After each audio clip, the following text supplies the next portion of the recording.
Richard, are you able to let Jessica into the meeting? I've been trying to. She needs to accept to be a panelist. Okay, thanks. The dialog box only pops up for like 20 seconds. Oh, I just sent her a text message. That seems like she's coming in now, Okay.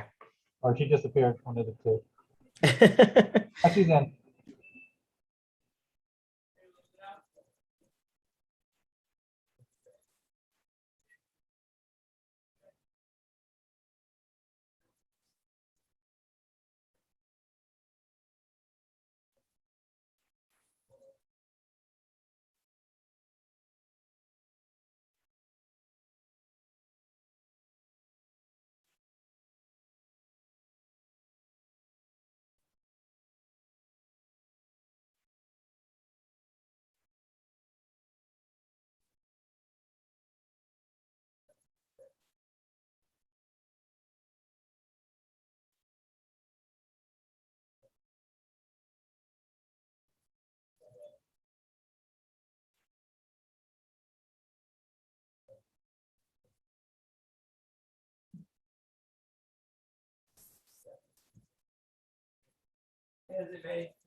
I'm not in.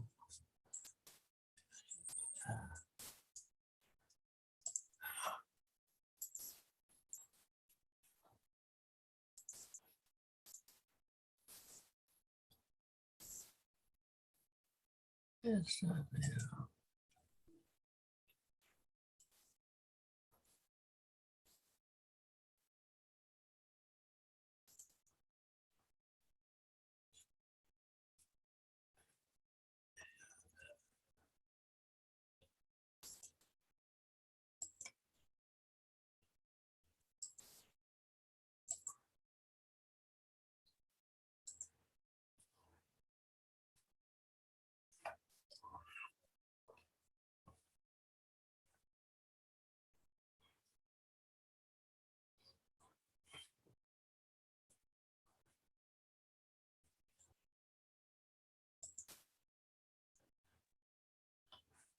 Hey, you don't have me in.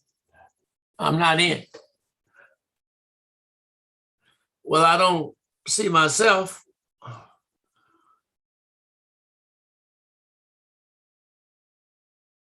What you see?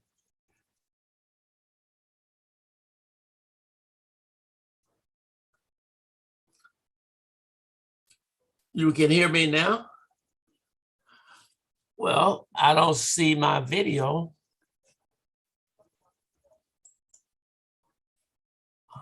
Oh, I think I had the thing off. Now I had I had the thing on the video down. So now can you see me? We see you. But I can't see myself.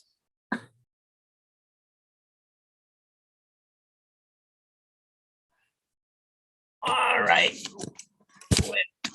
All right. Well, the key is, where am I supposed to get my browser screen?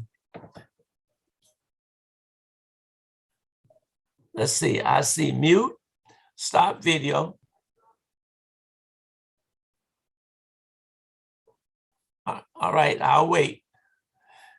Okay. Now I see it. Yeah. But I don't see myself. Oh, yeah. I see it now. Okay. All right. Okay.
Madam Clerk, I see 1, 2, 3.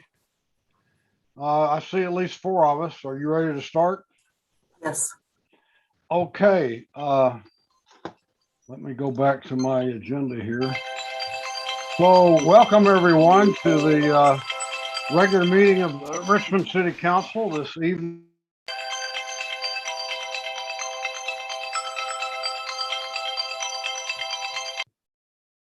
I'm sorry, somehow I got muted. Would you call the roll, please? Yes, Councilmember Bates, I'm present.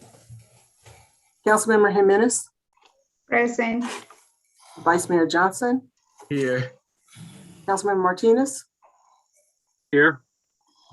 Councilmember McLaughlin, Here. Councilmember Willis, Here. and Mayor Butt. I'm here.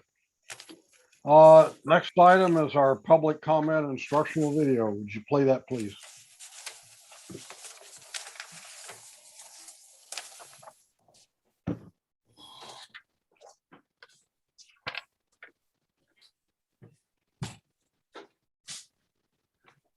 Due to COVID-19, this meeting will be conducted via Zoom pursuant to the provisions of the Governor's Executive Order N-29-20, which suspends certain requirements of the Brown Act. The mayor will call upon council members, staff, and other guest speakers by name. Please speak clearly and state your name before giving comments or remarks.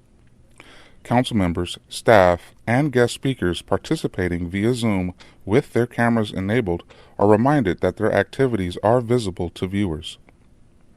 Community members participating via Zoom wishing to speak should use the raised hand feature or dial *9 if participating via phone, and the mayor or city clerk will call upon them at the appropriate time. Community members will have up to 2 minutes to speak, 3 minutes for public hearings. After the speaker's time expires, staff will lower their hand and mute their mic. Community members participating via phone will be called upon to speak by the last 4 digits of their phone number. Public input and participation are of the utmost importance to the City of Richmond City Council. Therefore, it is important for public speakers to be ready to address the council when called upon. Public speakers are requested to state their names and city of residence, but providing such information is voluntary.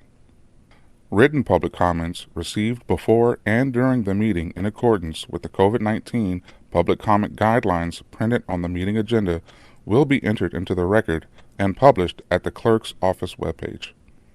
If authors of written correspondence would also like to speak on the item, they should raise their hand when prompted by the mayor, and the city clerk will call upon them at the appropriate time. A roll call vote will be taken for all action items. The meeting can be seen on KCRT's TV channel and is being streamed on Zoom, YouTube, and kcrt.com. Thank you for participating in a meeting of the City of Richmond City Council. Debido a COVID-19, esta reunión se llevará a cabo a través de Zoom, en conformidad con las secciones de la orden ejecutiva del gobernador N-2920, que suspende ciertos requisitos de la Ley Brown. El alcalde llamará a los concejales, a los empleados de la ciudad y a otros invitados a hablar por nombre. Por favor, hable claramente y diga su nombre antes de dar su comentario. Se recuerda a los concejales, empleados de la ciudad y otros invitados participando a través de Zoom con sus cámaras encendidas que sus actividades son visibles al público.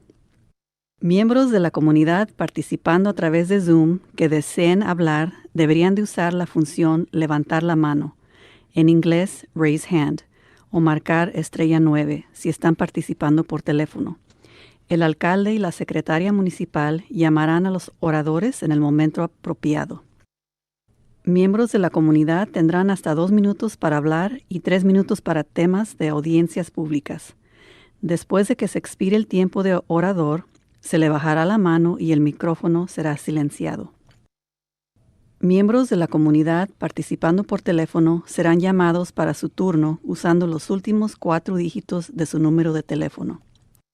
Los comentarios y la participación del público son de suma importancia para el Consejo Municipal. Por lo tanto, es importante que los oradores públicos estén listos para dar sus comentarios al Consejo Municipal cuando sean llamados. Se pide que los oradores públicos indiquen sus nombres y ciudad de residencia, pero proveer dicha información es voluntario. Comentarios escritos recibidos antes y durante la reunión, de acuerdo con las reglas designadas para comentario público durante el COVID-19, imprimidos en la agenda de la reunión, serán ingresados en el registro y se publicarán en la página web de la Secretaría Municipal. Si los autores de la correspondencia escrita también desean hablar sobre el tema, deberían levantar la mano cuando sea pedido por el alcalde, y la Secretaría Municipal los llamará en el momento apropiado. Se realizará una votación nominal para todos los puntos de acción. La reunión se podrá ver en el canal de televisión de KCRT y también se transmitirá en Zoom, YouTube y kcrt.com.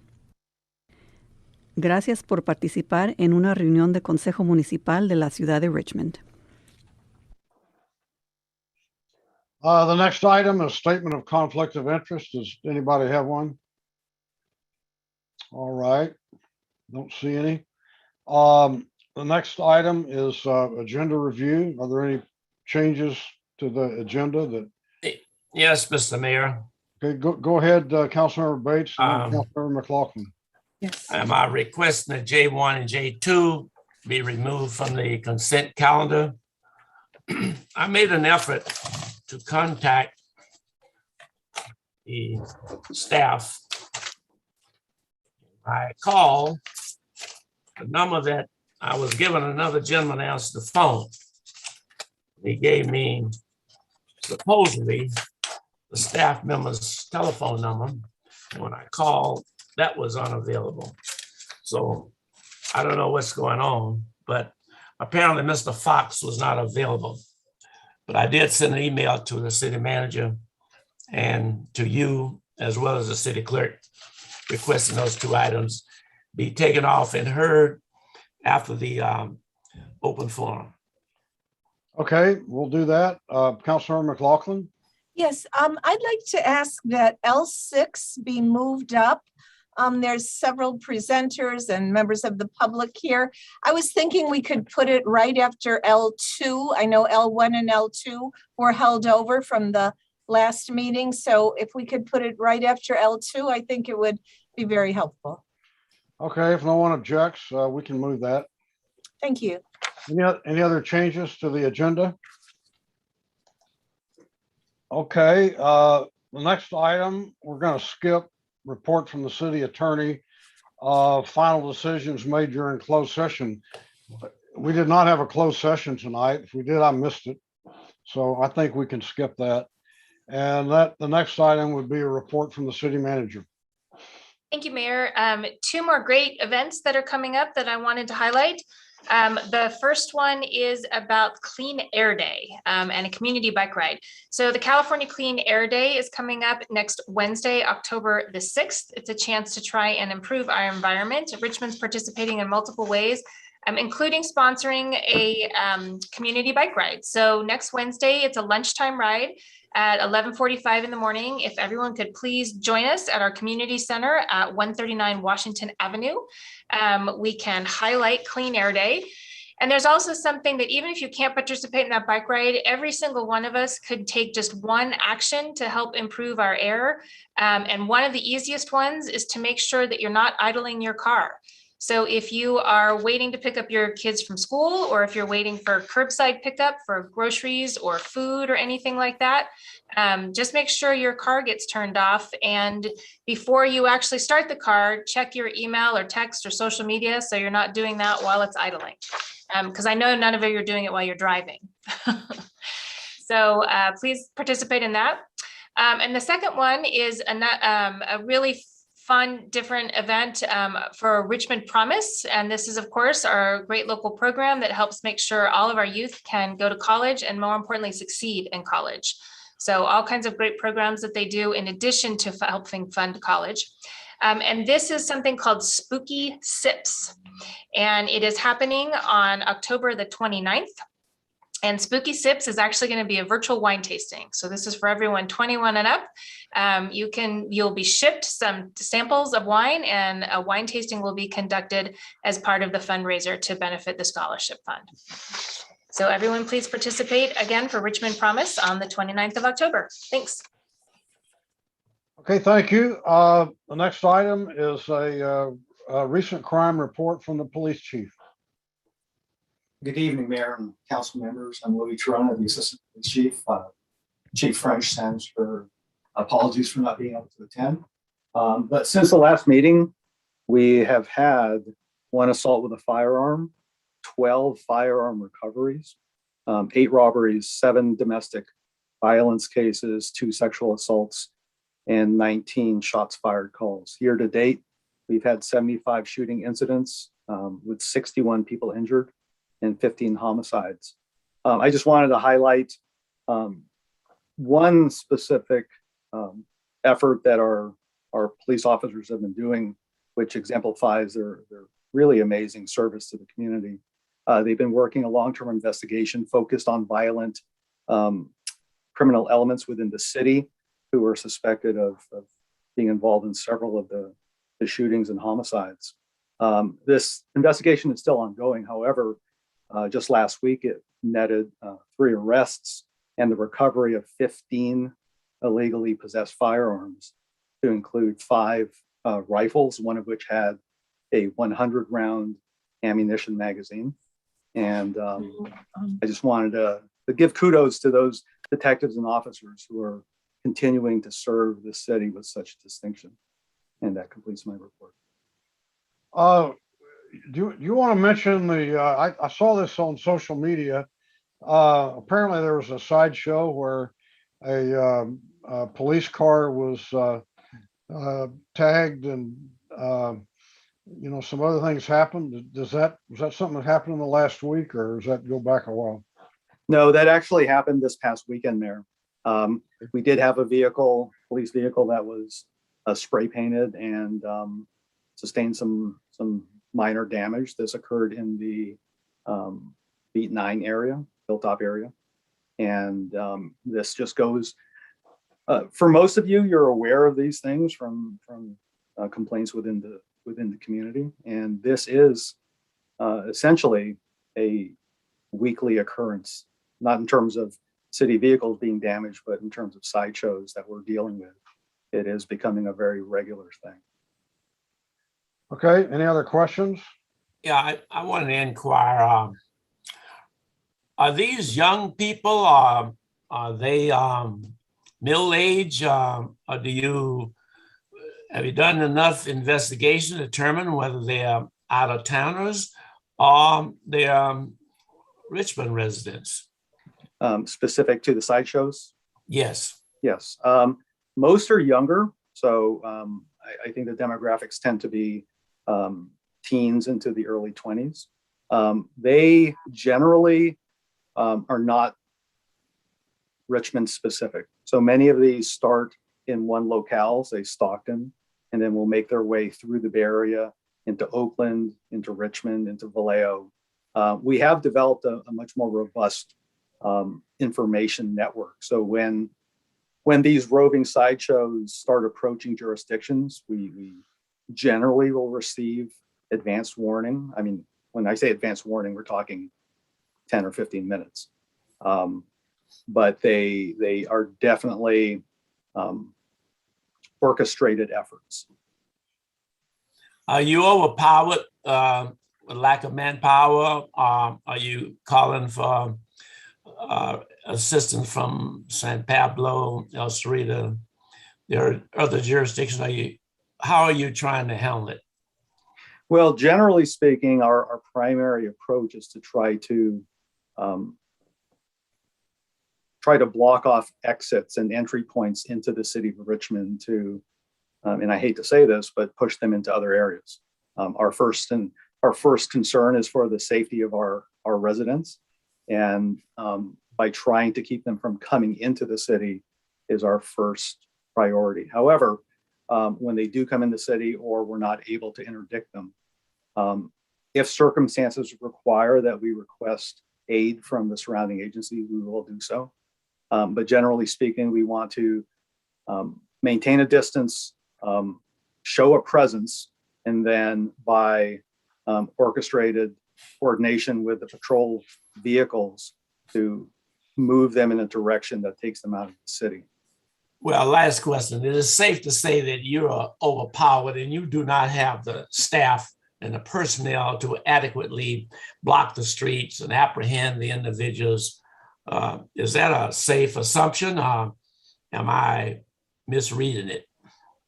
I would always welcome more resources. It becomes very thin because these occur on the weekends when the patrol officers don't have the advantage of, say, detectives who generally work Monday through Fridays, or other personnel, say our traffic unit who's primarily working through the weekdays. So the patrol officers will easily get overwhelmed in terms of numbers just because there are less resources to draw from during the weekend. Okay, thank you. Councilmember Martinez, you have a question? Yes, I did. I'm always concerned when we use words and there's really not a firm definition of what it means. So when you say sideshow, what does that mean exactly? I mean, is there a number of people that determine a sideshow, or could it just be one car, two cars? Exactly what do you mean when you say sideshow? Okay. I don't think there's a number definition that separates one reckless driver from a sideshow. When we talk about a sideshow, it's multiple vehicles conducting reckless driving where there are numerous observers or participants who are watching the event occur. To us, that would be separate from a single vehicle doing, say, a burnout on one street. Generally speaking, when we refer to sideshows, we're talking multiple vehicles, anywhere from 3 to a dozen or more. And so it's a multi-vehicle, multi-participant type of event. Okay, and so does the number of participants help define the sideshow? Or what if there were 2 or 3 cars and there were no observers? Would that still be a sideshow? Or would it just be reckless driving?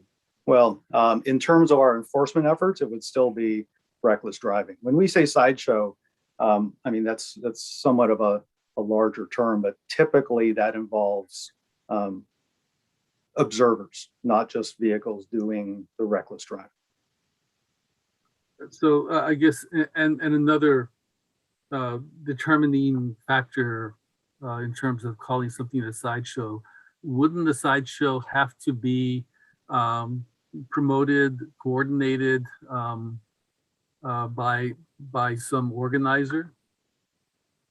I don't know if that fits the definition. They are definitely orchestrated, typically through social media, whether there is a single organizer or multiple organizers, I really couldn't say. Okay, but if, okay, all right, thank you. Thank you. Councilmember McLaughlin. Yes, I just want to remind everyone, and I believe our Public Works Director is on the Zoom here, as well as our city manager. And I just want to remind everyone that we discussed this at our last meeting, the whole issue of sideshows and how solutions need to come forward. And some of the solutions that were suggested by members of the public and some of us on the council were dots, I think they're called, and also roundabouts.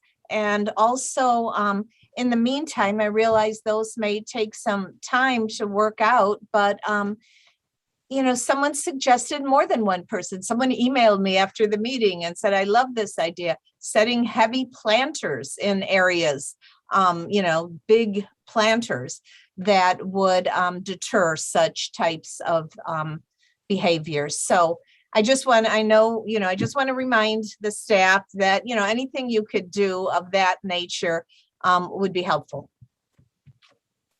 And just to add, I know that Captain YA has been working with other city staff on recommendations that will be presented at a future council meeting. Thank you. Okay, the next item is abatement report from Public Works Director.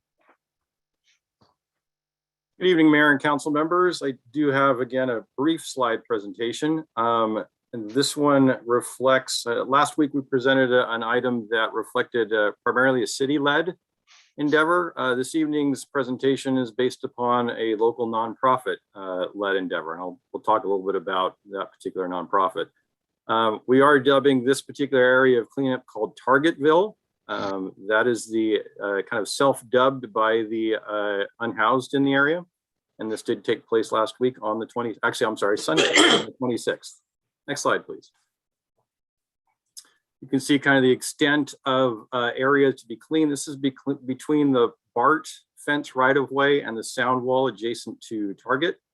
We did pick up around 5 loads and 2 dumpsters. The slide actually says 11.5 tons. I did receive additional information that it was closer to 20 tons. That was collected by city staff. Removed several abandoned vehicles. That was orchestrated by Richmond PD. There was another entity present called Yellow Sack. They provide kind of soft dumpsters for this same type of effort, and we did not receive the total tonnage that they hauled away. And the organizing entity also distributed $500 worth of gift cards to the local residents in the area that helped clean up the area as well. Next slide, please. So you can see a little bit more about the extent of debris and diversity of debris in the area. Next slide. And this is what it looked like after 20 plus tons were removed. Final slide. And these are some of the entities that were involved. Collaborizing was the entity that initiated it. They did receive a California Clean Air grant, which they utilized to kind of spark the endeavor. It did include Richmond PD, Contra Costa County Supervisor Joya's office. We did talk about Yellow Sack, SOS Richmond, a few of the other entities. CORE was present, as well as Public Works, Abatement, Parks, and Street staff. Sims Metal donated recycling bins, as well as Home Depot donated some materials. And Target staff was also present to kind of help clean up their adjacent area. And with that, I will take any questions you might have. Anybody have questions? Councilor McLaughlin. You're muted.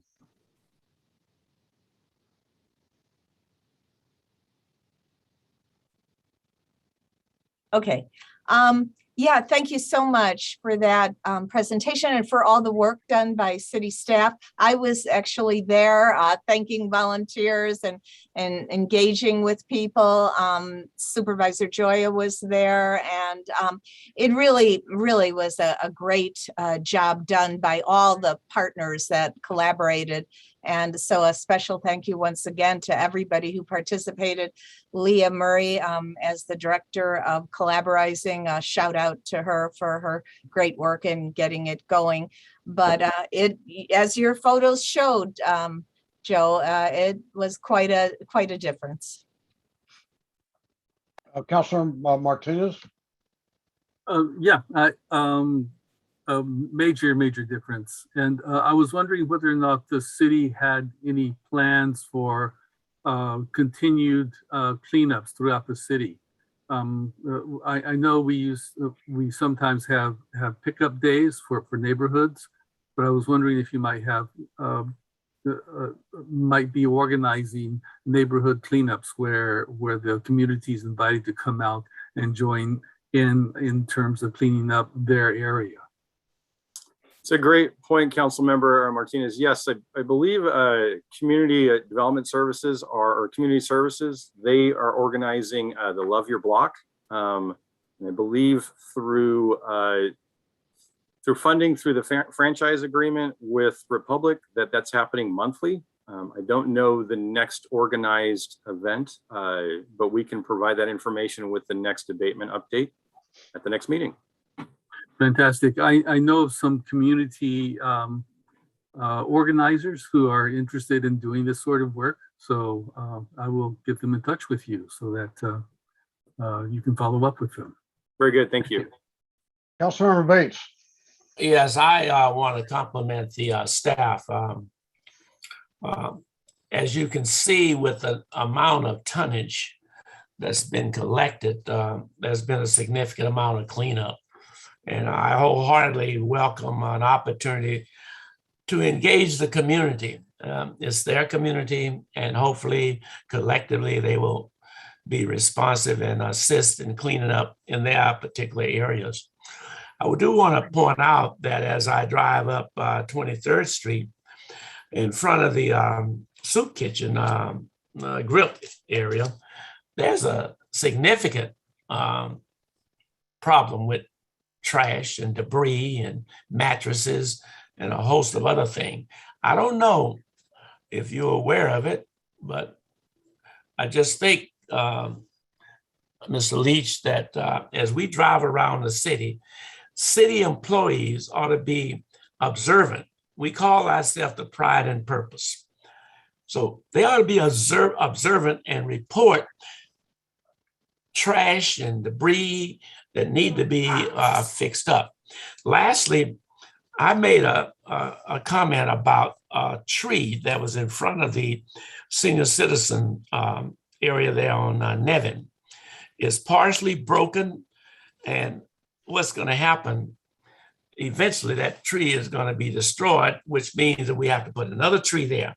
And it looks like all it requires is someone to go and put the wooden frame back up, and the tree will hopefully continue to grow and be productive. But I just have a problem with staff driving around, seeing situations and not reporting it and having the proper authority like Public Works to respond to it. So that's an observation, and thank you for your leadership. Well, Councilmember Bates, I appreciate you bringing those items to my attention, and I can assure you that we try to work with staff and making sure that if they observe things that they take care of it. Oftentimes they are moving, I wouldn't say quickly in their vehicles, but they have a schedule, a pretty aggressive schedule to upkeep, whether it's parks maintenance or going from one abatement endeavor to another. So, but I appreciate the comments. But it's not I'm not taking shots at Public Works. I'm talking about each employee who works for this city. They have a supposedly pride and purpose, and why aren't they calling the necessary authorities of the Public Works and reporting things as well? I don't think it's fair to put all the work on top of the Public Works Department and the director. That's just my observation, not so much for you, but for the city manager. Thank you. Yep. Thank you. Councilmember Martinez. To Councilmember Bates' suggestion, I often report things on the Richmond app, and I would suggest that every single Richmond resident upload the Richmond app to their phone so that they can report issues in terms of abatement or sidewalks or abandoned vehicles. It's a fantastic app for doing that. And whenever people call me about issues, I have them go out and photograph the issue so that they can take care of it. So yeah, I think it's great. And it is a city of pride and purpose. And it's something that every resident needs to stand up and be counted. Okay, any other questions before we move on? The next item is open forum for public comment. For the public, open forum is an opportunity for the public to make comments on items that remain on the consent calendar or items that are not on the agenda. If you wish to speak on an item that is listed on the agenda, please wait for the items to be called for discussion. And as a reminder, both items J1 and J2 have been removed from the consent calendar. So if you need to speak on those items, please wait for them to be called. And also as a reminder, please keep your comments respectful. And now I'll turn it over to Sabrina, call the speakers. Tonight's group of speakers are Mark Wasberg, Don Gosney, Tarnell Abbott, Jonathan Livingston, Naomi Williams, and Deborah Bayer. You'll each have up to 2 minutes to speak. Mark Wasberg, you may begin. You hear me? Yes. Hey, if you could go down and clean up that garbage. Once you go down and clean up that garbage at that motorhome that's been parked down the street from the mortuary. He's dumping piss and shit right on the street. I could smell it a half a block away. Now that damn thing's been sitting there for almost 3 months. I've been reporting it every time I come on the city council meeting, and the Richmond PD hasn't did a damn thing. They haven't said no code enforcement or anything. Because I talked to one of the guys, one of the police officers there. He said, we can't do nothing because the city council is stopping us to do it. I mean, what kind of crap you guys got anyway? You can't even have an officer to go down there and tag it. You can't have code enforcement go down there and tow it. You can smell the piss and shit and garbage. That he's even blocking the sidewalk. You can't even walk down the sidewalk. He has the whole thing blocked off. I mean, I didn't know what the hell's going on with that chief, man. Ain't she doing nothing? Or what about the top brass? You guys clean up all this other shit around the fucking city, but you're too lazy to go down and tow that son of a bitch that's been parked there for about 3 months. You guys pissing shit on the street. I want you city council members to go down there and smell that piss and shit. Maybe it might change your mind, huh? I smell McLaughlin down there because she's the one that's always stopping the Richmond PD for enforcing laws anyway. I tell you what, I'm gonna give you guys a fucking week to go down there. If you don't clean that up in a week, I'm gonna go down there and start pulling that shit off. And I'm gonna start calling the top brass and get off their fucking ass and start cleaning this shit up. I mean, I don't want to have to go down to Richmond and smell piss and shit down the street. The whole street's like that. It's right down the street from the mortuary, right across the street. And I don't see how in the world you people complain about all this garbage around the city, and yet you don't do a fucking thing about going down there and towing that damn thing that's been parked there. You know my time. Thank you. Our next speaker is Don Gosney. Don, you'll have 2 minutes. You may begin. Thank you very much. I had my hand raised during the police report, but now got skipped by. So I'll talk right now. When Councilmember McLaughlin was mentioning the bots dots, during social media, I mentioned bots dots, and people were confused about what a bots dot was. So when I went online to try to get some pictures to post on there, I came across a site that actually sold bots dots. Now, granted, they were selling them one at a time, but these were over $23 a piece. Now, even if you get them at a discount at 50% off, I mean, how many thousands and thousands of dollars worth of bots dots we're going to go through on an intersection? Plus, you got to actually install them. It means coming out there with the glue gun and sitting them down there. So when we get back to discussing it, filling up an intersection with bots dots, I hope we consider the actual cost of these things, because I always try to equate things as far as employee salary. I need you to line up all the employees and put your hand on the shoulder of the employee you want to lay off to be able to pay for something. So, because that's what it comes down to. Because I'm pretty sure city manager doesn't have a big box of cash sitting under her desk to use for special things like that. Just a thought. You take care now. And when I yield my time, I actually have time left on the clock, unlike Mark. Thank you. Our next speaker is Tarnell Abbott. You may begin. Thank you. Can you hear me? Yes. Richmond resident, Tarnell Abbott. I wrote an email to the DTSC, that's the Department of Toxic Substances Control, this afternoon, which I copied to our city council members. And I'm going to read it. I would like to enter it into the record as a written document. And as far as I understand, that's allowable, even though it's after 1 o'clock. So after I read it, I will submit it as a written comment. This was to Ian Oots from at dtsc.ca.gov. As a community member who was working near the Zeneca former Stauffer Chemical, also known as Campus Bay excavation site, complained about seeing dust and smelling a strong odor, I drove to the intersection of Seaport Avenue and South 49th Street. I smelled a strong, strange, gassy odor. I did talk to someone from the Bay Area Air Quality Management District. He thought the smell was due to a fire in a grill in front of a homeless person's tent. I walked over to where a woman in a wheelchair was grilling some food. Her tent is right at the fence line within a few feet of the excavated dirt piles. Most of the piles are covered with plastic, except one, which has a large amount of exposed dirt. I attached photos. When I was near the grill fire, it smelled like smoke, not the same smell that I first noticed. I think DTSC should put large warning signs on the fence telling the public what they should do if they see dirt, dust, or smell odors. what I wrote to city council members is, I'm sharing this with you because I think you should help relocate these houseless people who are camped at South 49th Street near Seaport Your time Avenue. has expired. Thank you. Our next speaker is Jonathan Livingston. You may begin.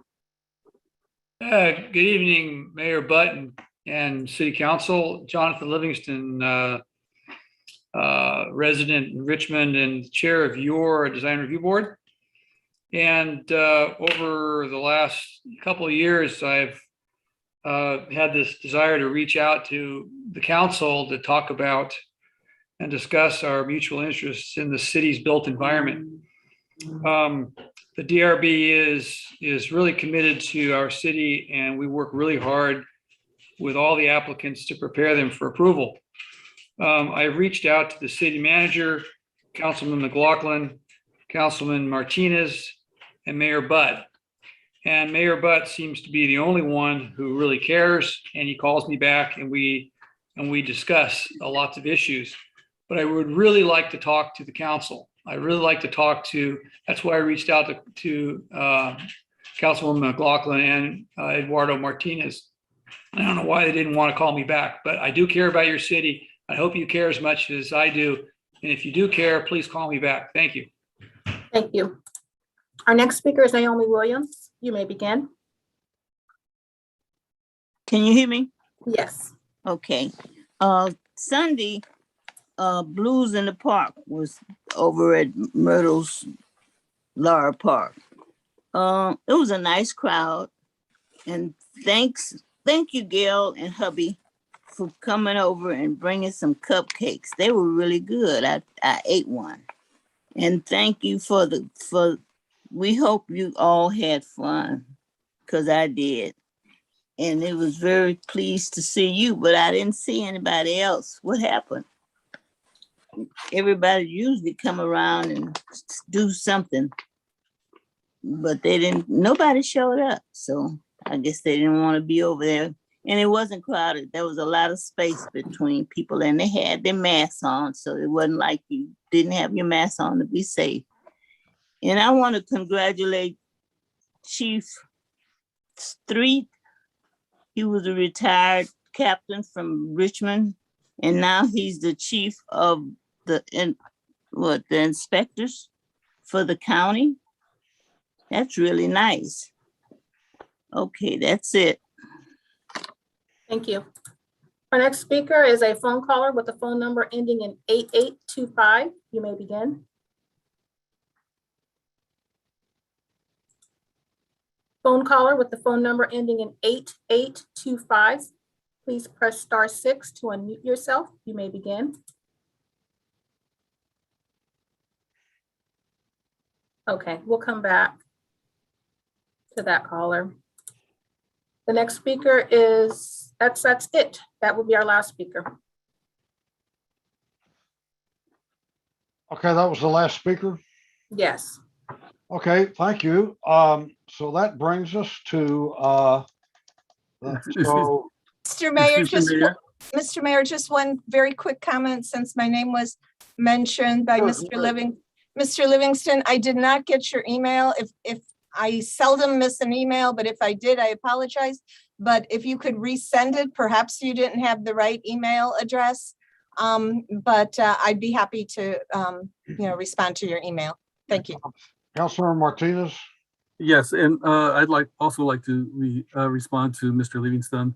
We have had phone conversations, and you can call me as easily as I can call you. So the last time you called me, I called you back.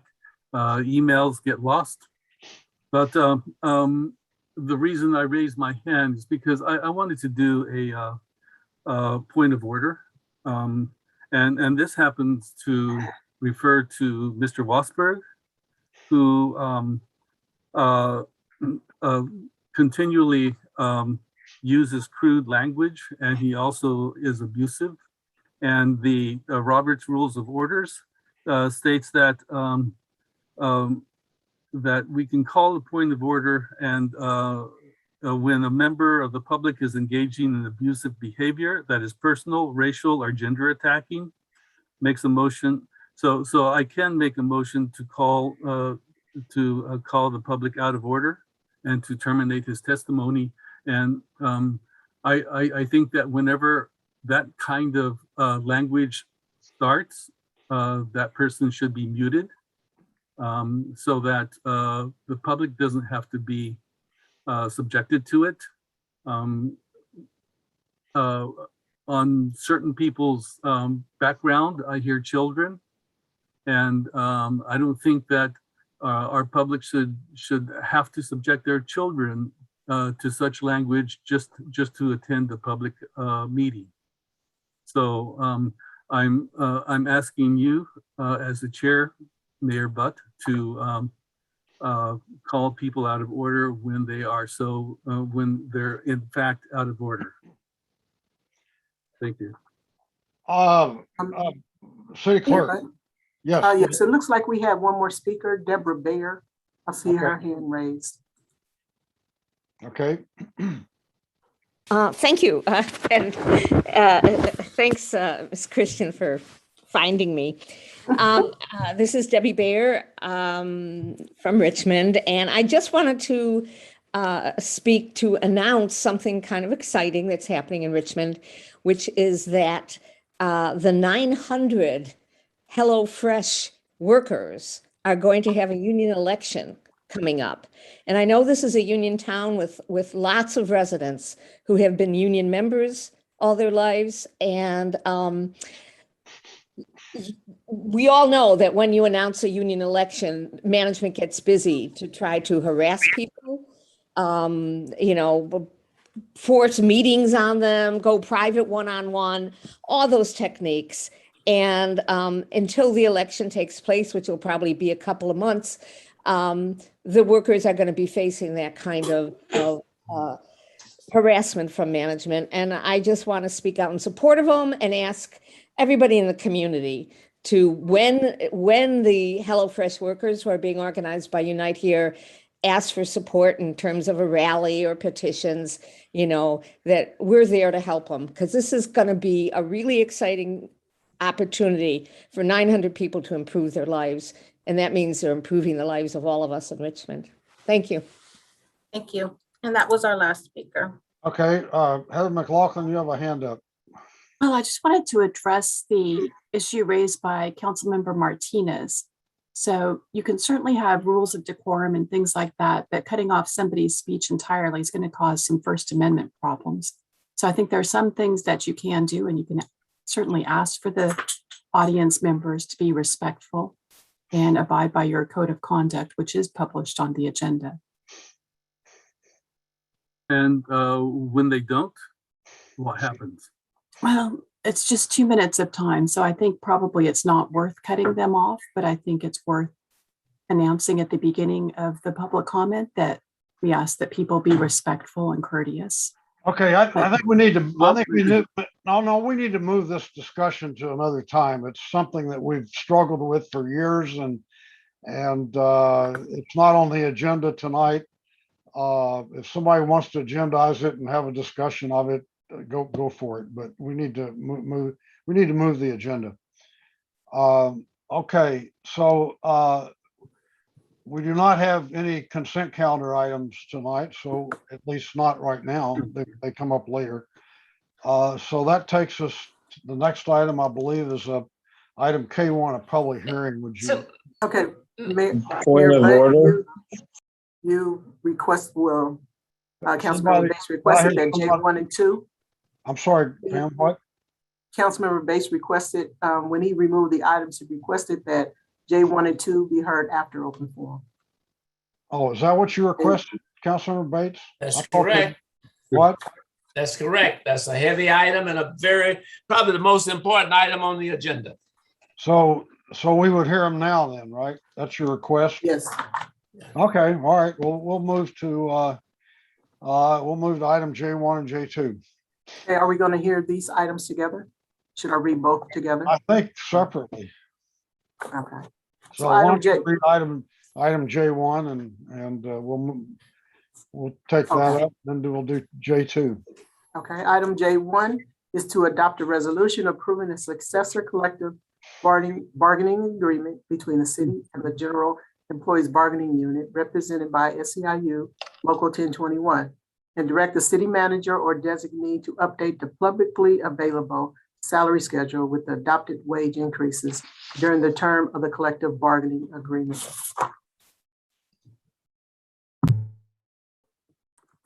Okay, I assume there's a staff report. Good evening, Mr. Mayor and council members. Mark Fox, Interim Director of Human Resources. The matter before you tonight is a request to adopt the collective bargaining agreement mutually adopted and between the city and SEIU Local 1020 representing our general employees. As documented in the attachment, SEIU has ratified the contract and has signed the contract. The contract has several key features. The first of those is the term of the agreement is through June 30th, 2025. In terms of wage and salary increases, in this first year, there is a one-time payment of $3,800 for full-time employees or pro rata for part-time employees. And then on January 1st of each calendar year, there is a pay raise. The first is in January 2023 of 5%, followed by the following January of 4%, and the last January of 4%. In January of 2024, employees represented under this collective bargaining agreement will pay towards their own post-employment health insurance, or oftentimes called retiree health, and contribute either $50, $75, or $100 a month based on their step 2 wage on the annual salary. The city is currently engaged with the Siegel Group for a comprehensive classification and compensation study. And once that study has been published, the city agrees to meet and confer on implementation strategies of that study. The collective bargaining agreement has what we're calling a meet and agree process. There are some provisions of the contract which have outdated language or which the parties may not have as clean of an understanding as they would like. So the union and the city agreed to talk about those and revise the contract language to provide a more clear, understandable document. Finally, I'm happy to report that the grievance and the discipline areas section have been separated into their own chapters to provide a very clean and understandable path if somebody believes that the city is violating the terms of the agreement, or if the city engages in discipline, how the employer or the union can appeal. That concludes the staff report. Happy to answer any questions that members of the council may have. Are there questions from council members? Yeah, Mr. Mayor. Go ahead. Thank you. I requested these 2 items to be taken off of the consent calendar. I find it quite interesting, as long as I've been around on this council, and I thank you, Mr. Mayor, that we've never had a CC item that had such significant cost to the city without any discussion by the public or the council or anyone, just arbitrarily put on there and pass without consideration all of the factors that is associated with this. For an example, we went in executive session, but I don't recall us finalizing this particular offer. Maybe I'm mistaken, but I don't recall. Secondarily, I don't recall showing the analysis and how it affects the budget. For an example, we have serious financial obligation. We got a $350 million PERS deficit. We got OPED, another $120 million. And we got the pension, $184 million. That's something like $600 million of indebtedness. That's almost a little bit more than $500 million. And the last time we had an actuary financial expert that came before us, he made it clear that unless we start doing some cost cutting within 4 years or 3 years, as I recall, we will be bankrupt. And that's something that I think went over the head of a number of employee staff and also the council. Secondary, as you give this 15% plus,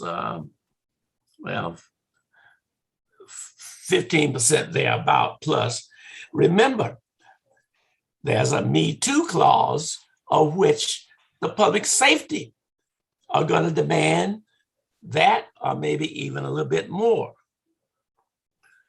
We don't even have a budget in front of us to show the correlation of what the cost is. At this point, I have no idea, and I don't think any of these council members have any idea of what is a total budget expenditure and what is the revenue. Now, we know that we got about $28 million from the stimulus money. We got another $8+ million from Prologic purchasing Hilltop. That is one-time money. That's not going to be there 2 and 3 years from now. So how are we going to justify these high expenditures and contributions of salary increases without understanding where the revenue is going to come from? And I'll tell you, if we don't come 3 years when we're in a financial situation, you're going to have a mass reduction in staff. And everybody should know that staff represent almost 75% of our general fund budget. So I'm curious from the city manager, how are we going to pay for this excessive amount of expenditure with a limited amount of revenue? And why we don't have a complete budget in front of us that shows how these monies are being dispersed and how the revenue reflects. I'd like a response. Sure. Thank you, Councilmember Bates. Really good questions, and it is something that we have been presenting you some financial information throughout the entire negotiation process. We also have in the staff report the amount that it will cost us over the next few years, because these are multi-year agreements. I would like to ask Anil to address kind of this dual issue that we're facing in terms of both retaining and attracting quality staff members, as well as how we're looking at the finances, and he has a little more detail about that. And then I can jump back in again with some reminders of what's already in progress and how we need help from the council. Thank you, City Manager. Honorable Mayor, members of City Council, Anil Comello, Interim Deputy City Manager. Councilmember Bates, you're absolutely right. We do need to focus on the budget. We do need to provide some additional information. Clearly, we have fiscal challenges, but the big picture is this. The city does need to retain its best and most productive employees. It also needs to be able to attract talented employees from other agencies and from the private sector in order for us to provide high quality services to the residents. The fact is that we have already experienced difficulty in hiring quality employees for key positions. We've also lost a lot of talented employees from the city and continue to have challenges in recruitment. So the question is, how do we achieve the goal of retaining talented employees and attracting talented employees? And the only way we can do that is to really provide a fair compensation that is competitive to the marketplace. That said, we need to focus on how do we to live within our means, and that means addressing our long-term liabilities, as council member you have articulated there. And part of the process is we are very active in seeking assistance from consultants such as Management Partners that has done really good analysis. You were provided with 5 years of data. Actually, you were provided 10 years of projections of our expenditures and revenues. And we will continue to come back to you with different analyses over the next few weeks, which provide you with additional information. We are very mindful of the state auditor's office is paying attention to our long-term liabilities in particular. And we are preparing for those conversations that will probably happen in early with the auditor's office in early 2022. But bottom line is this: given our fiscal challenges, we need to be thinking about new and different ways to implement programs, and we should also consider the need to provide programs that are. We need to provide. Probably eliminate some programs that are currently being provided. And these are very, very difficult questions that we just have to deal with. But to me, it's not a contradiction. We do need to provide employees with fair compensation, and we need to live within our means, which means looking at how many programs we have in the city and how those programs are implemented, which means the scope of the programs. And perhaps as time comes that we may need to think about elimination of certain programs.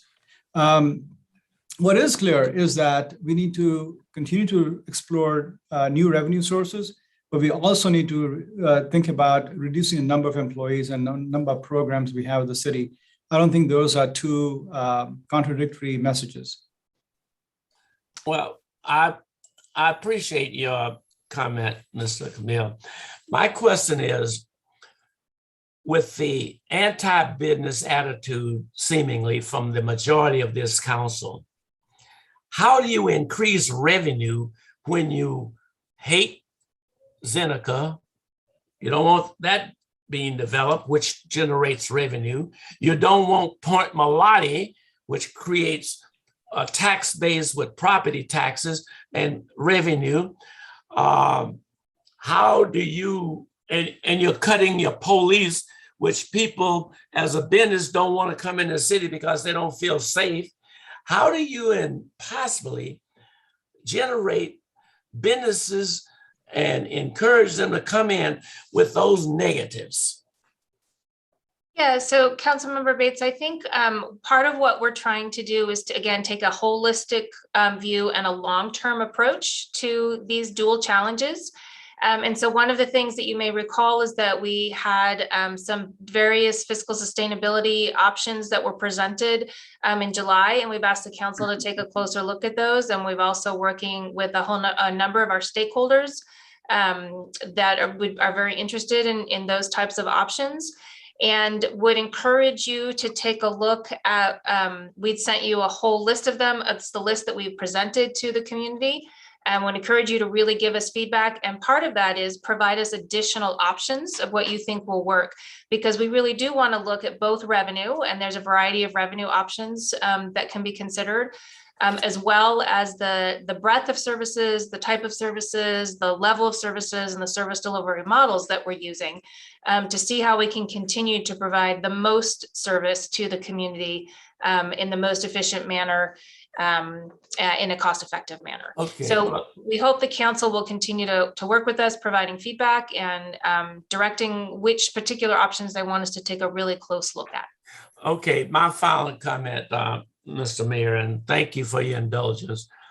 Where in this report do I see the budget as reflect to how much revenue we have incoming, and how much thus far expenditures that are going out? Where is that in the report where I can get a understanding of whether this budget is balanced with these increases or they're not balanced? So the report itself has the dollar amounts attributed to both of the items in terms of the total cost over multiple years. We also provided on June the 22nd, thanks to Interim Director, HR Director Mark Fox, we had provided the fiscal forecast to you on June the 22nd. Also, some OPEB related information was provided in executive session on July the 20th. And we have some of these dollars were already included in the 10-year forecast. And I don't know, Anil, if we have exactly up-to-date numbers with all the new budget stuff and everything related to this, but that is something that we will be putting into the budget forecast for the 10 years and bringing back to council as part of our regular budget updates for you. But wouldn't it be prudent to have it in black and white as we go through it? We see it now. What happened in July the 22nd? That's 2 months ago.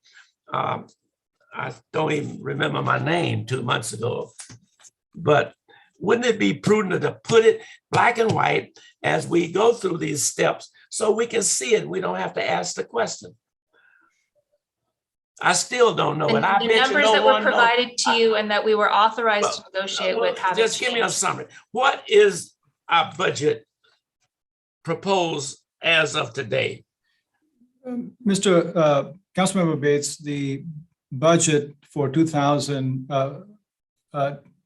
fiscal year 2022 is approximately $190 million, and it was presented to you on June 29th. It's a balanced budget.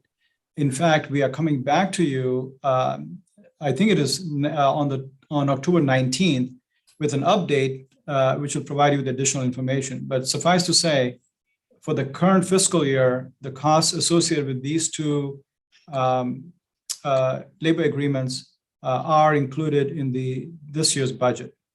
And the revenue? The same amount. Yeah, it was Balanced just budget. under, I want to say 189 million, just under, let's just say $190 million approximately. But it'll be adjusted, as I said, in 2 weeks. We'll be coming to you with a staff report with additional information on October 19th. All right, thank you. Councilmember Jimenez. Yeah, thank you. I just wanted to say I'm glad that we were able to negotiate these two MOUs, and especially because these are we are talking here of the lower pay staff members in the city, and just kind of like give you some data. In the last 10 years, the city of Richmond has increased 18% COLA to the police union and 19% in the fire union, and only 6% to the to SEIU 1021 and Local 21. And so what we are trying to do here is to have a more fair and a social justice contract in terms of balance that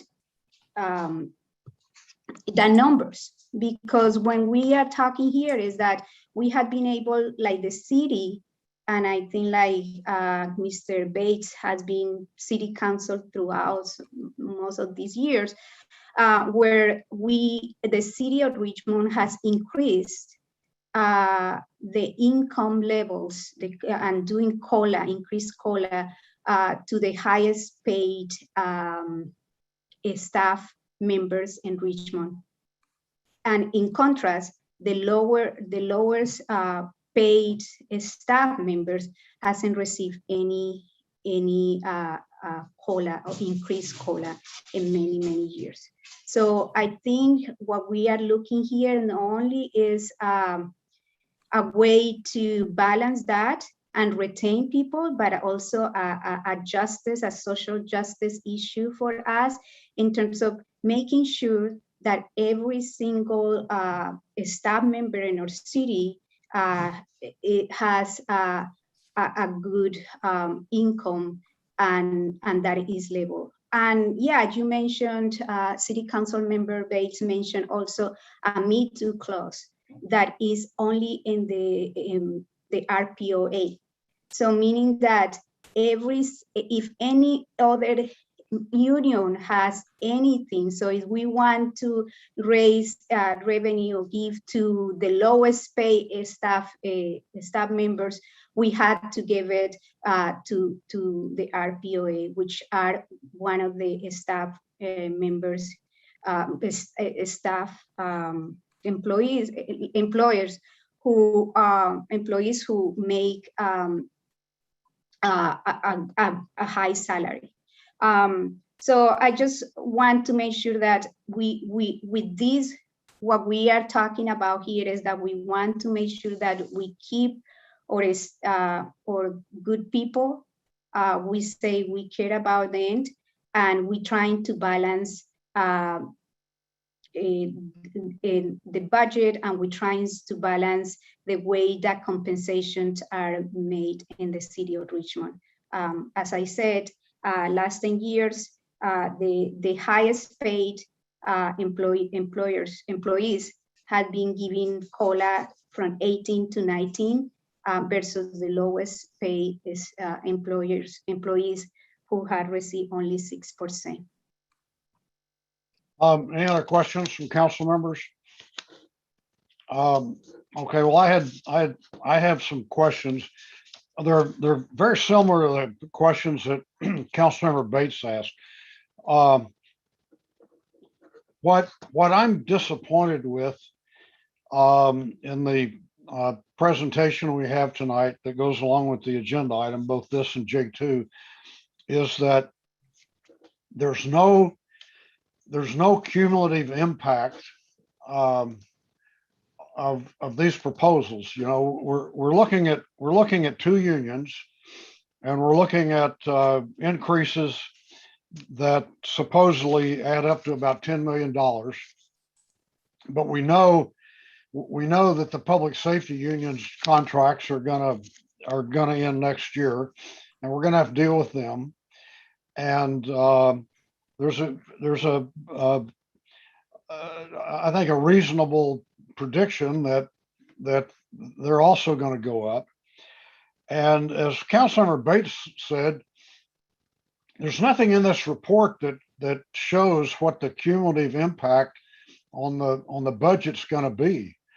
We have no idea whether we can afford these or not, and I think that's a significant piece of information that that's missing.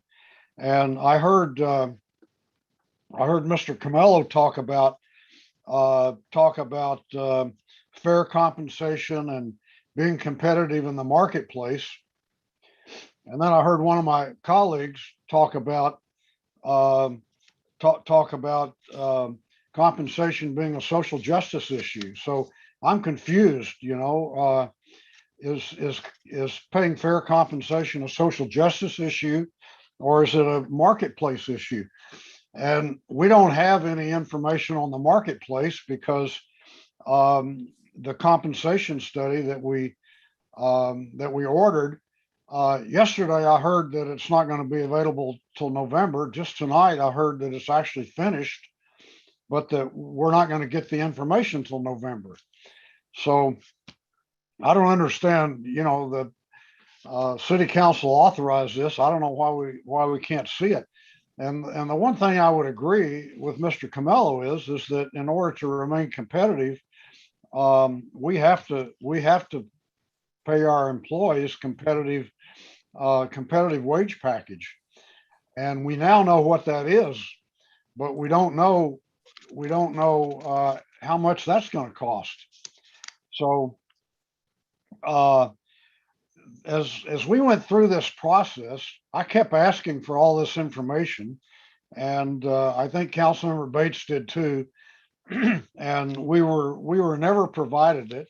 Certainly the public was never provided. We were given a lot of information in closed session, but the public was given nothing. And the one thing that I did agree on is that we should provide the 3%, I think it's 3% one-time increase for the employees in these two unions. And then that would give us time to look at our comp study, to look at our long-term revenue projections, and to see what kind of long-term strategic plan we could come up with that would combine providing fair compensation in the marketplace and doing what we could afford to do. But this was never done. And so I'm very uncomfortable with this. I'm not going to support it. But, if any staff members want to comment on that, you're welcome to. But that's basically my concern. If I may, Mr. Mayor, I just want to comment on one section of what you said. About as far as the study is concerned, the compensation study, you and I just had literally less than 2 minutes to speak. Yeah. So I didn't get to finish explaining. We have received the classification portion of the classification and compensation study. It is now being married with portions of the data dealing with compensation. It's being reviewed by HR staff and department heads. And it's a whole process, as I began to explain to you. And we will be bringing it, when it's completed, to the council. It's still in the process. Well, I don't understand what you're saying, but okay. Okay, any other questions from council members? Are there members of the public signed up to speak on this, Madam Clerk? Yes, there are. Sabrina, please call the speakers. Okay, the 4 speakers are phone caller ending with 7585, Don Gosney, Mark Wasberg, and Tarnell Abbott. Phone caller with the phone number ending in 7585. You'll have 2 minutes. You may begin. Hold on one moment.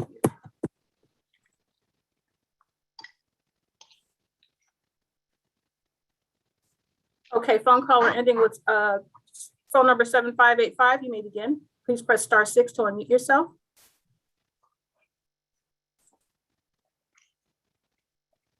Good evening, Mayor and Council members. This is Sean Stahlbaum with IFPT Local 21, representing about 140 of City of Richmond employees. You know, I appreciate the discussion of this item. I just wanted to take the opportunity to clarify and make very clear some of the misinformation that's been mentioned thus far. First, the city can afford these contracts, and it should very clearly be stated so by city staff that these contracts would not have been reached if the city couldn't afford them. You know, the city budget has gotten some new revenue sources in recent years.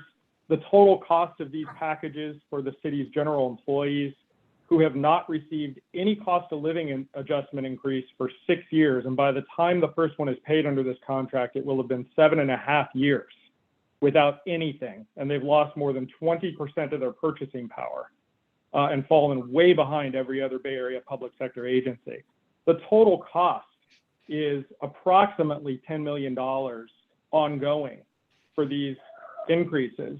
And the city's got more revenue coming in from that, from the documentary transfer tax and what's anticipated to come in from the gross receipts, progressive gross receipts tax that's going to finally be asking Richmond's largest corporations, we're talking billion-dollar companies in Richmond who are polluting Richmond, to pay their fair share to the city for taxes to help support city services for its residents.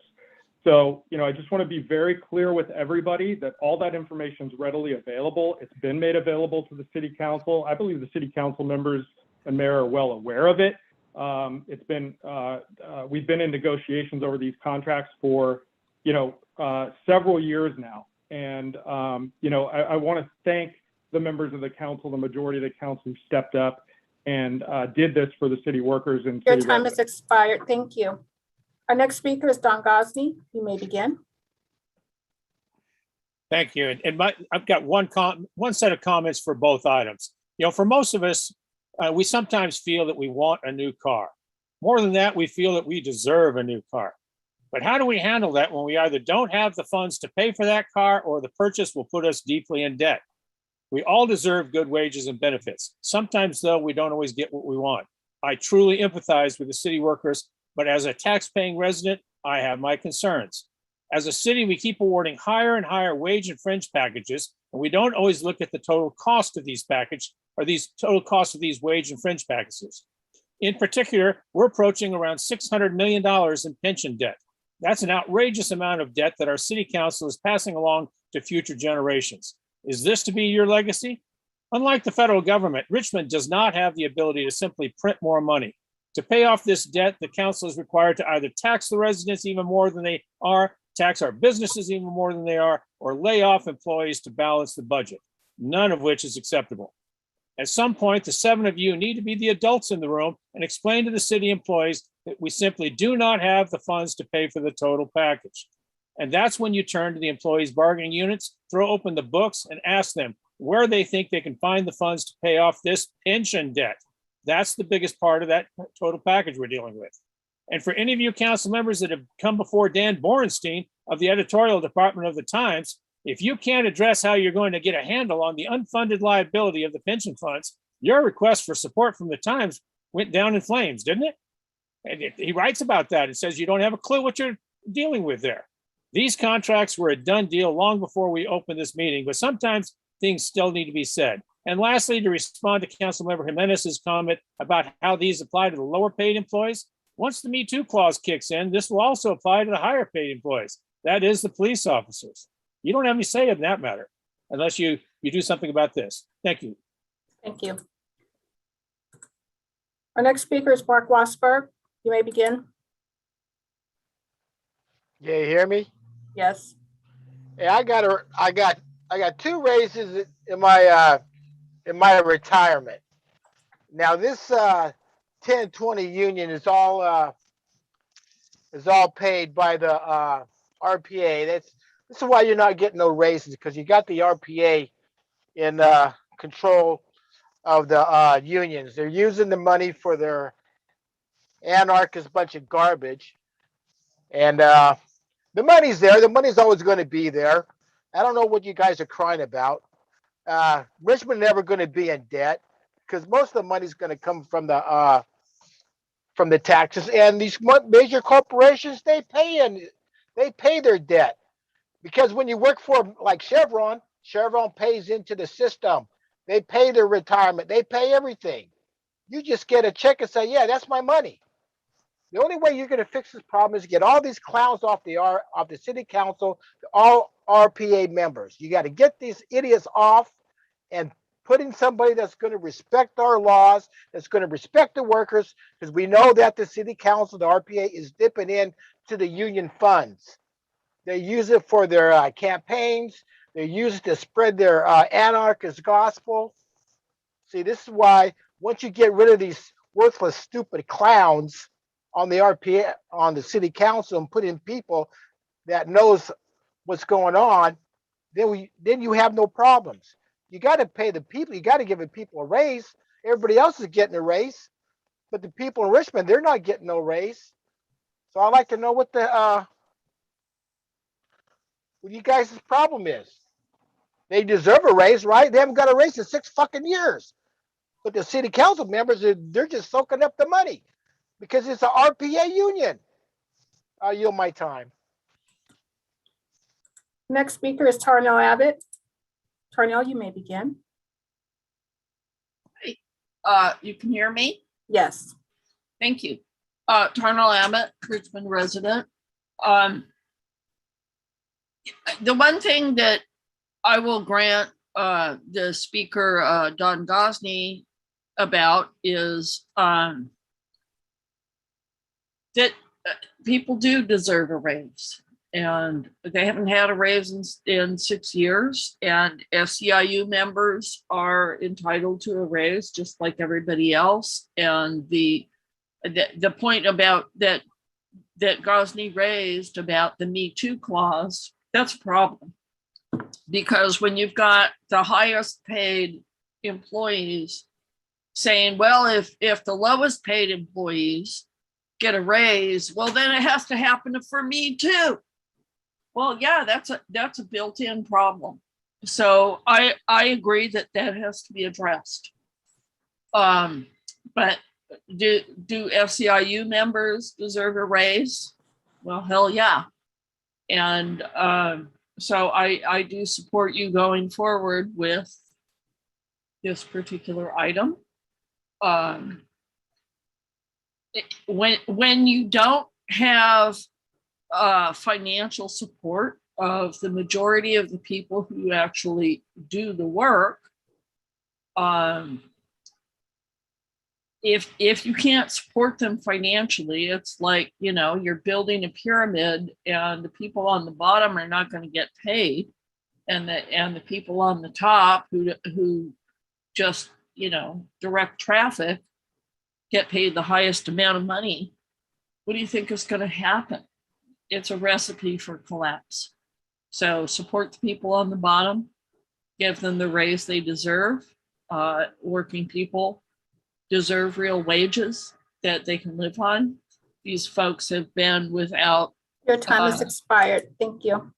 Our next speaker is Norma. Norma, please state your first and last name for the record. You may Hi, begin. my name is Norma, and I wanted to speak for open forum. And it was really Norma? important. And my name, it was passed by. Do you have comments for item J1, Norma? No, I don't. It was supposed to be for open forum, and I had my hand raised, and somehow I was passed by, and I don't know why.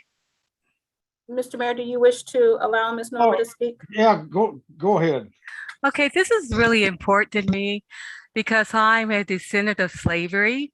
I feel that the 5 RPA, ACE, and their followers are violating the 13th and 14th and 15th Civil War Amendment passed in Congress February the 26th, 1869, ratified February the 3rd, 1870. RPAs and their followers have enslaved the born and naturalized U.S. citizens of Richmond, California, made up illegal laws to create involuntary servitude, deprive U.S. Richmond residents of life, liberty, and property, and equal protection of the law, deprive the life, liberty, and property from Richmond U.S. citizens, egregious Richmond control, just cause for eviction, business gross receipt tax, RPA, ACE, hinders growth of industry in Richmond, and RPA and ACE uses U.S. Richmond taxpayers' money for their own private use, unequal protection of the law for U.S. Richmond residents, defunding the Richmond Police Department, removing $10,000 from the police department's resource, denying equal law protection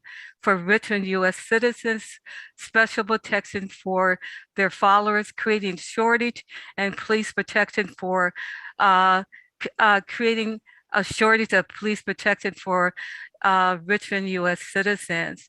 And I think that Richmond residents, foot soldiers need to step up and take the city back before the middle class is destroyed. I yield my time. Thank you. Thank you. And that was our last speaker.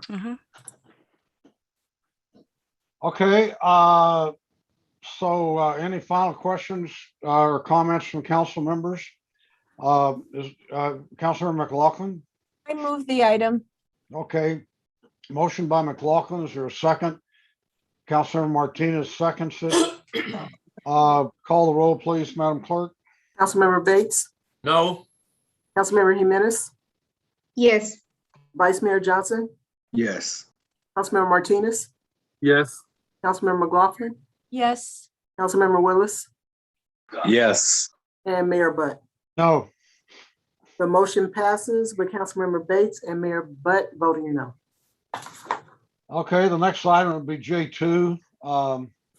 I assume the comments on it are going to be very similar, so we could probably get through this quickly. So would you call that item? Yes.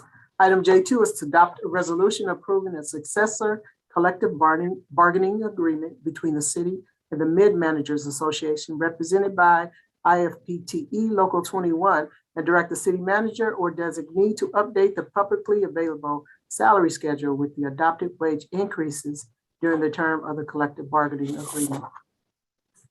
Well, I request that be removed also, Mr. Mayor, and I think we know where it's going to go. And I just want to conclude by indicating I'm not opposed to raises for employees, but I do think that whatever raise we provide, it should be commensurate with our revenue. And I guarantee you, according to that last financial analysis that came forward, that predicted that come 3-4 years, we're going to be looking at $20 to $30 million deficit. And the only alternative at that point would be to lay off staff. So I assume this council is ready to bite the bullet and go ahead and take that chance. But if you don't have revenue to supplement the expenditures, it's going to create serious problem. So that's my final comment. Any other questions or comments from council members? I just want to echo one thing that Councilmember Bates said, and that is, or emphasize one thing, and that is that I totally agree for a lot of reasons that we need to compensate our employees consistent with the marketplace. We need to do it to retain employees. We need to do it to be able to recruit employees. And we need to do it because it's the fair thing to do. And everybody said that. And everybody pretty much agrees with that. But what we don't know is what that amount is. And until we get it, we should not be making commitments 5 years into the future for tens of millions of dollars in compensation that we may not have. So there's a time and place for everything, and the time to make decisions about compensation over the next 5 years has not yet come. So we're jumping the gun. Councilmember Martinez. Yeah, I was just curious. You're speaking of this as if it's a first reading. Is this a first reading, or is it just a resolution? This is not an ordinance. It's an approval of a collective bargaining agreement. So it's like a resolution. Right. So, but doesn't it have to come back for a first and second reading? For No, approval? No? tonight would be the final approval for these two memorandums of understanding. Okay. All right If- then. Thank if you. they're That's Okay. Any other questions, comments from council members? We have public speakers.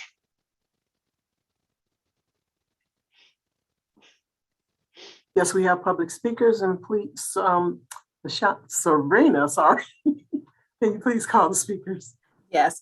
The public speakers are Yvette Williams, phone caller ending with phone number 8825, John Varga, Mark Wasberg, Tarnell Abbott, and Cord Drassity. The first speaker is Yvette Williams. You may begin. Thank you, Mayor and City Council members. My name is Yvette Williams. I am the Associate Administrative Analyst for the City of Richmond and the Adult Literacy Program Lead. I am a member of IFPTE Local 21, and I proudly serve as our chapter's treasurer. I also live here in the City of Richmond. I have lived here, and my family have lived here for over 51 years. Local 21 members are proud to work for the residents of Richmond. We are very pleased to have reached an agreement with the City of Richmond that provides for much needed cost of living adjustments, among other things. The members of Local 21 appreciate this City Council's support for Richmond City workers in our units, as well as our co-workers in other bargaining units. We look forward to continuing this collaborative spirit and working with this City Council to help keep Richmond strong and allow it to be all that it can be. We appreciate this City Council's continued support for the workers who make this city work, and I yield the rest of my time. Thank you. The next speaker is a phone caller with the phone number ending in 8825. You may begin.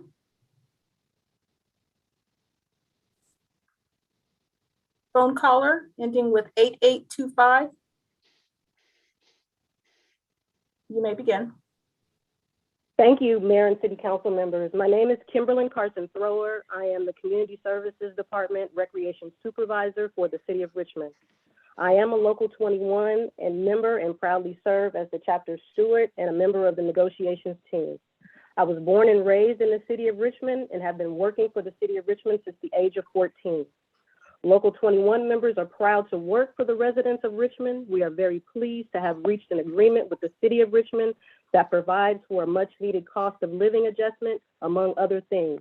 The members of the Local 21 appreciate the City Council's support for Richmond City workers in the units, as well as our co-workers in other bargaining units. We look forward to continuing this collaborative spirit and working with the City Council to help keep Richmond strong and allow it to be all it can be. We appreciate those City Council members who recognize that Richmond workers make Richmond work. Thank you for your time. Thank you. Our next speaker is John Varga. John, you may begin. Thank you very much and good evening. My name is John Varga. I am a representative for IFPTE Local 21, and it is my privilege to speak with you this evening on behalf of the dedicated Local 21 members proudly working here in Richmond. The agreement that you have before you with the City of Richmond provides for much needed cost of living adjustments and demonstrates the city and its leadership value the workers whose impressive effort, physical labor, time, and skills make Richmond work. Richmond workers have gone 6 years without a cost of living adjustment. This amounts to a loss of approximately 21% of these workers' purchasing power as inflation has risen over time. I should also clarify to comments made earlier that the agreement provides for 13% cost of living adjustments, not 15, over the course of the 4-year contract. But considering it's been 6 years since the last adjustment, it's more appropriately viewed as a 13% adjustment over 10 years. To be sure, the cost of living adjustments over the course of this contract, while vital, it still does not make up for keeping up with the cost of living in the Bay Area. And furthermore, the Me Too clauses, which were referenced earlier, do exist in contracts, but those are set to expire prior to the first of these cost of living adjustments going into effect. The members of Local 21 appreciate the City Council members who support Richmond City workers. We also appreciate all the work that city staff has done diligently and efficiently to see that the bargaining process was productive and ultimately successful. We applaud the city's leadership that has seen its workforce fall behind and want to see a resolution. We are so pleased to be moving away from a culture that prioritizes corporate interest over that of the workers and Richmond residents. We look forward to continuing this collaborative spirit because in Local 21, we appreciate as city council members who recognize that Richmond workers make Richmond work. Thank you. Thank you. The next speaker is Mark Wasper. You may begin. You hear me? Yes. I mean, these workers haven't had a raise in 6 years. Matt and Brett, you've been on the city council for almost 100 years now. Once you tell them why they haven't got no raise for 6 years, huh? You haven't said why they haven't got a raise. You got the money for everything else. You got the money, you got millions of dollars for the task force and everything, but you still don't want to pay your workers? Once you tell the people why they have not got a raise. Because anytime you work for the government, you know, the government will keep you working, but, you know, they don't want to, you know, pay the money out. It's more like a communist thing, you know, because I remember when Ronald Reagan broke the air traffic control union, when they went on strike because it was working for the federal government, and Ronald Reagan had every right to break the union. He had every right to send in the military to keep the planes flying. So once you just be straight up with the people and say, yeah, we didn't give you a raise because you didn't want them to have a raise. That's why they haven't had a raise in 6 years. I mean, you guys are talking all this garbage that half of the people don't know what they're talking about. And all you do, you keep on wanting to tax Chevron and all these other companies. They're already paying into the system. They're already paying taxes. This is why big business don't pay large income taxes, because they're already paying the income tax when they pay their workers. They're already paying in this system. So you guys got to quit the political bullshit and just tell the people why you're not paying the people and their raises, why they're not getting a raise. I got 2 raises in my retirement already. Now I might get a 3rd one. I mean, it's all a bunch of political bullshit. Come on, Nat and Butt. You guys been on there for a damn near 100 years or so. Once you tell them why they haven't got a raise. I yield my time. Next speaker is Tarnell Abbott. Tarnell, you may begin. Hi, you can hear me, yes? Yes. Thank you. Tarnell Abbott, Richmond resident. Actually, you know, I have to finally agree with Mark Wasper. Nat Bates and Mayor Butt, why won't you support a raise for your frontline workers? Well, I think it's because you have in the past and in recent and far past sold yourselves to the fire and police unions because they support your campaigns. So you are compromised when you vote on this contract issue, and perhaps you should recuse yourselves. I mean, I'm not a lawyer, but when you take money from those interests, you're not exactly objective. And, you know, it's kind of like the pyramids in Egypt. You know, there's the people who do the work, and then there's the, you know, there's the army that, you know, makes sure that the work is protected. And then there's the upper management, like the pharaohs. And, you know, the rest of us are just like working folks who slug along. And you don't want to give the slug-alongs any kind of a raise. There's something a little bit wrong with that, because the slug-alongs are the ones who actually do the work and make the job get done. And if you just want to sit up on a pinnacle and wave a magic wand and not even, you know, be willing to give people a little bit of a raise, you know, something's wrong with that system. So get off it, move on, you know. Your time has expired. Thank you. And our last speaker is Quadrasity.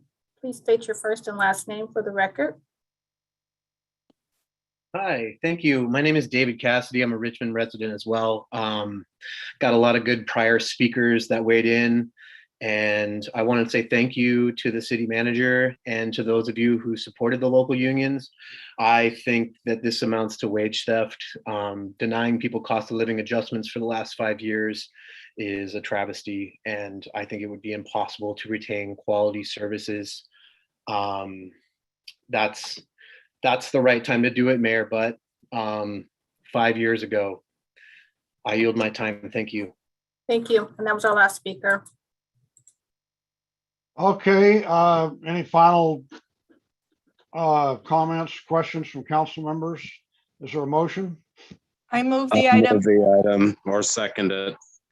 Okay, motion by McLaughlin, second by Willis. Is that right? Okay. Willis, Yeah, call the roll, please, Madam Clerk. Councilmember Bates, No. Councilmember Jimenez, Yes. Vice Mayor Johnson, Yes. Councilmember Martinez, Yes. Councilmember McLaughlin, Yes. Councilmember Willis, Yes. and Mayor Butt. No. The motion passes with Councilmember Bates and Mayor Butt voting no. Okay, that brings us to item K1. Would you read that, please? Actual point of order, Mr. Mayor. When we did agenda review, we decided to hear J1, J2, and then L6 right after that. I think it was after L2. Right, it's after L2. Okay, sorry. All right, let's move on with K1.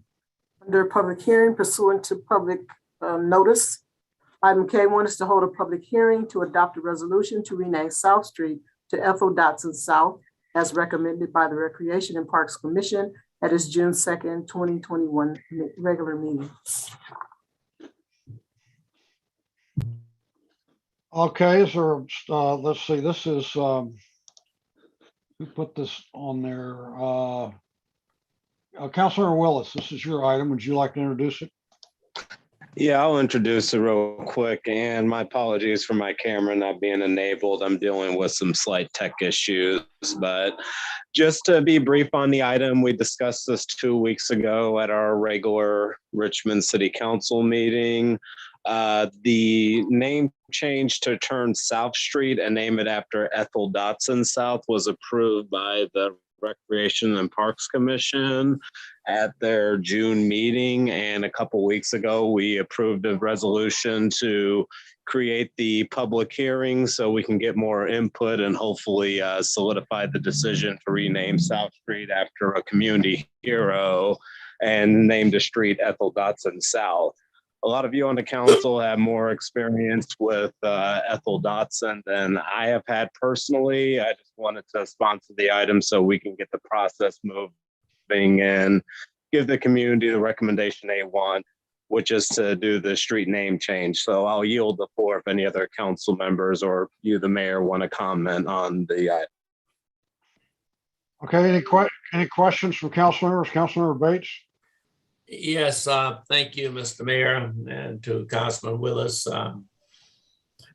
I had the privilege of knowing the Dotson probably better than anyone on the council. Having observed them living and growing up in Parchester. But I like to say that I appreciate the recognition, but I'd like to ask for an amendment. And the reason for the amendment, while Ethel was a pioneer and a fighter, so was the family.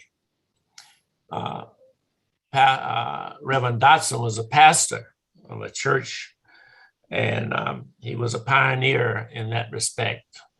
His son was on the East Bay Regional Park.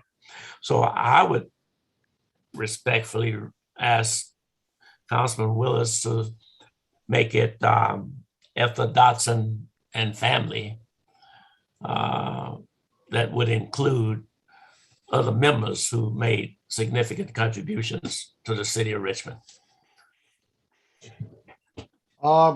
Mr. Mayor, may I respond real quick? Yeah, I 100% respect that, Councilmember Bates. My only thing is A, I don't know what that looks like process-wise because this already went through the Recreations and Parks Commission to get it to this point. And B, this is an effort that was led by the Pullman Point Neighborhood Council. I know Miss Naomi Williams has been taking the lead on this. So I wouldn't feel comfortable accepting that amendment without giving it to the folks who have been working on this the whole time and brought it to this point. So that's where I'm stuck at personally, but I would want to also hear from city staff on what that looks like process-wise, considering we went through the process and brought it to the public hearing. What would an amendment to the street change actually mean if something like that were to happen tonight? Anybody from staff want to opine on that?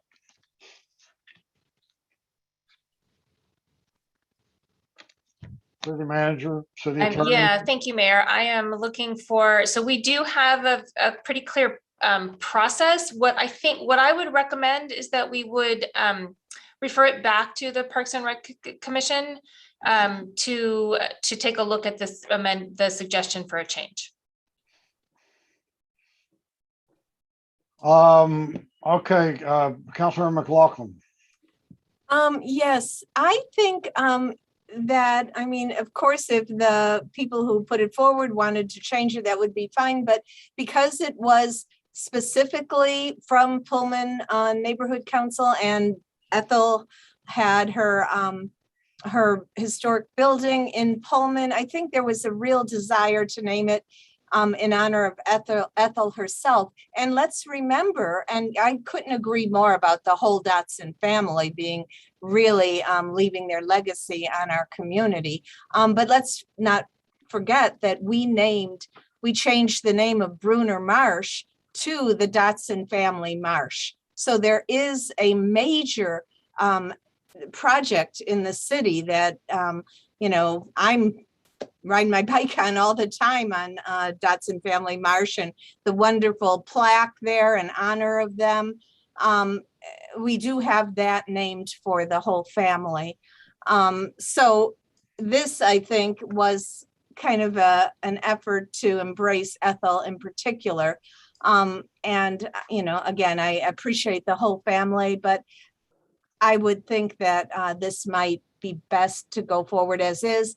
But I'm sure we'll have some public speakers who will opine on that as well. Councilor Bates, you still have your hand up, or is that a leftover? No, I'm sorry. I'll remove my hand. Yeah. Okay, we have public speakers. Yes, we do. We have 4 public speakers. Please call the speakers. Okay, the speakers are Naomi Williams, Tarnell Abbott, and Mark Wasberg. You'll each have up to 3 minutes. Naomi Williams, you may begin. Good evening. I'm Naomi Williams, the president of the Pullman Neighborhood Council. It's not the Pullman Point, it's the Pullman Neighborhood Council. The Point is the apartments down on Carson. But good evening, Mayor and Vice Mayor and City Council. Thank you all for accepting and adopting the resolution. And thank you, Councilman Willis, for writing it to rename a street in Ethel Dotson's name. She also lived on that street and in the International Hotel on that street and in the Seaport Baptist Church where we still have our meetings. She did a lot of things for Richmond. And I understand what you're saying, Mr. Bates, but this is not for the family. This is for what Ethel did for the city and for us. And because of that, I reject changing it to the family when we went through everything to say Ethel Dotson South. And we left South on there so everybody knows that part of this is in the South and that's where she lived. So if you change it, it won't be with my okay and it won't be with the neighborhood's okay. So I guess that's all I have to say. But she told me, she gave me that we were going from place to place having our meetings. And one meeting, she said, you can meet here at the church, but I'm gonna give you a key and don't you give it to nobody else. And I said, okay, I still have the key. When I have to go in, I think about her and I still have the key. And as long as I'm alive and president of the Pullman Neighborhood Council, I'll keep that key. But it's really for Ethel Dotson, not for the family, for her brother or anybody else, her uncle or daddy. It's for what she did to give her the recognition. Thank you. Thank you. Our next speaker is Tarnell Abbott. Tarnell, you may begin.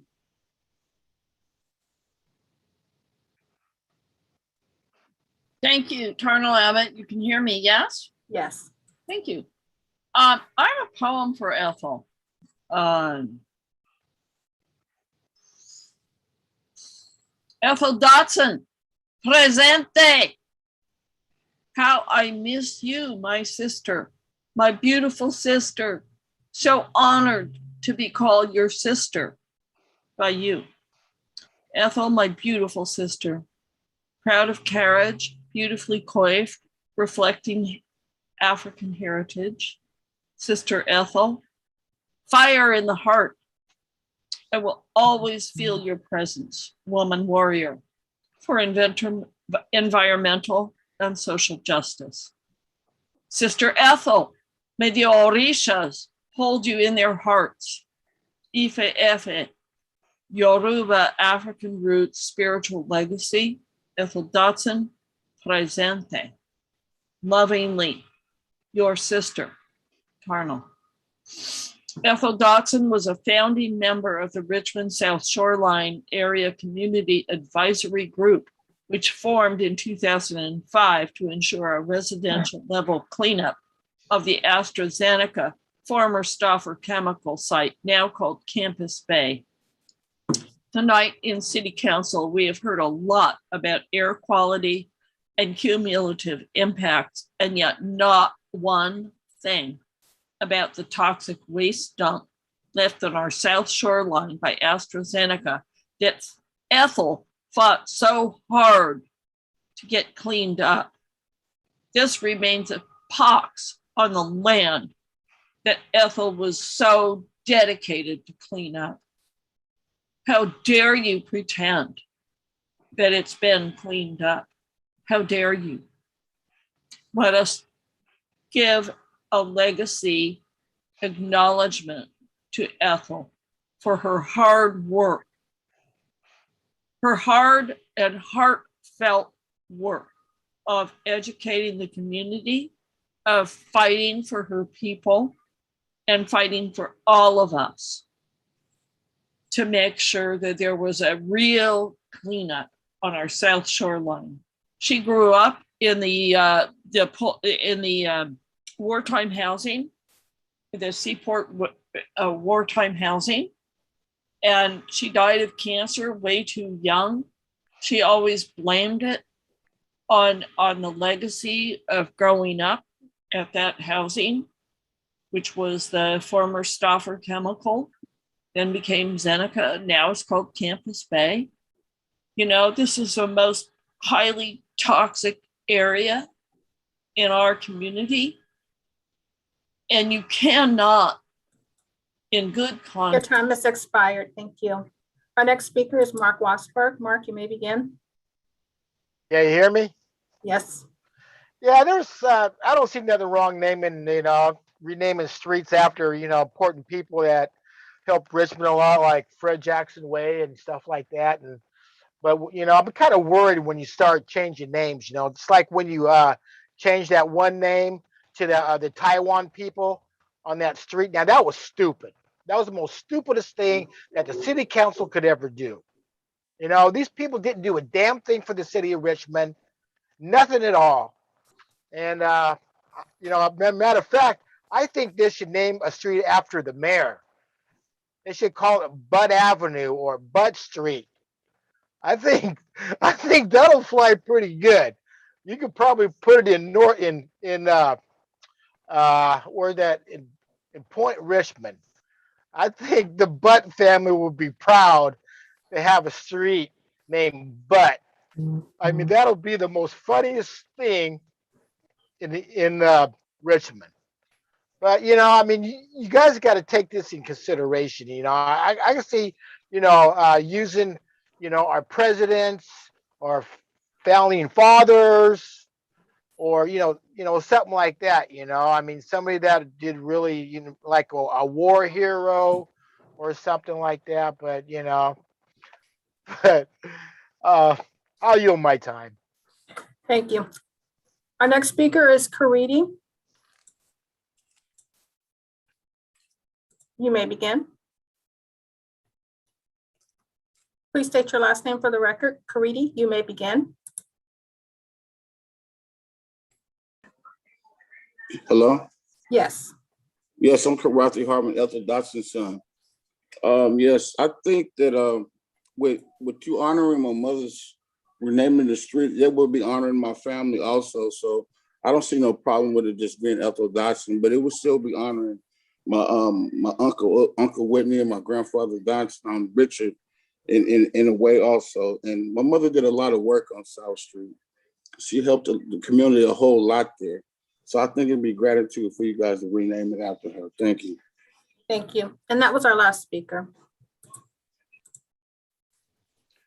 Okay, any further questions or comments from council members? Councilmember Martinez. Quick comment. Oops, sorry.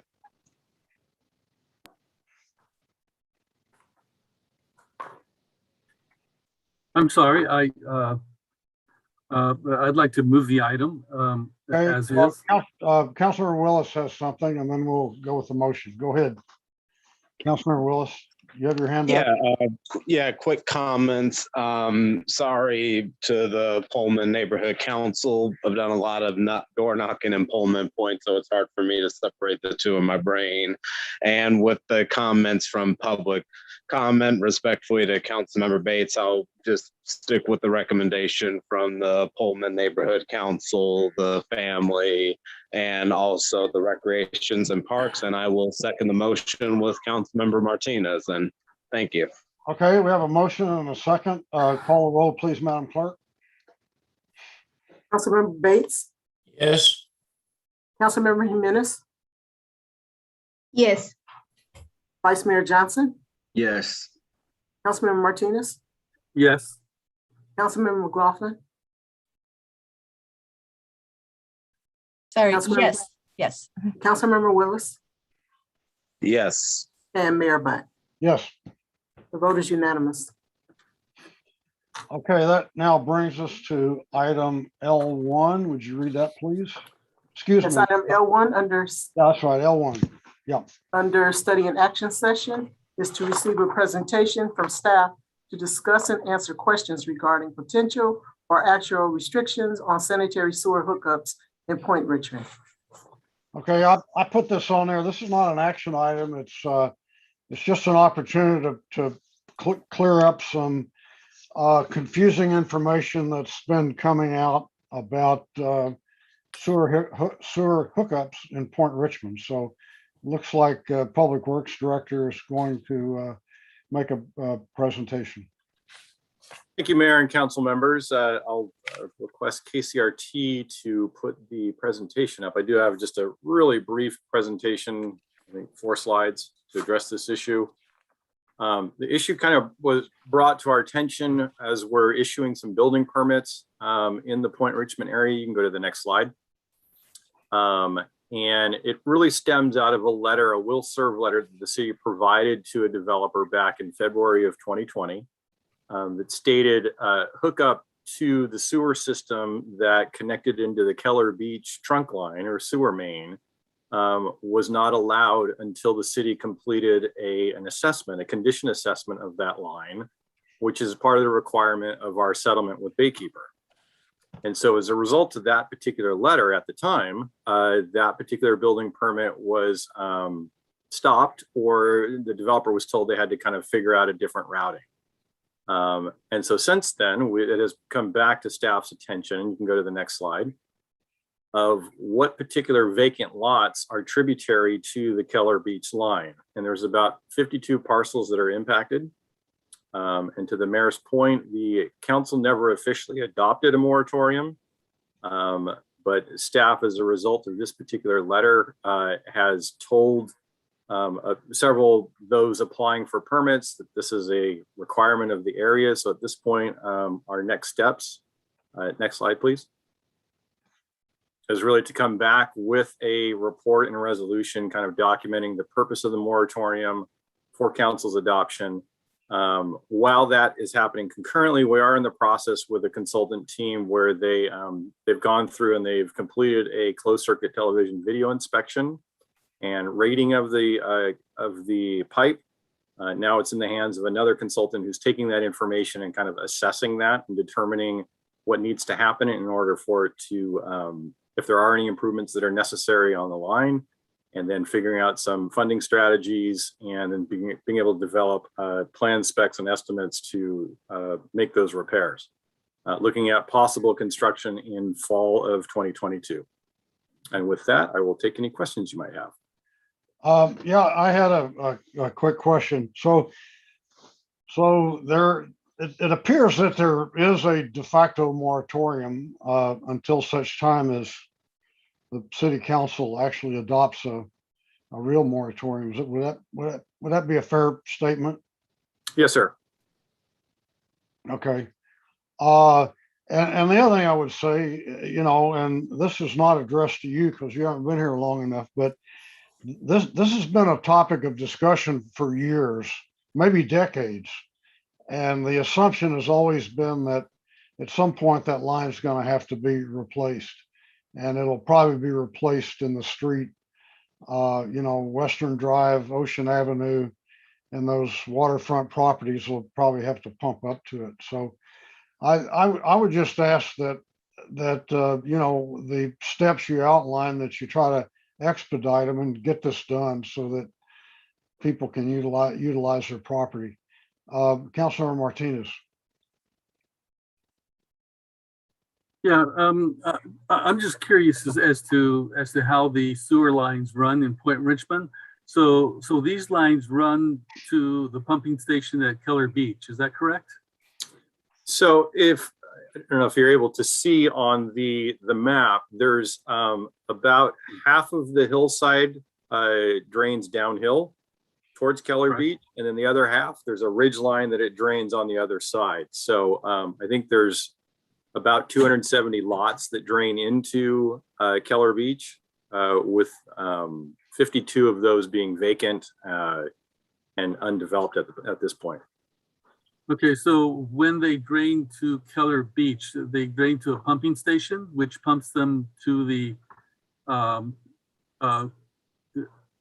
the Treatment station? plant. Yeah, treatment plant. Thank you.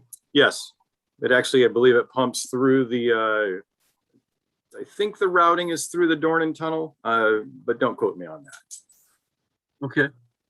All right. So, and the reason that the moratorium is happening is because we're not sure that the pumping station can handle more effluents. Is that correct? No, it's not a capacity issue with the pumping station. It's a condition of the pipe. With our settlement with Baykeeper, there was an awareness of this pipe being within the high water line.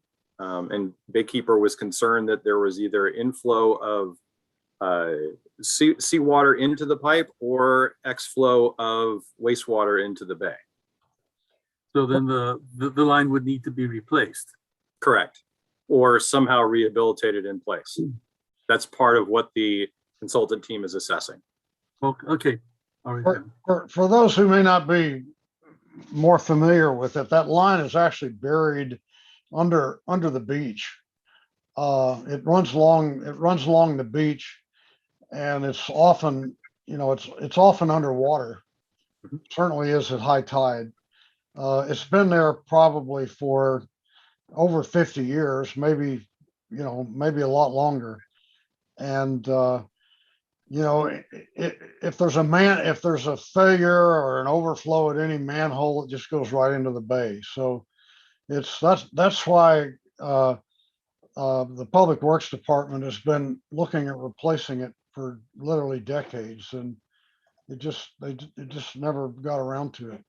Councilmember Bates and then McLaughlin. Oh, yeah, go ahead. I just wanted to say that it sounds like it's a high priority that should be handled as quickly as possible. Absolutely. Yeah, Councilmember Bates and then McLaughlin. Well, I wanted to agree with Councilmember Eduardo. We sit on that West County Agency Board, and it's very important that we take action as quickly as possible, because that Bay Keepers, they would be filing a legal action against us, and we really have no defense. So we're going to have to pay for it one way or the other. And to the Public Works Director, we don't have the funds, obviously. Is there a possibility of a bond measure just for that particular area? What are you looking at in terms of acquiring the revenue to make the necessary corrections? Well, I appreciate the question, Councilmember Bates. I think where I'd really like to start is getting an understanding of the order of magnitude of the repairs that are needed. And so then we can kind of pursue funding options from there. Whether it's bonds, whether it's state revolving fund loans, whether it's through the infrastructure bill that's coming out through Congress. I think there are a variety of options at our disposal. Clearly, we'll need to consult with our financing council to make sure we're not exceeding any kind of bond limits and financing limits. So, but I think at this point, the first step, as we had kind of presented, was really looking at the order of magnitude improvements that are needed. Okay, thank you. You're welcome. Councilor McLaughlin. Yes, this is a question to staff. Can you show on the map or maps the location of SunCal's proposed Point Melati big new sewer line through the residential streets of Point Melati, so the public and all of us have an understanding where this sewer line is going to be? So I did receive an email from a resident on that matter, Councilmember McLaughlin. I did respond to that, and we're working with the development team for Point Melati. One of the proposed connection points is at the end of Western Drive. Another proposed connection point is on Tewksbury. So really, it depends on how their process goes working through Caltrans and both Chevron. Because both of those alignments impact both of their either rights of way or property. So the exact connection point the details of that are still being worked out. Okay, thank you. Certainly. Okay, any other questions? Do we have any public speakers? Yes, we do. Sabrina, can you please call the speakers? The public speakers are Jim Hansen and Eric Von Hippel. Jim Hansen, you may begin. Yes, council members, thank you very much. And I appreciate the question being raised about the relationship with a very large SunCal sewer line being proposed to go through the residential streets of Richmond. And the purpose really is, that issues have been raised about the development agreement associated with last year's council vote on SunCal and the indirect and direct infrastructure costs it could put the city and the taxpayers to pay for. So any discussion of wastewater service in Point Richmond, including for the unbuilt parcels in Point Richmond, needs to also include not just the connection point, but the actual route. And that information, I think, should just be part of the packet, any discussion with this. It is listed and shown in a graphic in the Point Mulati CEQA, so that you and the public can see that there is that these will be kept separate, hopefully. So the services and the costs from SunCal's proposed development needs to be kept separate from the services and cost of serving current Richmond residents. So please, in any future discussion on this, please include the route from CEQA as it is, so that we can determine that we will not be picking up those costs too. Thank you very much. Thank you. The next speaker is Eric Von Hippel. You may begin.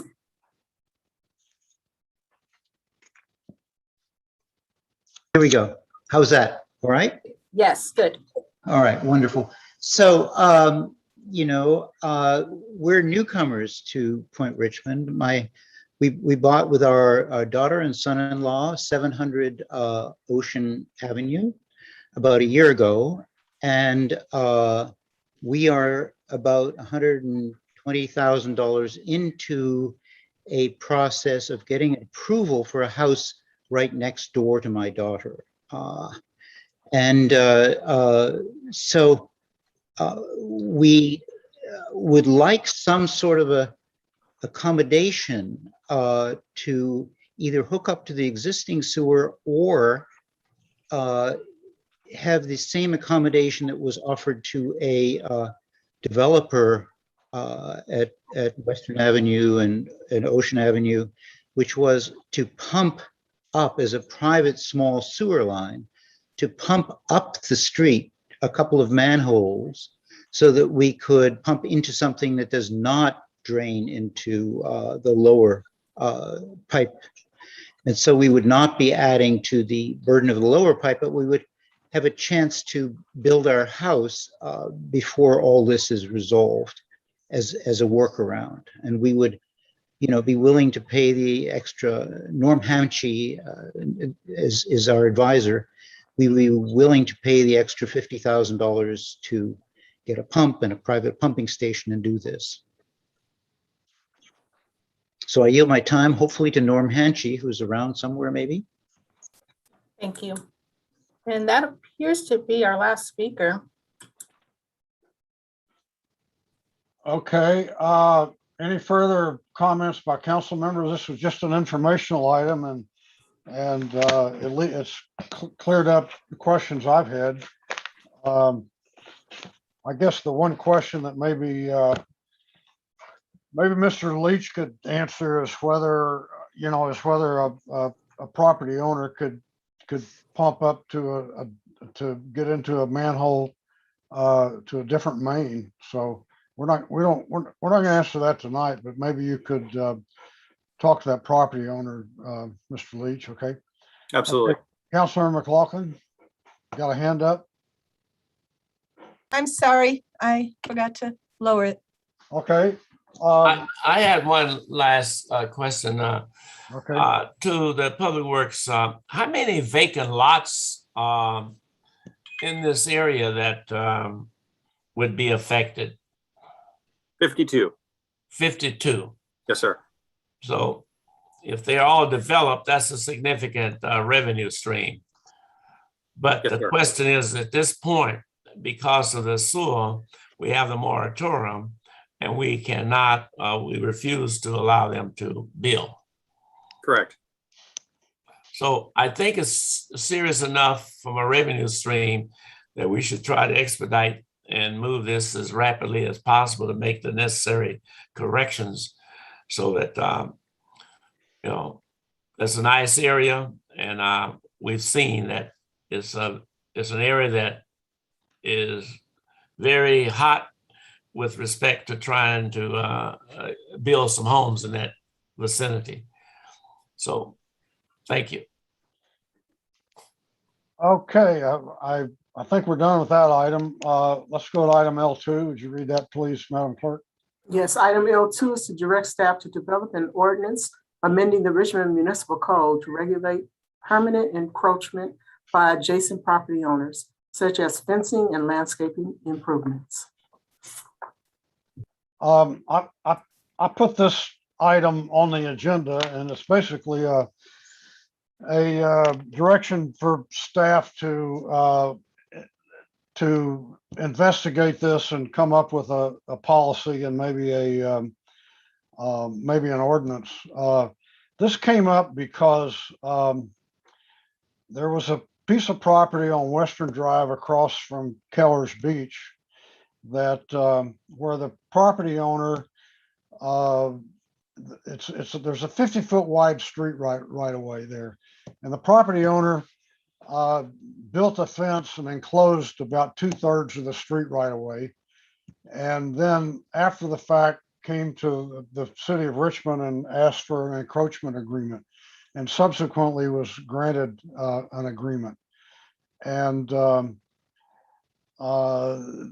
idea here is for the city to come up with a policy for dealing with these types of things. This particular one was dealt with administratively, and I think there's a thought that these types of things should at least come to the city council and have some public input. That was the practice until about 10 years ago, and then about 10 years ago, there were several encroachment agreements executed administratively, and so I think we just want to get this right going into the future. So, anybody have any questions about this? Councilmember Bates, you got a hand up? No, that's by arrow. Let me drop it. Thank you. Okay. And I would, well, are there any public speakers? Yes, there are 2 public speakers. Okay. The first public speaker is Eli Berland. You will have 2 minutes. You may begin. Hi, council members, Mr. Mayor, appreciate the time. My name is Eli Berland. I live in Richmond at 130 East Scenic Avenue. I applied for an encroachment permit to build a fence in the city right away in front of my home. The application was submitted and accepted by the city. The notice letter to neighbors was being drafted by engineering when I got an email from the Public Works Department notifying me that our application was suspended pending the mayor's proposal. I believe that this proposed ordinance is directed at me. The mayor lives on my street and has from the very beginning of this project attempted to block my efforts to improve the area, trying to make it safer for pedestrians and drivers. My proposal includes a safe refuge area for pedestrians to step off the road, which does not currently exist. There's only a steep embankment for pedestrians to face if a car is coming down the street. I have no opposition to public comment or hearing on my project. In fact, I encourage it. However, I do not understand why my application has been suspended pending the mayor's proposed ordinance. I believe this is a denial of my fundamental fairness in treating, I believe that this is a denial of fundamental fairness and treating all Richmond citizens equally. I would hope that the City Council would direct the appropriate powers that my application be processed now, and that it should not have to wait for a potentially long debate process of the mayor's proposal. Thank you for your time. I now yield. Thank you. Our next speaker is Mark Wasberg. You may begin. Yeah, you hear me? Yes. Look, no homeowner has the right to block a road or a sidewalk or any passage where public has to go through. Now, I don't know where these people get the idea that they have the right to build a fence that'll block a road. You can't do it. You know, just like that motorhome parked down by the mortuary, the sidewalk is completely blocked off. You can't not walk on that sidewalk. You have to walk around that sticky, smelly thing. Now, the city has every right to go ahead and seize property. It's called eminent domain. You know, under the Constitution, the city could, if they want to build a road to your house, they have the right to take your house, but they have to give you fair market value. All right. You guys should practice the law on that, because McLaughlin, she wanted to do this eminent domain and steal the people's property during their recession. She had a scam going on that, but it didn't fall through. So I don't know where these owners have the right to block a sidewalk or block a street or anything like that. You know, even though the city still can't give them permission to do it because it's illegal. I'm sure he should know that. He needs to go and talk to a lawyer to see what's going on. And all you other people that live in Richmond or anywhere else, you cannot block sidewalks, paths, or streets. You know, that's just the way it is, because that's the way that our Constitution was written. And if you do seize property, you have to give them fair market value. During that recession, there wasn't no fair market value. See, this is the scam that McLaughlin and her RPA wanted to calm the people. I yield my time. Thank you. And that was our last speaker. Okay, are there any further comments or questions from council members? Councilmember Martinez. You're muted. Thank you. Yeah, I do believe we need a policy. I remember we went through a public process to give right of way to a business, and then we also did a right of way, yielding right of way to PG&E or to PG&E. So those are two instances in which we did do a public process. So I believe that we should do the same thing for all encroachments. Councilmember McLaughlin. Yes, I just want to correct the record on what a public speaker said. As we all know, the Richmond Cares program several years ago was an attempt to acquire underwater mortgages by eminent domain to help our homeowners stay in their homes. The whole concept was that the city would acquire from the big banks these underwater mortgages, reduce the principal, and keep the homeowners in their homes the whole time, and have the refinanced mortgage with a lower principal back in the residents' hands. So just correcting the record. You know, since the previous speaker brought it up, I need to respond. I've started this because of the fence that was put up and the encroachment of about 2/3 of Western Drive. And at that time, I had no knowledge that a person on my street was trying to get an encroachment permit. If it ever comes up, I will have to recuse myself because it's within 500 feet of where I live. But I just want to make it clear that my My motivation to do this was connected to 8 Western Drive and has nothing to do with anything on the street I live on. Okay.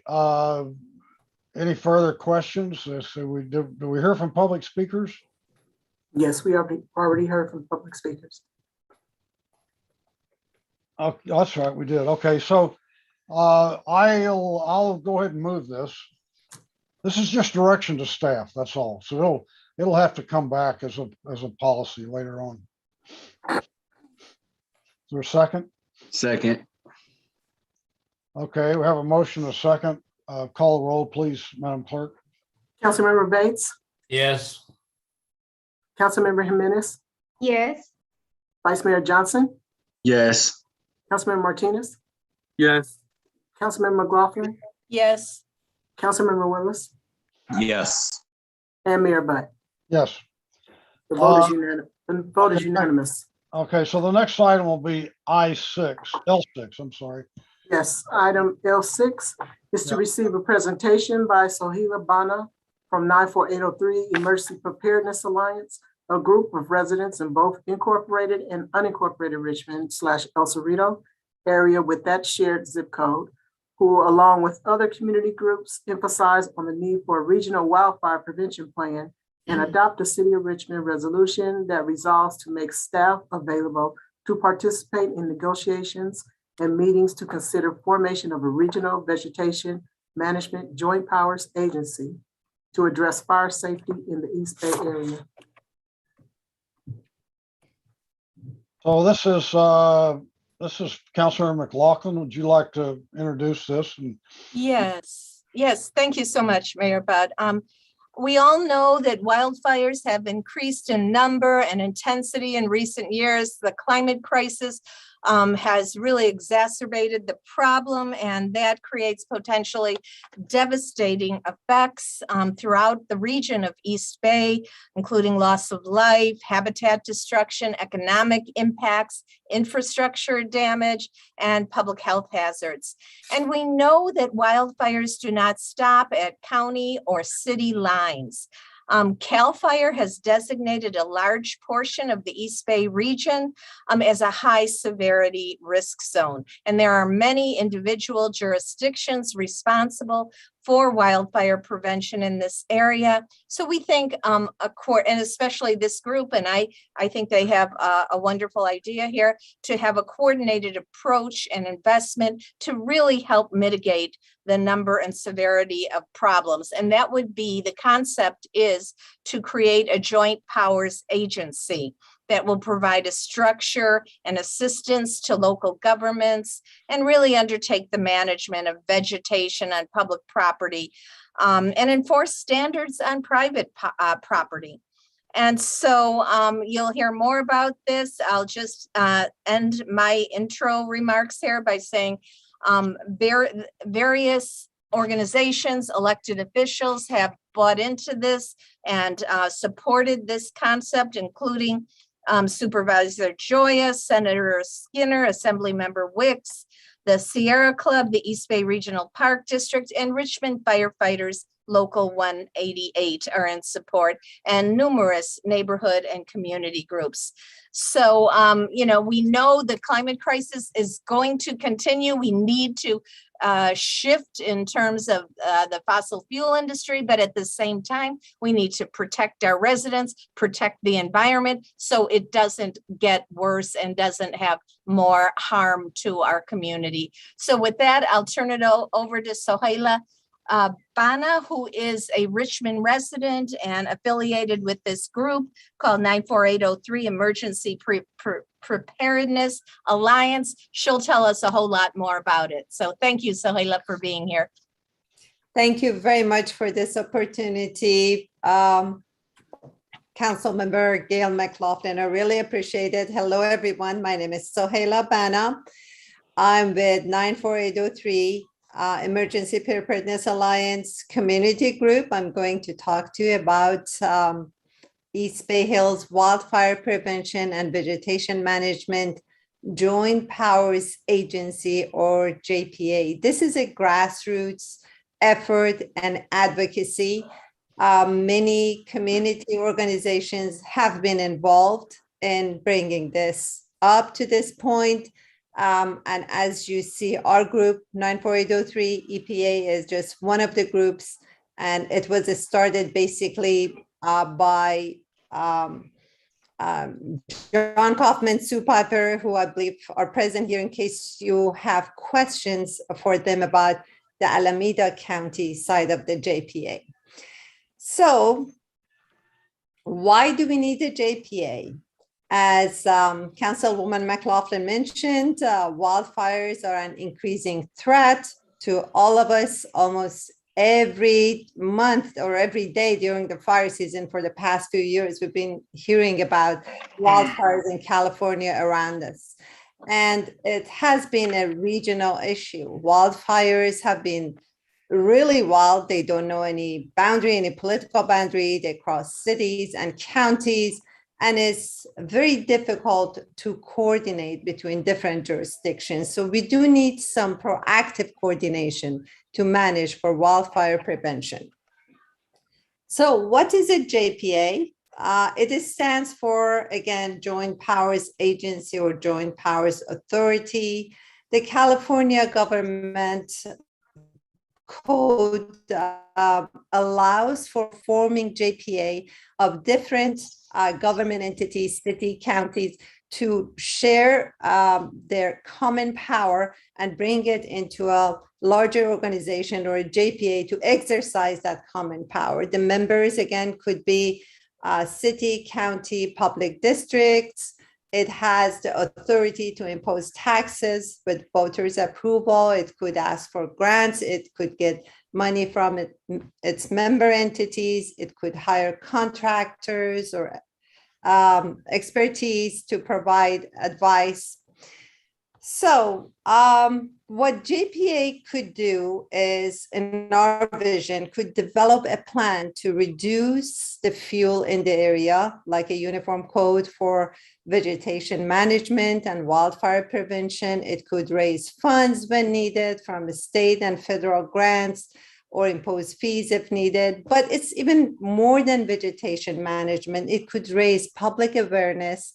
It could empower citizens to do their share and spend their own money for defensible space, to create a defensible space around their homes for home hardening.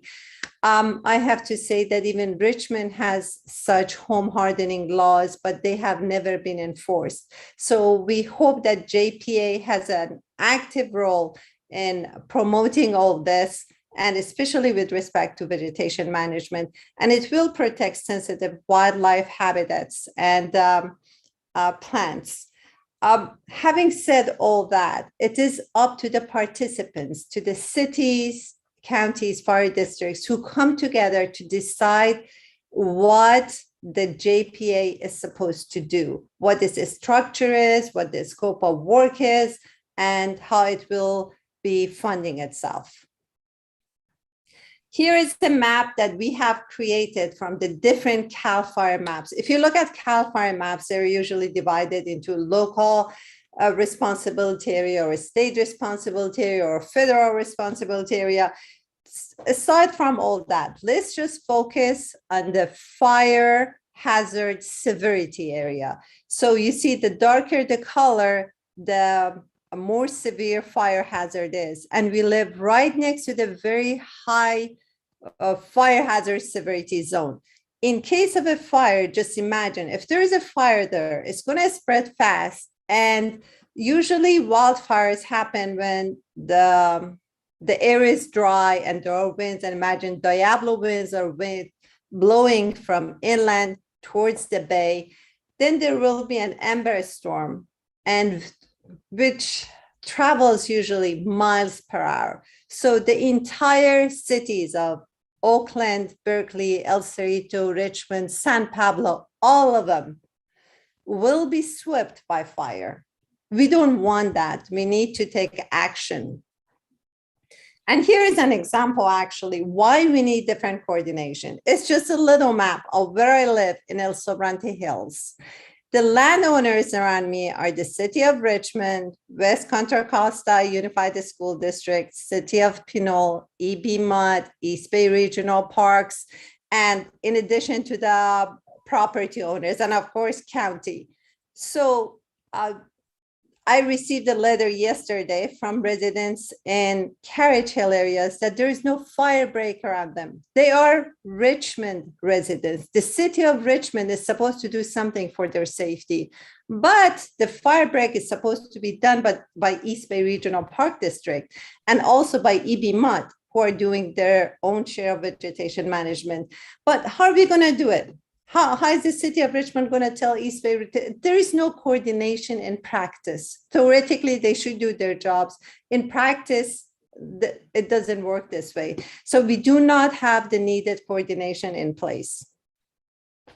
And a great news actually is that the governor of California is approving so much budget for fire prevention and for fire safety and prevention. It was passed on September 23rd that joint power authorities will be among the eligible coordinating organizations that could receive grants. So that's another incentive why we should go for a JPA. We envision that the cities in Alameda County and Contra Costa, including Richmond, will support and join formation of a JPA in addition to the fire districts in the area. And also regional entities such as East Bay Regional Park District, EB Mud, and UC Berkeley, which are major landowners in the area, and potentially other stakeholders in the region. Here's a list of elected officials who are already supporting it. And I'm glad that from City of Richmond, we have Gail McLaughlin supporting this. You see mayors of Oakland and Berkeley and other cities are supporting it. In addition, there are many community organizations, and Arlada organization is just one of those in El Sobrante and Richmond in this area. Many other community organizations are supporting it. So what are we asking you tonight? All we are asking from the Richmond City Council members is to agree to send representatives to participate in negotiations and meetings to consider formation of a regional vegetation management JPA to address fire safety in the area. Please note that we are not even asking for commitment to be a member of JPA yet. All we are asking the City of Richmond to be present at the table.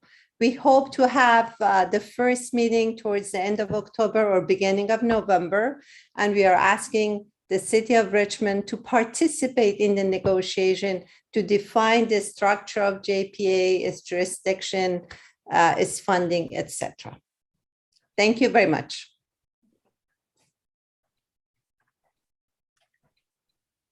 I cannot hear you, Mayor, but. Mayor, you're muted. Are there any questions from council members? I just want to Go ahead. I just want to thank Sohaila and all the individuals that have been working hard on this and getting all the support. Like there is a resolution that I have attached with this item that basically says what Sohaila has presented to us. And the resolved is, therefore be it resolved that the City of Richmond agrees to make staff available to participate in negotiations and meetings to consider formation of a regional vegetation management joint powers agency to address fire safety in the East Bay area. So that is what we will vote on. But if there, I'm happy to make a motion. But if we have other questions, I know there are people here, not only Sohaila to answer questions, but I think, Sohaila, you said there are a couple other individuals from Alameda County or from Oakland. Yes, I believe John Kaufman and Sue Piper, or one of them may be here. Well, let's go. Chief Smith has his hand up, so Okay. he wants to say something. Go ahead, Chief. Yeah, good evening, Mayor Butt, Vice Mayor Johnson, and council members. Hi, Sahila. Just want to say hi. Sahila has been a long time collaborator with the Richmond Fire Department, and we really appreciate her efforts. She loves her community, and she's a hard worker. I just wanted to let you know that the Contra Costa County Fire Chiefs had a presentation of the JPA, and after hearing the presentation, voted not to support it for the following reasons. There was no identified funding for the JPA.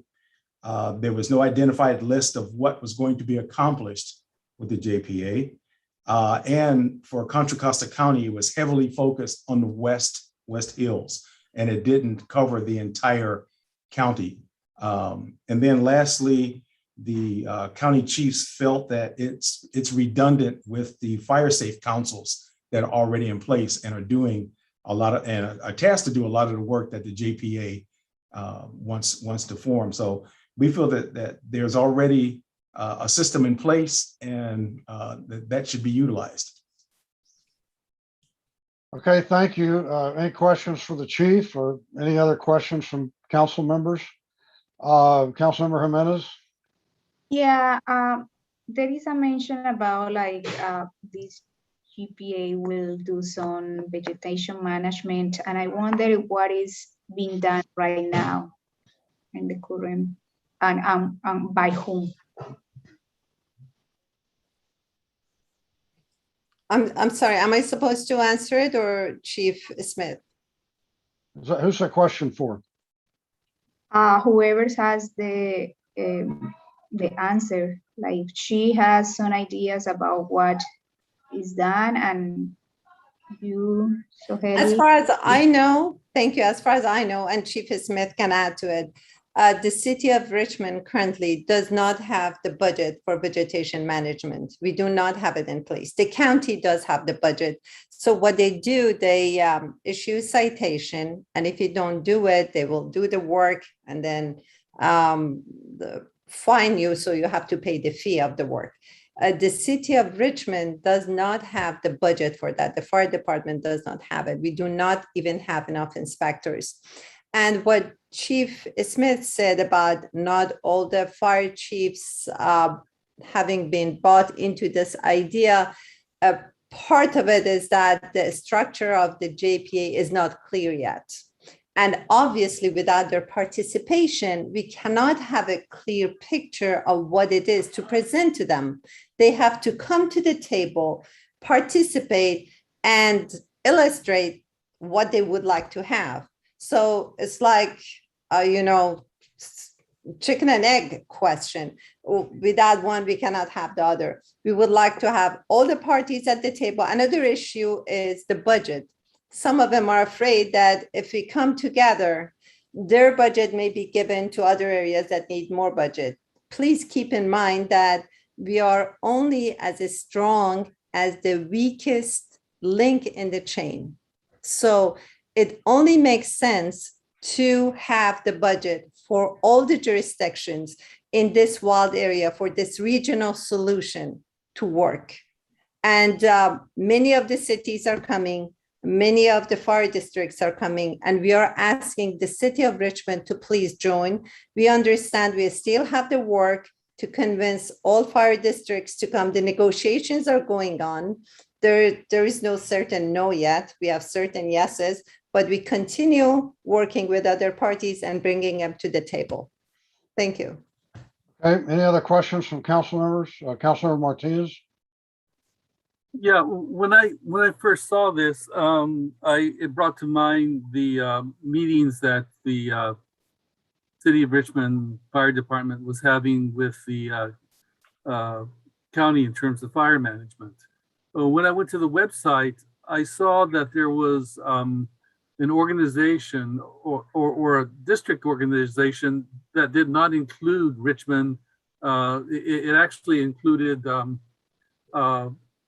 Hercules and north of Hercules and East County. Everything else was left out. So why do we not have representation in this? What's the name of the organization? I'll have to look it up. If you go to the if you go to the county fire, let me see if I can find it. Always looking that up. Councilor McLaughlin, you have your hand up. Yes, I just wanted to say, again, kind of reiterate what Sohaila said, in that the structure hasn't been worked out yet. So what Chief Smith said, you know, like it doesn't have any funding. Well, it's going to be worked out and they could acquire. I mean, we know JPAs have a special role in terms of you can do joint fundraising. You could, you know, get funds for the whole JPA. That is a stronger grant proposal than each city or each jurisdiction. Plus you have the Park District, you have eBay Mud, you have all these different agencies that are surrounding or, you know, next to, adjacent to the city of Richmond that need to be participating. And this will make that participation more coordinated. I also believe that JPAs carry its own liability. So I'm not sure, I recall this when we were thinking about a JPA for the Richmond Cares program, in that the liability would lie with the JPA, and of course insurance and all that would be acquired, but it would take that liability away from the participating agencies separately. So I think there are many benefits, and all that is being asked is that, you know, a staff person or two, I don't know how many, but just participate in the discussions so that the questions, the concerns get vetted. And then, of course, any decision about actually becoming a part of this would have to come back to the council. Councilor Martinez, you find what you're looking for? I did. It's called the Contra Costa County Fire Protection District, and they have a annexation update to annex the Rodeo Hercules Fire Protection District, and so that leaves Richmond out of the mix. And you know, if we're going to talk about fire protection, it needs to be regional. It just can't be different districts looking out for each other. And so I think this is something worthy of looking into. And if they're worried about it being focused on West County and not on East County, the question goes back to them. You know, what is this Contra Costa County Fire Protection District focused on East County without including the West County? I think what you're talking about is CONFIRE. It's the county's, essentially the county fire department that covers everything that's not covered by cities and other fire districts. So, well, they're talking about annexing Rodeo and Hercules. Well, if they annex Richmond, our fire department would go away. So anyway, Joe Lease, you have something? You have your hand up. I do, Mayor. So just to clarify, both the general fund and the Hilltop Lighting Maintenance District contribute towards funding of staff to maintain some of the special fire hazard areas. So we do some of the vegetation management. In fact, that's part of the discussion we had pre-budget adoption, was talking about utilizing goats to help maintain some of those areas. Okay. So any other questions from council members? Are there members of the public who'd like to speak on this item? Yes, we have two speakers. The first speaker is John Kaufman. Thank you very much. I'm really here to support Sohaila, who's a member of our committee. I am the co-chair of the regional committee that's been working for the past year, talking to public officials and putting this whole idea together. And we thank very much for your time this evening to consider it. The problem we face is that the fire departments work very well together on suppression of fires. If there's a big fire that one jurisdiction can't handle, they call in mutual aid. Nothing like that exists for vegetation management. We need, as Sohaila so eloquently said, we need a regional approach for vegetation management to prevent wildfires. We don't want wildfires to be in a situation where we're focusing on putting them out. We want to prevent them. And that's why we think that a JPA is the right way to go. It enables us all to work together. So Ayla showed you a list of all the public officials who are on board, and we welcome Richmond to participate in working with us. The specifics will be worked out as we all gather around a table or around a Zoom, as the case may be, to work together. But we want to come up with a plan that everyone can support, including Richmond. And we'd like very much to have Richmond be at the table. Thank you. The next speaker is Susan Piper. You may begin, Susan. I'm the other co-chair. I'm from the Oakland Fire Safe Council. I lost my home in 1991, and I work on these things because I don't want anyone to have to go through this like my husband and I did 30 years ago. In your area, but certainly in our area in Oakland, we're surrounded by different jurisdictions. Where I live, which is right by the Caldecott Tunnel, we've got East Bay Mud, we've got East Bay Regional Parks, we have Caltrans, we have the Oakland Unified School District, and private property owners.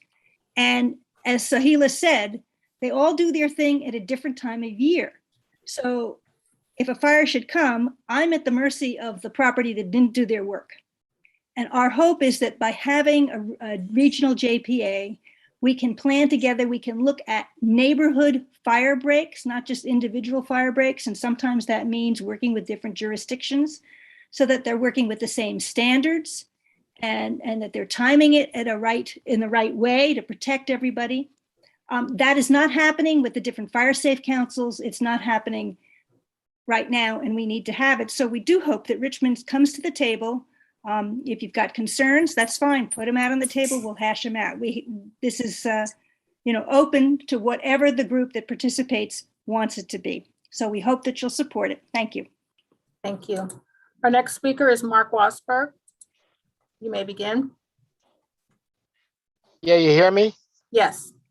Yeah, around about 7, 8, 9 years ago, we had 2 major fires here in El Sobrante. One was up there behind Jack in the Box, and the other one was up there on Appian Way. Now, there was no way that you could have a fire break there. I mean, these fires were pretty bad. That's why they had the airdrops. There went up on the hill because I was hosing down my friend's house. But I mean, there's some places you could have fire breaks and some places you can't. So like I say, it's unfortunate that these fires happen, like these fires that's up there in Shasta County and all these other ones now. But I mean, it's something that I mean, around homes and stuff like that, you could have fire breaks, but way out in the forest and stuff like that, it ain't gonna happen. It will cost millions and millions and billions of dollars to try to prevent these fires. But like I say, around the cities and homes and stuff like that, you could have fire breaks, you could have fire trails and stuff like that. But like I say, once you really get out, into the wilderness, forget it. It ain't gonna happen. That's why they got airdrops. If they had fire breaks and roads going up there, they could use that. But it's just something that we're gonna have to live with. I yield my time. Thank you. That was our last speaker. Okay, was there a motion? Yes, Councilman McLaughlin? Yes, I move that we adopt the resolution, which I already read the resolve, to which authorizes staff to participate in these negotiations and meetings to consider formation of a regional JPA to address fire safety in the East Bay area. And the city manager would be the person to assign which staff participates. Was there a second? I second that. Okay, would you call a roll, please, Madam Clerk? Councilmember Bates, Yes. Councilmember Jimenez, Yes. Vice Mayor Johnson, Yes. Councilmember Martinez, Yes. Councilmember McLaughlin, Yes. Councilmember Willis, Yes. And Mayor Butt. Yes. The vote is unanimous. Okay, that brings us to item L3. Would you read that, please? Yes, Thank item you, L. Sohaila. What? Item Thank you, L3. everyone. Item ahead. L3. Item Item L3 is to receive a presentation from leaders of the Richmond Rapid Response Fund on impact and activities. Okay, let's see. This is okay. This is a staff item, so go ahead. There's a staff report. Lena? Yes, good evening, Mayor, council members, Lena Velasco, Community Development Director. With me this evening, we have Jasmine Jones, who's the Executive Director of EdFund West, as well as Jasmine Trevina, who is the Program Officer for the Richmond Rapid Response Fund, and also LaShonda White, who is the Director of Library and Community Services. So we're here this evening. I will pass it on to Jasmine and Jessica, who will be providing an update on the Richmond Rapid Response Fund. So I'm going to share my screen. Awesome, thank you. Lena, you can actually move it to the next slide. Good evening, esteemed council members, Mayor Butt and Vice Mayor Johnson. We want to thank you for your time and for the honor to present our work. While some of the council members may be aware of this initiative, this effort that we've been taking on, we are extremely excited to share more about this work that we're doing here to serve our community during the COVID-19 crisis and our plan to continue serving the community as we recover from this crisis. Before we get started, I do just want to acknowledge that we will be referencing the fund as R3F, so we don't have to keep saying Richmond Rapid Response Fund. And yeah, so I'll get started. So the fund is an emergent fund that was born out of the West Contra Costa COVID Community Care Coalition. Our multi-sector partnership hosted a community-centered process to really distill priorities and act for response and recovery in the city of Richmond during COVID-19 crisis. R3F brings an asset building lens and focuses on long-term community investments. And we believe individuals are experts of their own lives and knows best what their needs are. We can move to the next slide. As Lena mentioned, my name is Jasmine Jones, and I'm the Executive Director of the West Contra Costa Public Education Fund. And we recently hired Jessica Trevina, who is the R3F Program Officer. The rest of the logos that you see here on the slide represent the core partner organizations who really helped found this work. These are community leaders who came together to act as the stewards of the fund. The core organizations include Building Blocks for Kids, Rise Youth Center, Richmond Promise, the Richmond RIT Program, the Mayor's Office, and the West Contra Costa Public Education Fund. You can take it to the next slide. However, we know that this work could not be done alone. And so those core representatives really represent the core group that kind of help move the fund forward. However, one of our core partners, RISE, has been the convener of over 90 cross-sector stakeholders who make up the West Contra Costa Cares Coalition. These partners have informed and collaborated to accomplish the work to date. And here on this slide, you will see all of those partners listed. And we hope to really continue and grow the coalition. And so we're not going to name all of the folks on the slide. If you look, you can probably see and recognize people you know, people that you work closely with. But this is the coalition at large, and we really hope to continue to grow it. And so I'm going to turn it over to Jessica to share more about how we operate. And you can go to the next slide, Lena.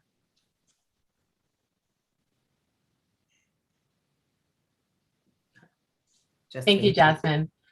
As Jasmine mentioned, R3F is a wraparound initiative that meets the immediate needs and the ongoing priorities of Richmond residents during the COVID-19 pandemic and beyond.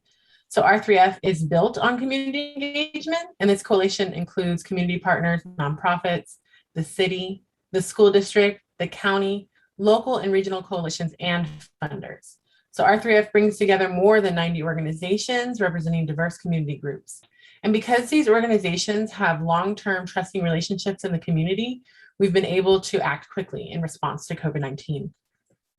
Due to the need to start fundraising, it's important to note that the fund was launched before having everything figured out.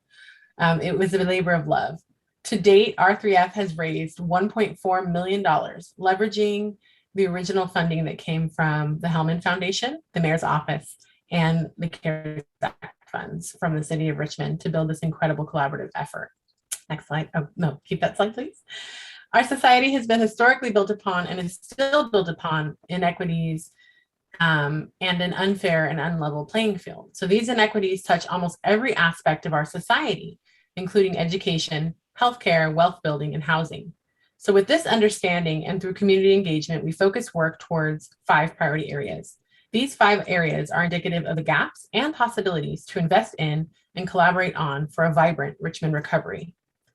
Our principles and practices center healing, relationships, and racial justice within and across all areas. These areas are economic recovery and security, food and essential supplies, education and learning, health and healing, housing and homelessness. Jasmine? Yeah, you can move it to the next slide, Lena. So when we launched the fund, which was May 5th, 2020, we had big goals, very, very ambitious goals. And so in phase 1, we wanted to raise $1 million to really support 2,000 families with direct cash grants in the amount of $500. In phase 2, we really wanted to expand that financial assistance or support and also support community-based infrastructure with the goal of distributing another $3 to $4 million. In phase 3, we really wanted to take some time to assess community needs and figure out what ongoing infrastructure and support was going to look like. And we didn't really have a goal for what that kind of distribution was going to be. You can go to the next slide, Lena. However, as we worked, as we were doing the work and we were in the work, we really had to adjust our expectations from our high goals and really make them into actionable items and to see what was possible in the moment as we build our capacity. And so as Jessica shared a little bit earlier, is that this was a labor of love. It really began as a labor of love with the core partners coming together and seeing the need to really to support our community in this way.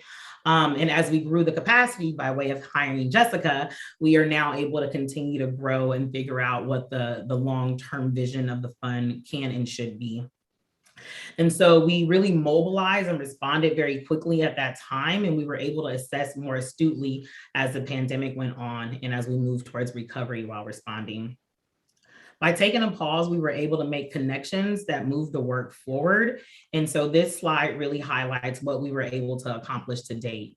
And so from the summer of 2020 to the fall of 2020, we were able to serve 500 families with direct cash grants. And we were able to raise $1 million in that period. In the winter of 2020 through the spring of this current year, we really were able to extend that support to focus on rent relief and continue to give out cash grants. And so I believe our first rent relief monies went out around December. And so we were really able to ensure that residents were able to stay housed in the city of Richmond. As we know, folks were struggling at that time to pay rent and mortgage and so on and so forth. And so we were able to provide rent relief to 48 families and another 248 families were able to receive direct cash grants. And we also raised another $400,000. During the summer of this year, we really kind of honed in and brought it back to kind of think about what strategic planning process could look like, really kind of think about who are the key folks that kind of help inform our work as we move forward, especially as we're thinking about what recovery from the pandemic looks like. We were able to serve another 18 families and providing them with rental relief to ensure that they were able to stay housed in our city. When we were able to continue to give out cash grants to folks who needed them the most. The kind of top priorities that came up during that time were around rent relief, economic security, and basic needs, right? And so a lot of things that came up is like, I just need some money to buy some food. I need to pay my phone bill. I need to pay my PG&E bill, right? So these kind of basic needs were coming up as things are priorities. Lena, you can take it to the next slide. I wanted to take this opportunity to kind of talk a little bit about the impact. And so this slide really highlights a few of the quotes of the recipients. I'm not going to read all 4 of them, but I will read 2 of the 4. First one I will read is everything went very, very smoothly. I received a lot of guidance, which made the whole process easy. People were very communicative. The people I spoke to also shared a lot of other resources with me. So I've been doing well since then. My rent is very high, so the generous amount I received was really helpful. And so one thing to just note here that Jessica shared a little bit earlier is just about being a wraparound initiative. And so folks not only came to get the cash grant or the rent relief, but we were really able, because the way we are set up, to connect folks to other resources. And so as this person mentioned, we were able to share a lot of other resources with them to connect with other safety net opportunities. The other quote I will read is, my funds have helped me tremendously with food, being able to pay my phone bill and PG&E bill. I really appreciate it. And so this just kind of highlights some of the impact in terms of folks being able to take care of their basic needs and stay housed during this time. You can take it to the next slide. I also want to just kind of share some demographic data and some of the profile, because I'm sure folks may want to know, well, like, who got served, what areas got served, you know. And so in terms of race, predominantly Latino and African-American folks were the recipients of the fund. And in terms of gender, it was predominantly female identified folks who received the funds from this fund. You can take it to the next slide. In terms of what people use the resources on, the disbursement areas, right? So this is the cash grants, and this was an amount of $500. And so with that $500, folks primarily used that on food and groceries. The next thing was utilities. After that was rent, household supplies, transportation, and school supplies. And I think one of the things, I know one of the things that really prompted us to think about a rent relief program is the idea that $500 isn't going to get you much for rent anywhere in the Bay Area, right? And so $500 was going really quickly for folks if they were using it towards their rent. And so we really wanted to explore and partner with other folks to figure out, how do we really build a program to ensure people can stay housed, that they're not homeless, that they're not moving to other parts of the region. And so the folks who received rent relief primarily resided in 94806 zip code. And then the next zip code was 94801, and then the next was 94804. And so that gives you just kind of a little breakdown of who was served with these resources. And I'm going to turn it over to Jessica to kind of talk a little bit more about what we learned over the last 18 months. Thank you, Jasmine. So the number one thing that we learned over the past 18 months is that collaboration is key. And I think beyond the Richmond Rapid Response, I think, you know, we've all had an opportunity to really think about collaboration in a different way. And so in this key time, we really learned that collaboration was key. Where there wasn't infrastructure, where there wasn't an answer, folks came together. We talked about the hundreds of folks that came together to really make this initiative happen and to have direct relief to our community. So number one lesson learned, collaboration is key. Number two, we learned that leveraging works. The initial investment from the Hellman Foundation, the Mayor's Fund, and the City of Richmond really showed outside philanthropy that this was a local homegrown initiative that was really cared about and something unique and special. Often small cities or cities like Richmond don't get the same kind of philanthropic interest as bigger cities in the region get. But this time we were able to show them something unique. And we also learned a lot about the needs of Richmond residents and the best practices about responding to those needs, as we talked about through the collaboration, through leveraging. And next, number three, the lesson was that it's an iterative process and that ongoing learning and revision must constantly be happening. So when we talked about the fund just starting immediately because it was an emergent need, and it was a little bit of building the plane while flying it.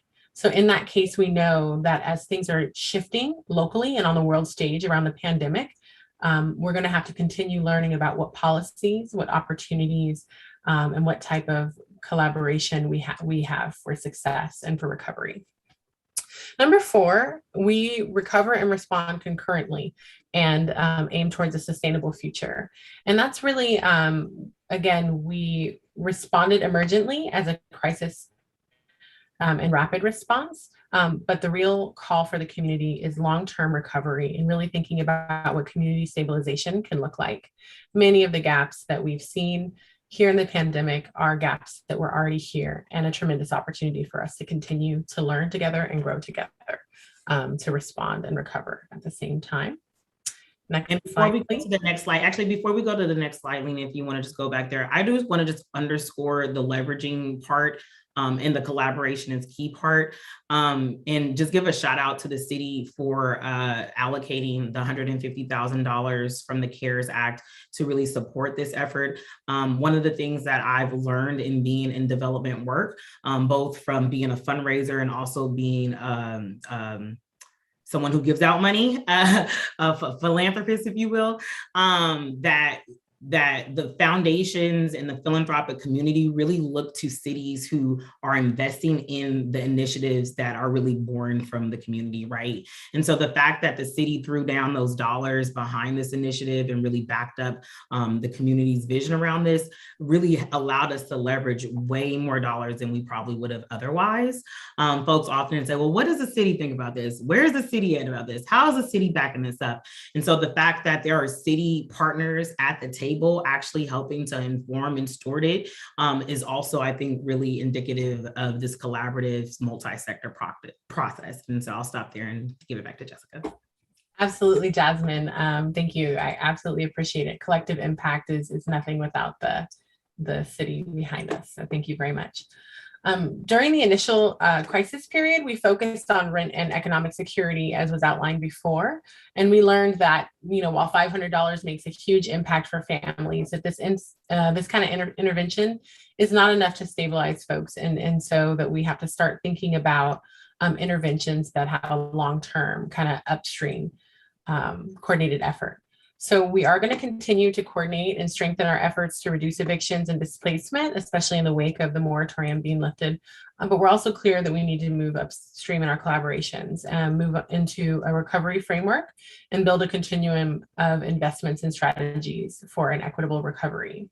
So as was outlined a little bit by Jasmine, and you'll see in the staff report, we are in a period of research and development, strategic planning, working on our governance structure that would incorporate the community further and continue to evaluate the work that we've had thus far so that our community engagement and our relationship building can help really drive the design of our upcoming programming around basic income as well as a rent relief program.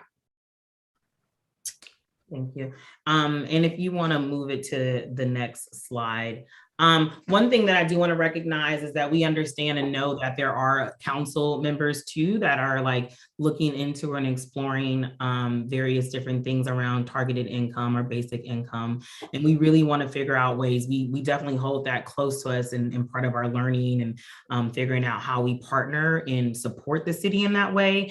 We're taking on a lot of the work in terms of researching and understanding what other models exist. And we're partnering with some of the core partners here locally to figure out, well, who are some of the target groups and where there might be existing structures to really inform that work. And so just want to let you all know that you may get calls or you will get calls from us and emails in terms of figuring out how to continue to collaborate and work together to serve the city residents. And so as we close, we just want to let folks know that R3F is a unique fund in the Bay Area that was generated and held by community and multi-sector partnerships centered in racial justice and social justice principles. We are building on existing initiatives in Richmond, so health and all policies and a lot of other things that exist, right? And learning from other communities as we are introducing new approaches to accelerate change and transform systems. Our 3F's program will build on successful practices and both respond to and proactively plan for Richmond's unique needs and visions for the future. We really thank you for taking the time to hear more about how we're serving our residents here in Richmond, and we look forward to building upon this collaborative effort. We'll take a stop here now and really open it up if there are any questions from council members. Thank you. Thank you.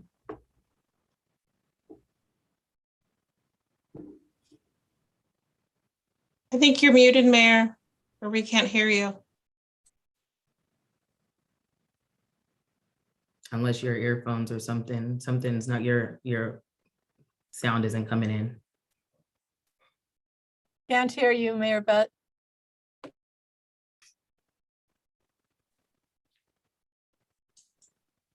And we also questions, comments, whatever, if you know anybody who's, received assistance or anything, relief, you can definitely share back.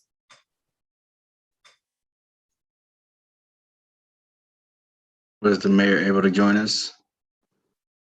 No, his sound is still messing up. Okay, well, until he's able to, Eduardo, you have, Councilmember Martinez, you have the floor. No, I was going to ask that you take over. So I'm glad that you took the initiative. Thank you.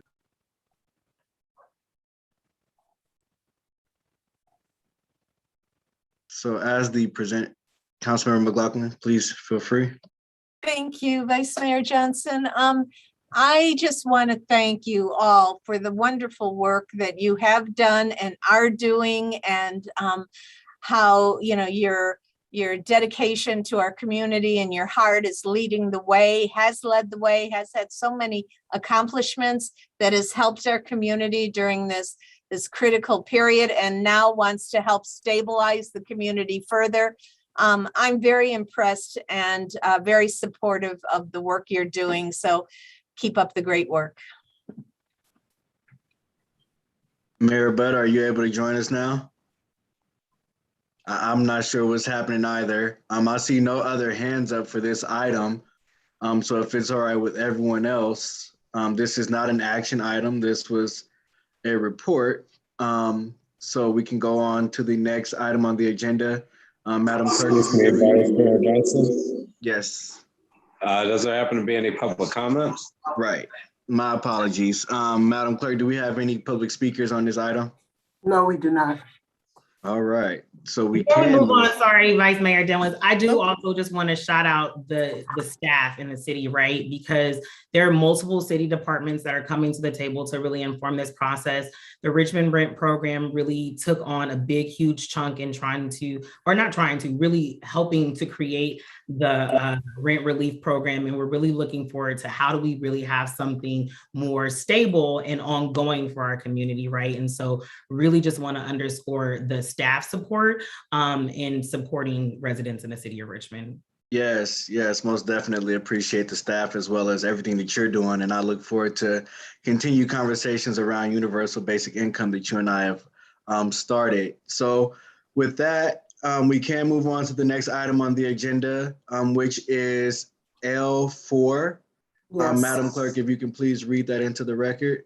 Okay, item L4 is to receive a presentation and provide input on the development of a citywide community benefits policy. All right, and so this is coming from the city manager's office. Deputy City Manager Curl, do you have a report? Yes, I do. Thank you, Vice Mayor Johnson, Mayor Butt, and members of the City Council. KCRT, can you please put up the PowerPoint? So by way of background, at the June 8th City Council meeting, city staff were directed to solicit feedback and engage in a comprehensive community-wide process to obtain and develop a citywide community benefits policy. The goal was to complete this in October. This evening is the first study session that you'll receive in our efforts as staff in collaboration with the Renee Public Law Group as well as Estelano Advisors. So this evening, and KCRT, can you please put up the PowerPoint for item L4? We have a brief PowerPoint for you that we'll go through. Next slide, please. Overall, Our objective this evening is to give you an update on the landscape analysis that's been completed. Next slide, please. And enable you all to provide some community input as council members directly, and then we'll discuss next steps, and that includes our timeline to ensure that we meet the council's expectations. Next slide, please. And so with that, I will hand it off to Julian Gross, who's the lead here on this work in collaboration with his other team members. And I also would like to acknowledge the work of Gabino Arredondo in the city manager's office for his assistance with this as well. Julian? Hi, greetings, council members. Can you hear and see me okay? Yes. Great. So I guess we're on to the next slide here. Thank you so much for your time and interest in this issue tonight. I'm happy to be here presenting. Sorry we can't be there in person. We are the consulting team brought on as the deputy city manager mentioned to assist the city in developing a community benefits policy. If we could get the next slide up, that would be great. Thank you. So the first question that we have to deal with is what are we looking at, or what does the city want to look at in terms of a community benefits policy? There are a great number of things that could be swept into the concept of community benefits. It's a very broad concept that means different things to different people and has been used in different ways by public entities in a lot of different contexts. So one of the goals of this study session tonight is to very briefly try to lay out some categories of types of initiatives and programs, and policies, laws we could be talking about when we talk about community benefits. And that will shape the subsequent processes in this matter, the public stakeholder engagements, the next study session, and eventually what is brought back to you as council for action for a community benefits policy. So having worked in this field for a while, I have a little thinking on these types of policies, and I just want to go through these and set them out a little bit, and then we can talk about the landscape analysis and one interesting policy from another city. And then we'll move into the Q&A section after a little conversation about next steps. So when we're talking about these policies, I guess we can go to the next slide now. Yeah, one more slide. Okay, city policies, category 1 in terms of types of policies that might fall under the community benefits rubric is, I think, the category that most people are thinking of when they talk about community benefits agreements, CBAs, or community benefits generally. And I'm sure this was front of mind for at least some of you in initiating this process. So this is the sort of obvious topic of community benefits provided by developers of large public-private projects. So I'm using large public-private projects to mean not situations where the city is simply regulating a project. It's not a by right project, but it's something where it's a sort of an anchor project for a neighborhood or a community, and the city is negotiating either a subsidy or a complex land deal, and it's really what you call a public-private project. And that's a term that's used in one of the city policies we'll talk about a little bit as well. So cities can have policies that talk about what benefits should be provided with those kind of projects. Richmond currently has several on the books right now. The local employment program generally covers city procurement contracts, but it also has a clause indicating that it should be applied to projects that receive a city subsidy of at least $100,000. Same with the living wage ordinance. I think again, drafted with the main intent of procurement contracts, but has a clause applying it to entities receiving city financial assistance of at least $100,000 in a 12-month period. Green building requirements is a similar city policy. So I want to note that these policies sort of set a baseline expectation or requirement for these types of projects.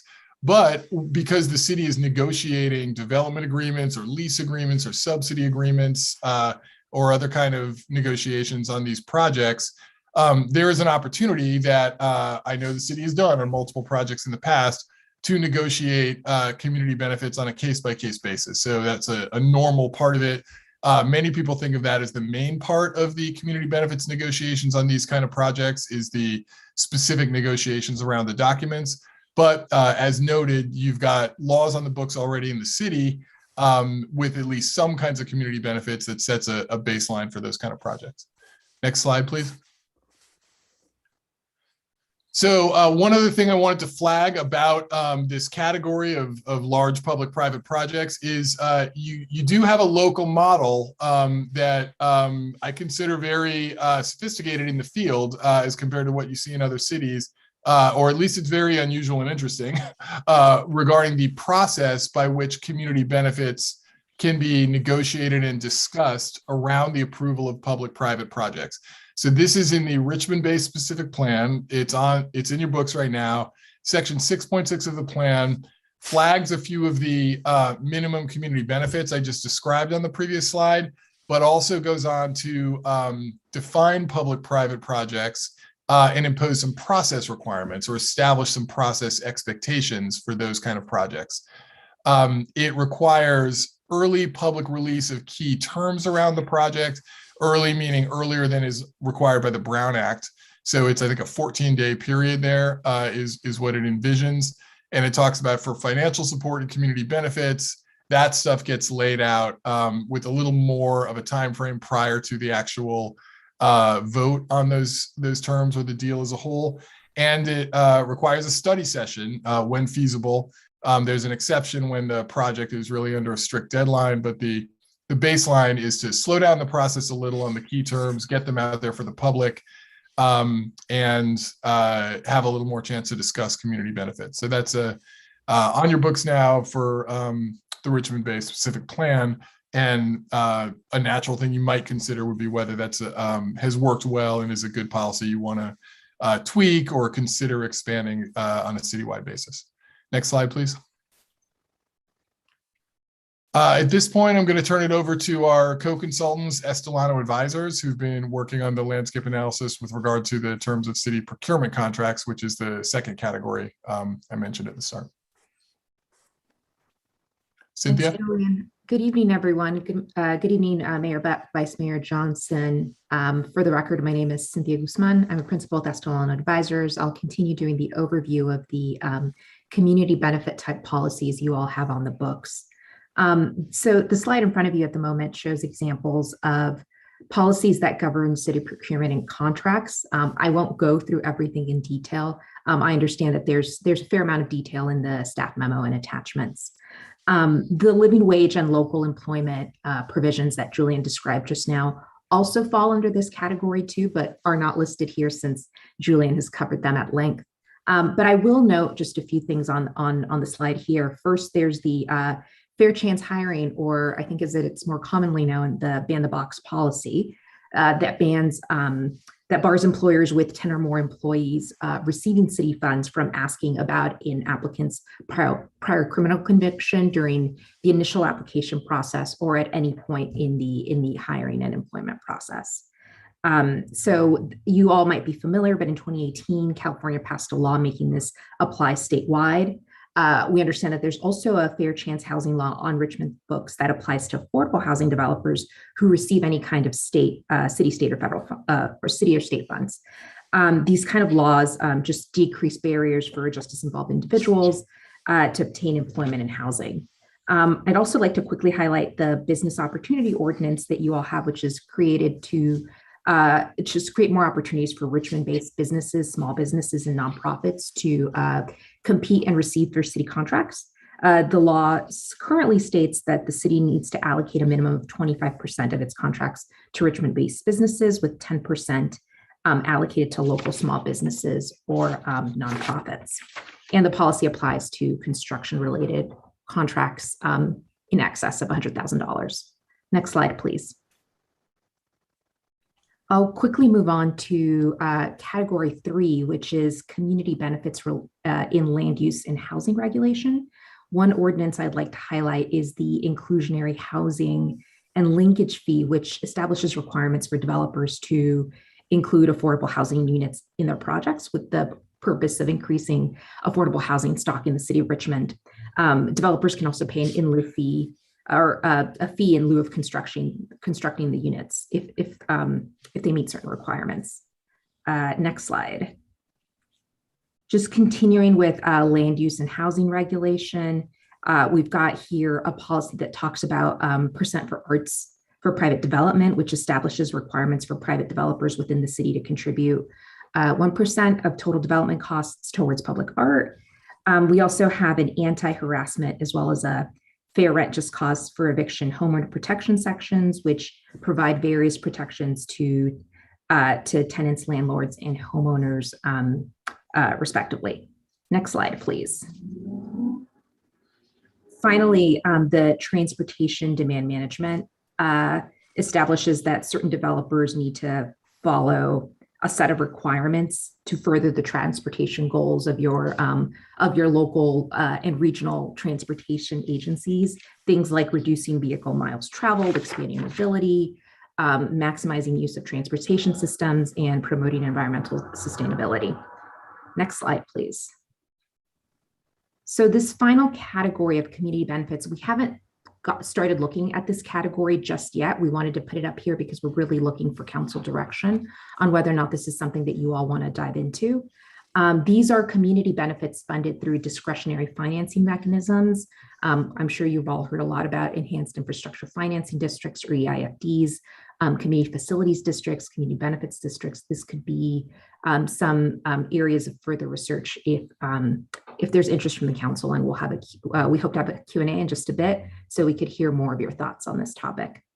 Next slide, please. At this point, I'm going to hand it over to my colleague, Talia Mirmalek from Rennie Public Law Group to discuss national models that we explored in our community benefits research. Thank you, Cynthia. And thank you, council members. Hello, everyone. First and foremost, thank you for the opportunity to address you all tonight. My name is Talia Mirmalek. I'm a student at Berkeley Law and a law clerk at Rennie Public Law Group, and I'm a member of this team on this project. So tonight I will be speaking about an example community benefit negotiations policy in Detroit, Michigan. While there are other policies that are mentioned in our report, I'm specifically highlighting the one in Detroit because it's the most prominent model and it's the one that's often looked to by those in policymaking circles. If you could go to the next slide, that would be great. Thank you. So how did this policy come to be? In 2016, there were two competing ballot initiatives, Prop A, Prop B. So these are here, I'll do Prop A, Prop B. Prop A was created by a coalition of community organizations and advocates and was placed on the ballot through a petition. Prop B was placed on the ballot by City Council and had the support of the business community. Voters ultimately approved Prop B. And so this ballot initiative becomes law. It's called the Detroit's Community Benefits Ordinance. If you could go to the next slide, please. And when a developer comes forward with a proposed project, depending on the size of the project and the amount of funding it's getting, that developer is required to meet with community representatives and see if they can work out a slate of community benefits for that project. Those community representatives are nominated by the residents in the area where the project is located. And after these meetings, sometimes there are few, sometimes there are many, the developer and the planning director will incorporate the agreed upon community benefit commitments into the development agreement between the developer and the city. Since this policy has passed, next slide, please. I have an image to visualize this. 10 projects have gone through the policy, averaging around 8 meetings with the community representatives. One of the major projects, for example, for the basketball fans is the Detroit Pistons. However, local community groups and even the legislative policy division of the city of Detroit have reported mixed results and have even gone so far as to propose serious amendments to the policy. I'm happy to go into further detail during the question and answer, but I will wrap it up there and pass it back to Julian. Thank you. Thank you, Talia. I guess we're actually going to go to the next steps. The one thing I wanted to say about the categories that I mentioned is that the purpose of laying it out in this way was not to go into immense detail on the different policies you have in the books now. I'm sure time wouldn't permit it, and you're familiar with the laws on your books. But rather to think of the different community benefits initiatives that you have in the books and that you could consider in these large sort of buckets or categories of approaches, so that we can have some guidance as staff and as the consulting team on what you want us to really dig into and bring back to you on a short time frame. So Shasta, did you want to take this next slide? Yeah, or I can? So So just in terms of next steps that we're contemplating, and we look forward to receiving the city council's input tonight, but at this juncture, our objective this evening is to gain your input. Thereafter, we would have 2 community meetings, one on October 13th, followed by one on October 14th, one in the evening, one at noon, to allow a broad cross-section of any community member, any stakeholder, any resident, any business owner, any CBO to participate in these community sessions to provide guidance as we move forward. Then we anticipate coming back to City Council in October to provide an update. And at that juncture, our objective would be to be in a position to have an initial draft for your review and feedback pertaining to the community benefits framework. We do want to be thoughtful, though, that there are a number of items that the City Council is considering over the next couple of months. And so based on your input this evening, we can certainly adjust the schedule if that's something the City Council would like us to consider to provide additional time for analysis. So with that, I turn it back over to Mayor Budd or Vice Mayor Johnson to help us build questions. If the Can you all hear me now? Yep, we can hear you now. Thank you. I've changed. Questions from council members. Councilor Willis, got a hand up? Yeah, thank you. I don't necessarily, I guess, my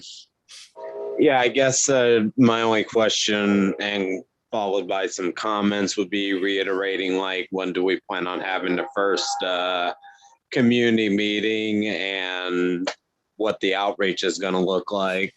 But yeah, this is an exciting topic, and I do like what was already said about incorporating a community benefits policy based on some of the policies we have already in a book, especially when it comes to local hire policies, ban the box, opportunities for disadvantaged workers, also inclusionary housing. I definitely would like to see that go into a community benefits package policy, however we can form one. But also, I guess, first and foremost, whatever the legal jargon we need to put in to make this sufficient, but also not scary, is putting emphasis on the fact that community benefits policies need to have a good amount of threshold of community input before a policy is adopted into any long-term contract, because we have had in the past where developers would come in and they would propose community benefits agreements or initiatives in order to support their project, but sometimes that lack community input or only got a certain amount of input from people, then just packaged up and given to us as the city council. So whatever community benefits we talk about, post a policy being adopted, I do want to make sure that there is some sort of threshold language in there that compares the amount of community input we're getting, the type of community outreach we're doing, also based on the size of the project and how that's going to have an input on the neighborhood in general. So those are just my comments on how I would like to see this go forward. And to reiterate my questions, just when are we planning on having some of the first sessions for people to give input on a community benefits agreement policy? And what is the planned outreach for that, both digital and non-digital, if that can be answered now or at a later time? And that concludes what I have to say. Thank you. Thank you, Councilmember Willis. Gavino Arredondo in the city manager's office is going to be leading the community outreach. And so with that, I feel very comfortable that it will be very broad and include any and all stakeholders that would like to have a seat at the table. So I just want to share that as a starting point. And at this juncture, the first meeting is scheduled on October 13th, followed by a meeting on October 14th. And then our plan was to come to City Council again in October with an update, and to get a sense of if the council felt like they were in a position where they wanted to adopt an initial policy, or if they wanted to provide some staff with some additional time to do additional analysis and outreach. So at this juncture, we're following the direction that was provided to us at the June 8th City Council meeting. Thank you.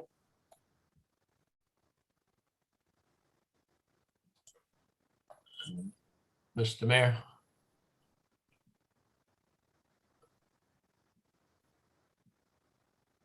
Mayor Butt, we can't hear you again. Man. Okay, I heard you now. Yeah. Can you hear me now? Yes. Yeah, you're good. Okay, Councilmember Bates. I wanted to inquire as to what extent you're involving the various neighborhood councils. We will outreach and invite all of the neighborhood councils to participate in the stakeholder meeting on October 13th and 14th, Councilmember Bates. Okay. Councilmember McLaughlin.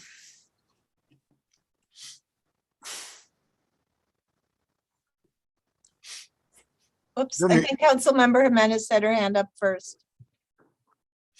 Go ahead. Okay, Councilmember Jimenez. Okay, thank you.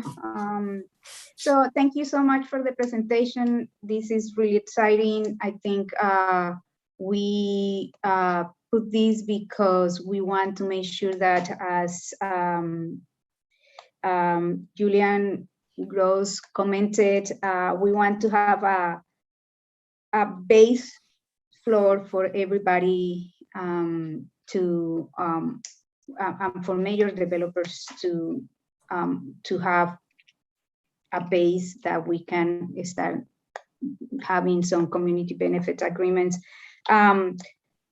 I think one thing that we're talking about also is kind of like how we can create metrics to measure that how the community benefit agreement will be evaluated, especially because sometimes the community benefit agreement has been used just as a way to pass development or development here and in other parts where it wasn't a lot of community involved.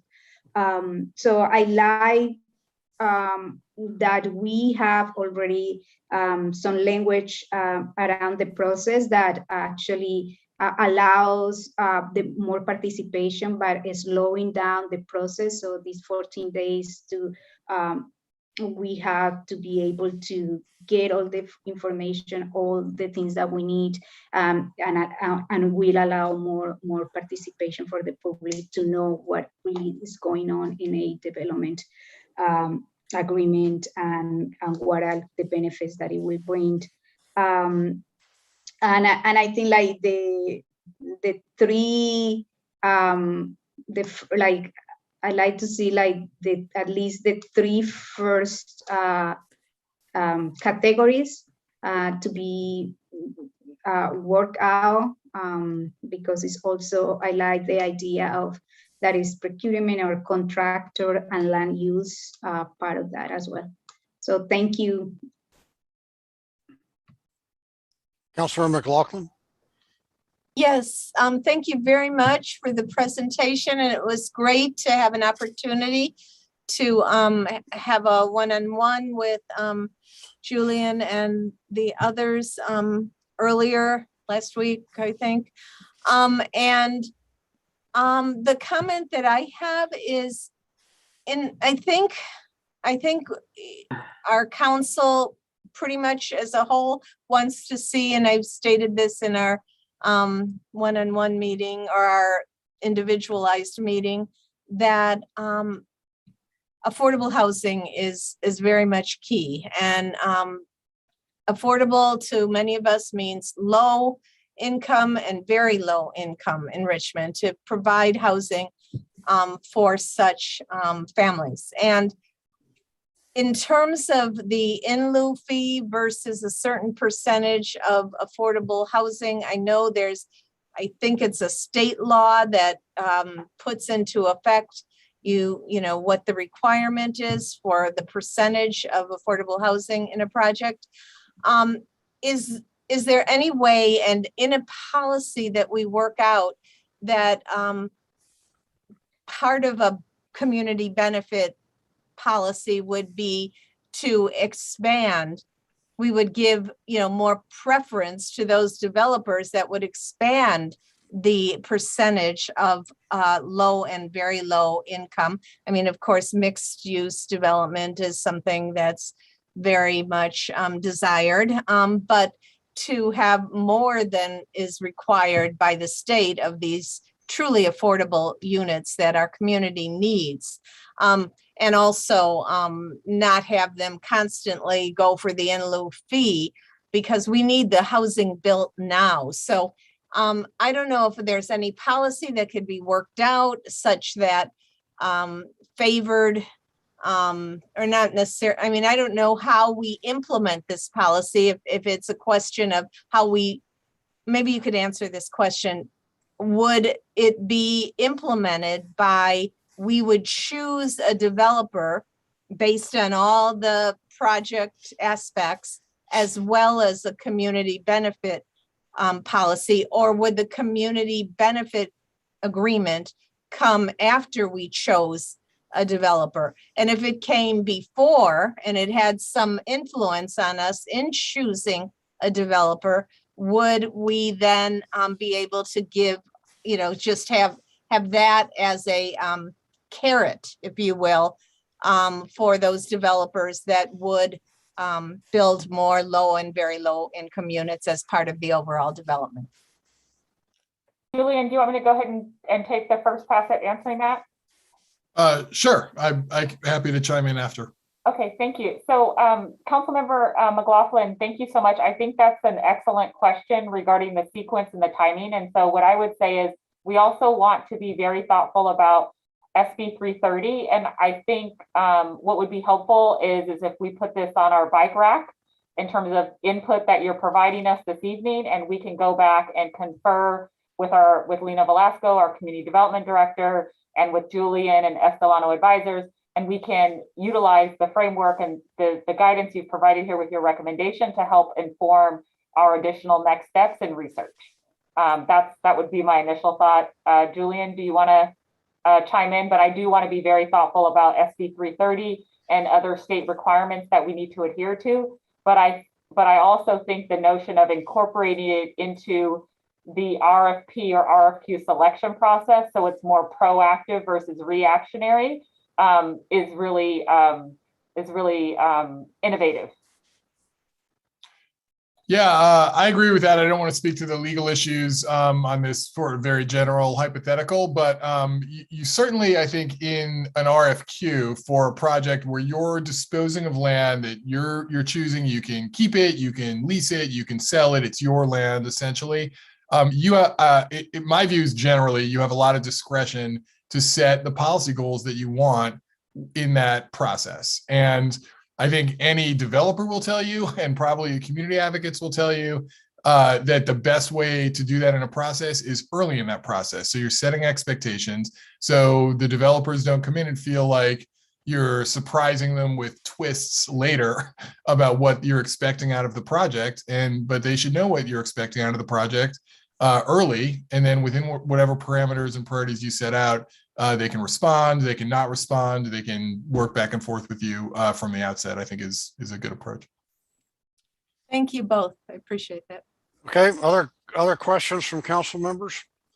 Do we have public speakers? We have one speaker, two speakers. Okay. The speakers are Don Gosney and Bobby Lopez. Don Gosney, you'll have up to 2 minutes. You may begin. Thank you very much. First off, Talia, you did a great job on your presentation. Okay. Second, I'm not 100% clear about how this council defines a community benefit package. The term seems to be somewhat fluid, and the presentation even pointed this out. What was in this presentation seems to have missed some of the real life community benefit demands that we see so frequently. What I've seen time and time again are elected officials and members of the community that seem to think that before anyone can bring their business into Richmond or build anything here, they need to grease the palms of some part of the community. The greed that we sometimes exhibit is embarrassing. When Chevron tried to get their modernization permit, after the initial permit was pulled, after they had already spent about $400 million, the city extorted $91 million out of them for a community benefit package. And along with the benefit packages, we have council members and community groups that try to tell a new business what they will be allowed to do with their property. Their property. They get to fork over the money, but these special interests get to decide what they will be allowed to do with their property. This is happening right now with the new owner of the Hilltop Mall. Why would any business want to come to Richmond when the council and special interest groups try to extort a community benefit package, as well as tell them what kind of business they will be allowed to operate and even who they will be required to hire? With respect, the people that run Richmond need to take a step back and embrace businesses that want to bring their operation to Richmond, as well as their tax dollars and the employment that comes with it. Reasonable requests are, these days, a part of the game, but all too frequently we cross the line of reasonableness and propriety. And how would these city policies affect neighborhood groups that demand community benefits in exchange for their support? Thank you very much. Thank you. Next speaker is Bobby Lopez. You may begin. Good evening, Mayor, Vice Mayor, and City Council members of the City of Richmond. This is Bobby Lopez with Build Affordable Faster California. We're a regional and statewide policy project and also an affordable housing developer. I personally thought that was a really informative presentation. I'm actually tracking your work because the issue of community process is one that city across the regions are grappling with. And kudos to the City of Richmond for really starting down this path and studying this process in a way that I think other cities could learn from this. And, you know, thinking and also just reflecting on what the previous speaker said, value capture is a really big piece of what city government does. You want to make sure that when any big project is done in your city, that you're capturing enough resources to create the infrastructure for that project and to make sure that your existing community is stabilized. I think, you know, for example, in Oakland, we made a serious misstep when we did an extremely low value capture on affordable housing, and we're feeling the effects of that right now. But I just wanted to name that I wanted to echo the importance of everything that was mentioned. I really want to echo the importance in my past experience of working on ZDAs, of just the importance of defining outreach. And it sounds like this was a pretty robust conversation on that. I think the importance of inclusionary housing is very key, especially with trying to meet low income RENA allocations, and they're much higher this next cycle. And lastly, I noted on the slide for further research, the issue of EIFDs. I would strongly encourage the city to research EIFDs as part of this project because, you know, we've worked on EIFDs. We're currently looking at an EIFD in other parts of the region. And we did a state bill AB 464 on EIFDs so that EIFDs can fund small business, homelessness. And it's a way of creating tax increment that can be captured. So it's not new taxes. It's using existing tax increment. One of the good things that redevelopment did do, there's a lot of bad things it did, but it did create a financing model that is worthy to look at to help solve the big issues that Richmond is facing. Thank you. Thank you. Next speaker is Ruskal Pyongyang. You may begin. Good evening, Mayor and Council. As a former staffer to Council Member Javanka Beckles, and here we are 3 years later. This is a long time coming. I'm glad we're having this discussion, and I want to thank Julian and the presenters. We need this in place ASAP, and also echo the points made by Ms. Lopez, and also support her points. Thank you. Thank you. And that was our last speaker. Okay, thank you. That brings us to our next item, L5. Would you read that, City Clerk? Yes, item L5 is to receive a presentation from PG&E regarding power outages in Richmond. So I put this on the agenda because I think, like the rest of you, I was getting multiple inquiries from people about the large number of repeated outages in Richmond recently. And it was also all over social media. So I thought this would be an opportunity to get a PG&E representative to give us a presentation on what happened and then answer some questions. So who's here from PG&E? Is that Nakruka? Is that you? Or Yes. is it okay. Yes, good evening. My name is Nkiriko Hebu, Government Relations Rep for Contra Costa North and West Contra Costa County. And to speak today is my manager, Darren Klein, Senior Manager for Government Relations. And thank you both for evening. being here tonight. I really appreciate it on short notice. Go ahead.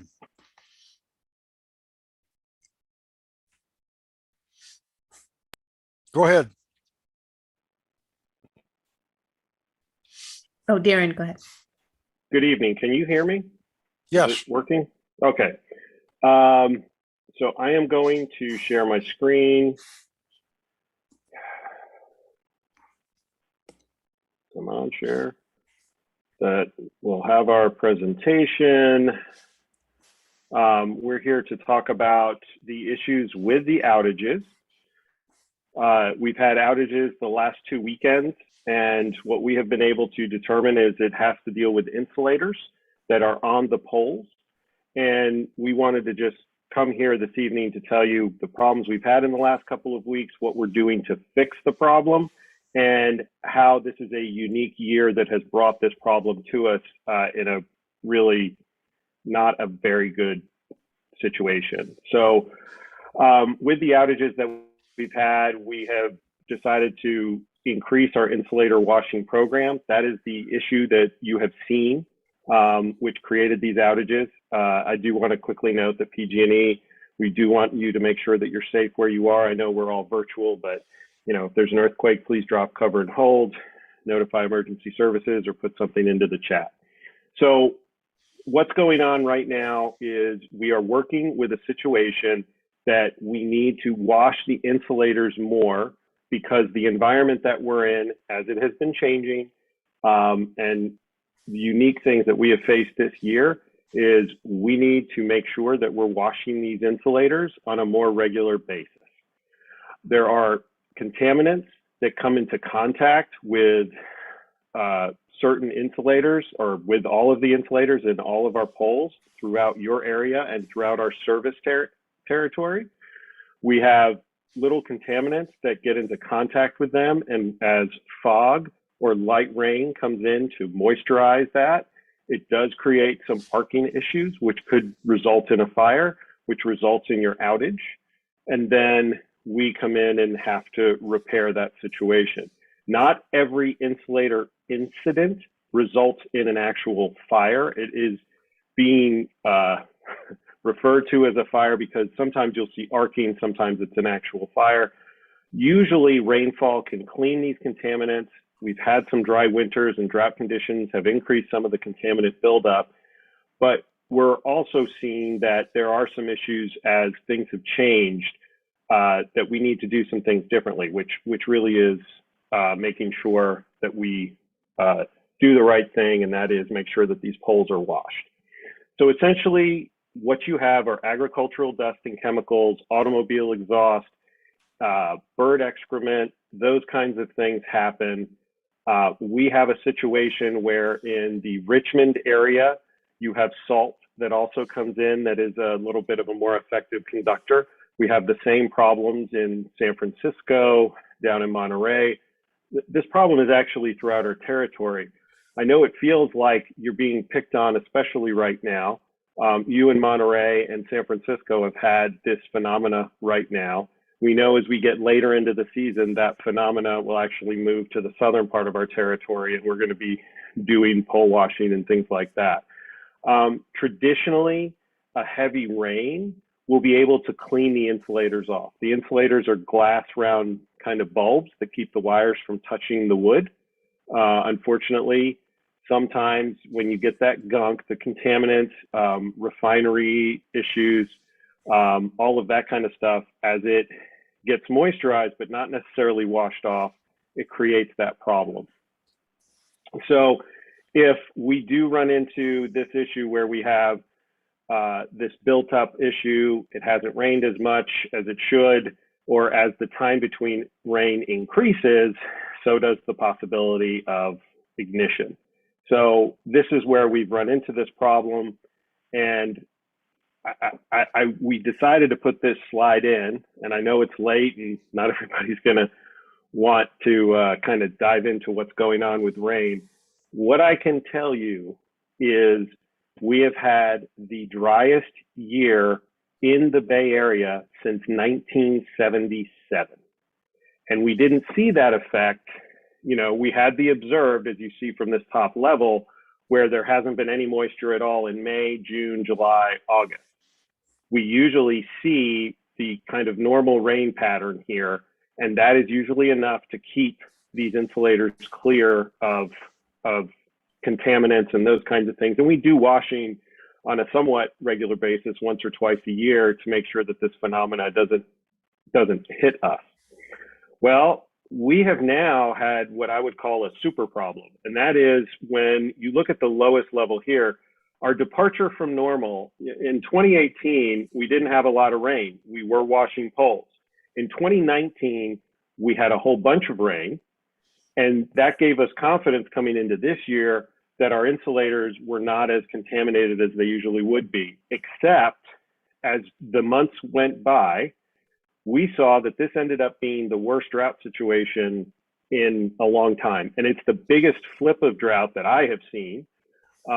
We have had issues where the climate has changed dramatically from year to year. When I first started working for PG&E, our high fire threat districts were at 15% of our entire territory. Today, our high fire threat districts cover about 55% of our territory. So in just 5 or 6 years, our high fire threat has increased. Now we're seeing dramatic swings in each individual year that has had us to take a second look at this phenomena of washing the poles and what do we need to do with the gunk that gets on the poles. I do want to stress that when we talk about what is this gunk, it is from local areas. It is not smoke from a fire. That is a different kind of issue. And this is where I want to show you, is this just happening in Richmond? And it's not. We have done a full analysis of where everything is happening along with where we wash insulators. Every dot on this screen is where we have seen this problem and where we've had a pole fire or arcing or flashing. And you'll see how it's concentrated in the Bay Area. You'll see in number 3 that Salinas, and then out in some rather wealthy areas along the shoreline. That's what those green dots are right above the 3. We have this same exact issue, and we have had a record number of pole fire issues down there as well. As we go through the year, areas 4, 5, and 6 are also affected. They do have oil production there and a lot of refinery work, those kind of contaminants that we know are coming. We are looking at all of those, and usually we need to just wash our insulators once a year. If we see heavy fog and not as much literal rain, and it's a little bit drier, we may do the washing twice. What we're moving now is to a model in these coastal areas where we're going to have to do monthly washing. We have folks working in your area right now, cleaning thousands of poles. We're probably doing 100 to 160 poles a day, trying to work through Richmond and the outer areas in Contra Costa County, down in San Pablo and El Cerrito. We go along these circuits to make sure that they get clean. But we definitely have seen a change in environment that has had us to look at this, really much differently. So we target 1,000 electric power poles per crew per week. That's washed by our crews per week. There are 6,000 electric power pole locations in these critical areas. So what we have done is we have targeted circuits where we've had these issues. These are El Cerrito, these are all the Richmond, and we go by those circuits and we are focusing 100% here in East Bay so that we can mitigate this issue. So you're going to expect to see trucks driving down the street. We try to do it on days like if you have street cleaning days and not as many people are parked there, we try to do it on those kinds of days.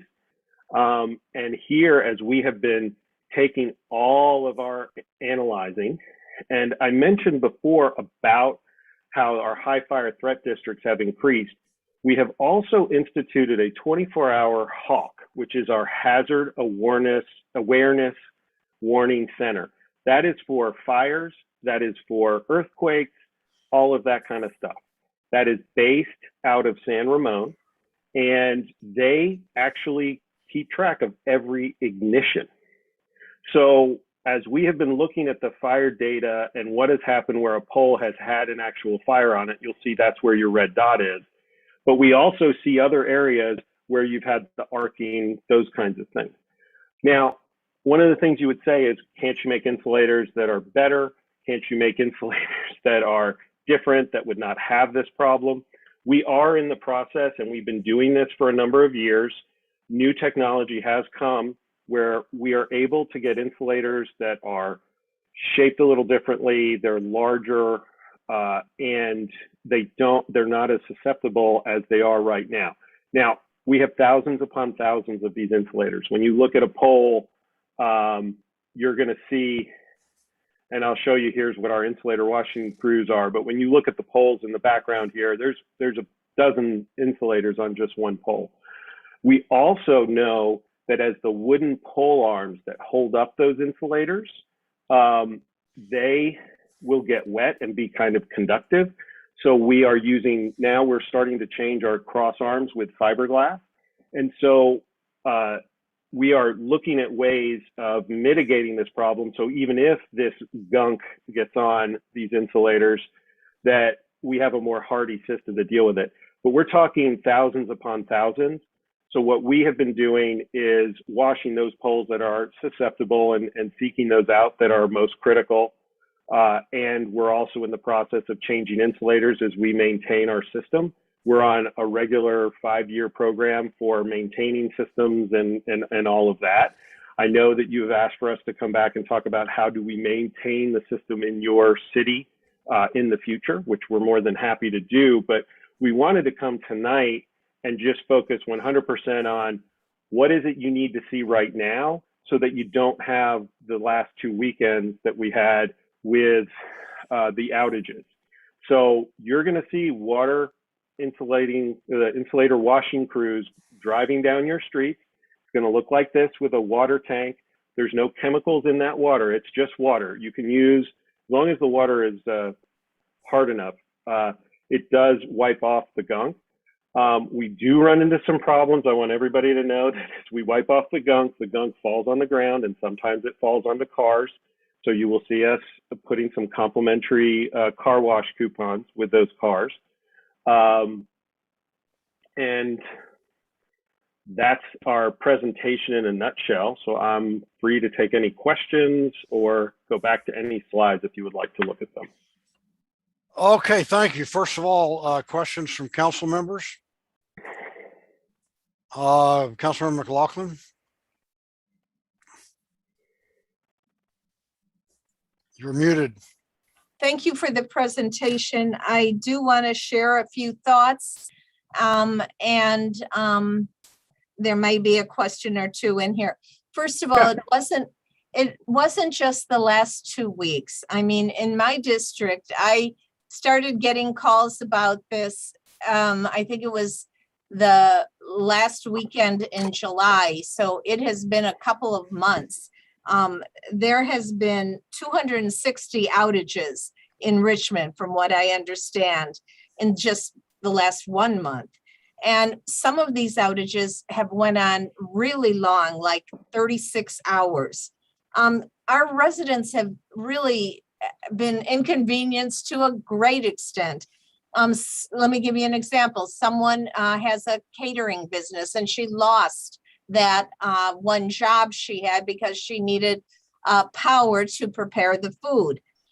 There are also the issue of people who have medical conditions that require equipment. And when the power's out, their health is in jeopardy. So I don't know. So a question on that, and you could wait until I finish my comments before you answer, but what do you have to get people who have medical conditions the power they need? Are they given generators? Does PG&E supply that? We don't want people to be at risk of their health conditions worsening or worse yet, Yeah. a fatality. Yes, ma'am. Let me just finish, just so I get, because I have them all kind of in a list here. We have had complaints. A lot of the complaints have been, they call PG&E and they don't get the information they need. Each time they call, it's a different, it was certain types of balloons that were caught at first, and then it was something else, the weather, and it just keeps changing. So people want accurate information. And of course, the estimated time of the power coming back on always changes. You know, it'll say by noon, and then, you know, it'll be 5 o'clock and nothing has changed. And then it'll change till midnight. And then it doesn't actually come on until the next morning. So you have all this, all these issues. And I was glad to hear you say you're willing to come back to give us more information about your infrastructure. I understand you have a 5 to 10 year plan. One of our residents really pushed hard to get information, and finally she said, is your infrastructure in disrepair? And they were giving her all these different ideas for why the problems were happening. And finally they did say, yes, we need to fix our infrastructure, and there is a 5 to 10 year plan. So we want to know about that. Actually, we would like to see things happen sooner. And another thing is that our residents, because we're a low income community, our residents are really concerned that you are not prioritizing fixing the repairs. First of all, we want to make sure in the 5 to 10 year plan that we're not left behind when we think we've suffered a lot as a result of outages, which may be from failing infrastructure, but also when infrastructure or when outages do occur in the interim period before you fix the infrastructure, that the repairs happen in a timely way for our residents, and that our residents aren't put at the end of the line constantly, which is what the concern is, that because they see how El Cerrito sometimes gets their power back on sooner and Richmond doesn't. So we want to make sure there isn't a discrimination going on here, because if there is, believe me, our residents are going to rise up and complain. And the other thing is we want to just see as much prevention as possible in terms of how you deal with this washing, for example. Another resident talked to someone and they said, well, you know, it takes a long time for us to do this washing. And my response is, well, PG&E is a very, very wealthy corporation. Can you not hire more people so that, and train more people so that these poles get washed more frequently and, you know, with more hands making the work go faster? So I think there were a couple questions in there, one about the medical and the other about, are you going to be hiring more people, and any other comments you would like to make?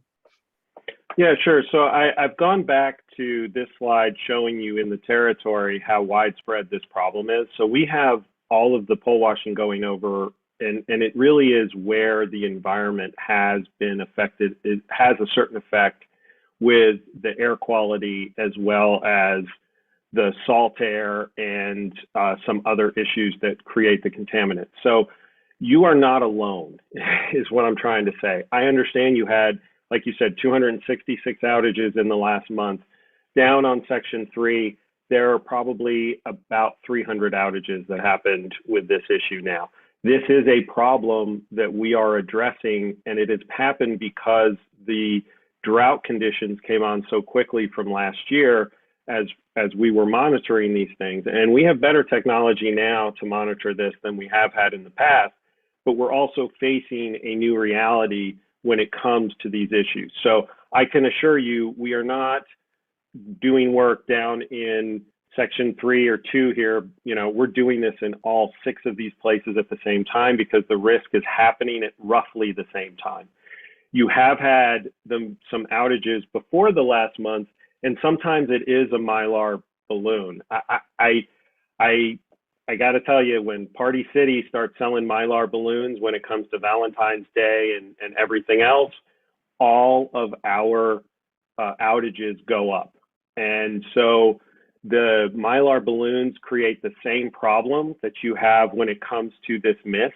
They're metallic and they'll hit something and they'll wrap themselves around an insulator in the wire and the pole, and then you now have an arc flash. And so we have asked people to please move away from Mylar balloons. I know that Party Cities at Hilltop and as a company within Richmond, they have also told people to please be careful with their Mylar balloons. So I would want to talk to folks about when they say PG&E said it was this or it was that, or I know Mylar balloons are an issue. I know that this mist is an issue. And you know, we should be accurate with our outages. We have had problems with what is our estimated time of restoration. Sometimes it's due to the nature of the outage. If it is not a Mylar balloon or these cleaning of the insulator type issues, it usually is a car hitting a pole. And so when that happens, you do have outages that sometimes extend longer than we would predict because of the nature of the accident, if somebody was injured, stuff like that.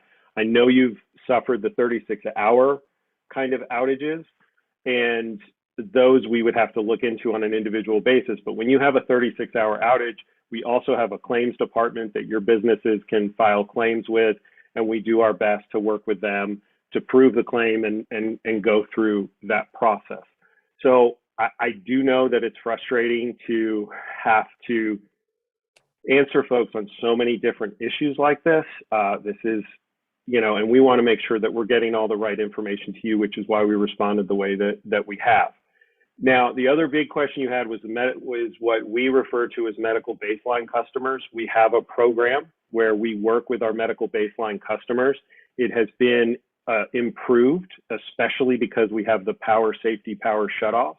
We are working with folks to make sure they have backup batteries for their medical equipment, and that as you know, there are power outage problems. If it is a PSPS or something else, we're able to have them work with them so that they are covered.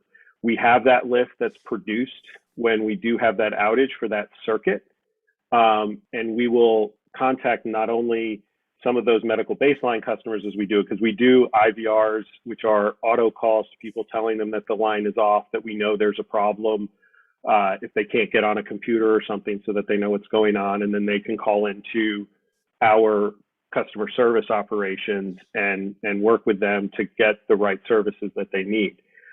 We also go to your critical customers that are businesses, and we have folks calling them and working with them as to what the problem is and try to work with them on that as well. So we do have that information and we do work with that information. Did I get everything or? Yeah, just one follow-up. How do people get on that medical list? We can send you a way for people to get on that list. You can go to the PG&E website and you can find medical baseline customers is how we refer to it. You can do it through our PSPS portal, but Enkiruka can make sure that you have that information and be able to get that information out to people. That's how we know. It would be great if that could be sent to the city manager and then she could pass it on to all of us, because I'm sure we all have people with medical conditions that we want to make sure have the right connection to not suffer through this kind of thing. Yes, ma'am. Councilor Willis. Yes, and thank you for the extensive presentation. I just wanted to ask a quick couple of questions just for information's sake. I know you mentioned a lot about the drought and how that's been having a huge impact on the power lines, and I believe you said the conductors with a lot of the buildup. I was just wondering if you could comment to if y'all have done any initial analysis on how the pandemic has had an impact on the power lines, with people having to shelter in place and be home more often, using a bunch more power, if that has also had an impact.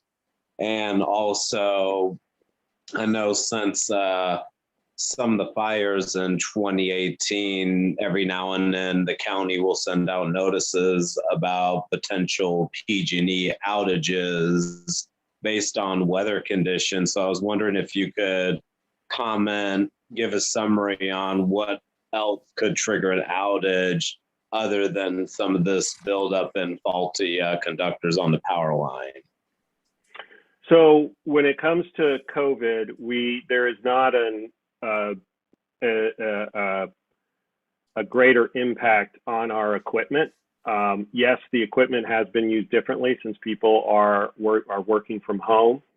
The way the equipment is built, having more power or the kind of power that's being drawn across these lines has not increased any issues with the equipment. The equipment is performing well when it has electricity going through it. When there's an outage, that's not happening. I also want to make sure that everybody knows that when we do have a problem with these poles, there is an outage. When there's an arc flash or an actual pole fire, we are replacing the pole arm right then and there with fiberglass arm, and we're putting the bigger insulators on that. So you are getting new equipment that's replaced when any of this equipment fails. And then you're in a regular program where we are updating the insulators as we go through. We have periods of time as we update those insulators, and because an insulator may fail for another reason or what have you, but we're doing all of those kinds of things. So I don't want you to think that if a troubleman comes out because a car hit a pole that we're not replacing the pole with a brand new pole, or we're just putting up a pole that a car ran into. We don't do that. We're replacing all of the equipment there. If there was a transformer on that pole, that transformer is replaced. We don't put that damaged equipment back into service. So I'm confident that we are improving things that way. And so with the COVID effects, we have not seen any decrease in our equipment, to answer that question. And then other things that can trigger an outage. Yeah, the triggering an outage. Okay, so the triggering an outage runs the full gamut. Traditionally, you will end up, it's because of where Richmond is, seagulls are a big problem. Squirrels are a big problem. Anything that kind of gets on the line and reduces the effect of that insulator causes most of your outages. Mylar balloons are a big outage problem. For some reason, they're a big outage problem from Richmond to El Cerrito into Berkeley. We have had more. I have personally seen more outages from balloons in that area than I have in other places. I'm not saying that people are using balloons more or anything like that, but that seems to be kind of a consistent issue. The other outages, you're looking at public safety power shutoffs, our PSPS program, but you're not in a big high fire threat district. And really what I would say that you're seeing from these outages is the after effect of what's happening in the high fire threat districts. Your high fire threat districts are getting really dry, brittle, having these fires, and that dry brittleness is carrying right into Richmond and other areas where you would have vegetation that traditionally has moisture in it. And when it doesn't, it does become more of a fire threat, but it also creates all kinds of other issues because you have dead and dying vegetation and you have a big windy day, and now all of a sudden a dead bush gets up against the lines and it acts just like a squirrel or something like that. It gets around those insulators. So we are seeing more vegetation of that kind creating some of these problems. But right now the main outage issue that we see is the insulator and the dryness and how quickly the dryness came on. It seems to have made that gunk that gets on there a little bit harder to get off. We usually have had good rains and regular pole washing that does it. Now we're going to have to go to a monthly schedule to make sure that those insulators stay clean. Thank you so much. Any other questions from council members? Councilmember Jimenez. Yeah, I just had a quick follow-up in terms of like changing. We have experienced a lot of flood Chevron. Do you think also this add to this also like Well, an issue? well, we know that a refinery adds more particulate matter to the air, and that does seem to get attracted to these kinds of to insulators in general. That is also why, and I've left this map up, when you look at 4, 5, and 6, where you have oil industry doing some other activities, we have seen some of that particulate matter that we all know about in our community here. That particulate matter seems to be stuff that does adhere to the insulators. And that's why I wanted to point out earlier that we have not seen an effect from the wildfire smoke on these insulators. There's something else in the particulate that happens with that. And as we have had our experts look at it, agricultural dust and chemicals, definitely. Automobile and diesel exhaust, definitely. Bird excrement, that's a nicer way to say it. But the power plant and refinery emissions do seem to be one of those kinds of things. Something new down at the bottom when we say moss, smoke, and gases. Look at that moss one there. I'm still trying to figure that out, but it seems that in some of our areas, moisture gets caught for a short period of time, and there seems to be moss growing in some areas that didn't used to grow. I don't know if that's a climate change effect or anything like that. But these are the contaminants that we have seen consistently affect these kinds of things. And the smoke that's referring to really is what happens with power plants and refineries and industrial chemical kind of operations. So I really, it has to, you look at your industrial stuff and that does have an effect. And so we need to change out these insulators, as we've talked about. We need to clean them, and we need to make sure we're paying attention to meteorology and the weather. We have put up 1,200 weather stations across our entire area in the last couple of years with wildfire. We're going to use that information to help Richmond. Richmond's not in a high fire threat district, but we're going to make sure that we're tracking ignitions. We're going to make sure that we're looking at what the weather is and how dry it is, and say, if we got to start washing poles twice a week, we'll start washing poles twice a week. We're going to bring in that knowledge, which is what we're doing here. I just wish we had thought of this before this year, or we had seen this effect before this year, so we wouldn't have the large number of ignitions. Because like I said, there were more ignitions down in Monterey, there were ignitions in San Francisco. This is something I'm going all over the territory to talk to communities about and help them to understand why it's happened and that we do have a way to start mitigating this problem. I had a couple of questions. Could you advance those slides? I'll tell you when to stop. Go that one right there. So, yep. Oh, go back. Oh, geez, sorry. That was my fingers. Is this the right one? Go back one. Go back one. Yes, sir. There All right. Okay. The illustration on the left. Yep. So it looks to me like that there's a high concentration of these pole fires in Richmond. And yeah, you know, you talked all the things you talked about: squirrels, salt air, dryness, so on and so forth. None of these are unique to Richmond. But I only see, you know, if you go north of Richmond, I see one pole fire in Pinole, one in Rodeo, one in Port Costa. And, you know, I'll see a couple maybe in El Cerrito, but everything else is in Richmond. There's something unique about Richmond. And I think what people are concluding, and I'm not agreeing with this necessarily, but it's what Councilor McLaughlin said, is that the word on the street is that PG&E infrastructure in Richmond is old, and that because Richmond is a low-income community, PG&E is putting a low priority on maintaining it. But and I'm not you've already addressed that. You don't have to address it, but I Yeah. gotta say, there's something unique about Richmond now. The only thing I can think of is the refinery, but you're not seeing, you don't, other parts of the county have refineries. I don't see pole fires anywhere around the other refineries. I don't, of course, this map doesn't go up to Benicia, but you don't hear about pole fires up there. So there's got to be something Yeah. going on in Richmond that is unique. So I'm just going back to the statewide map real quick, and I just wanted to show you there are pole fires up here.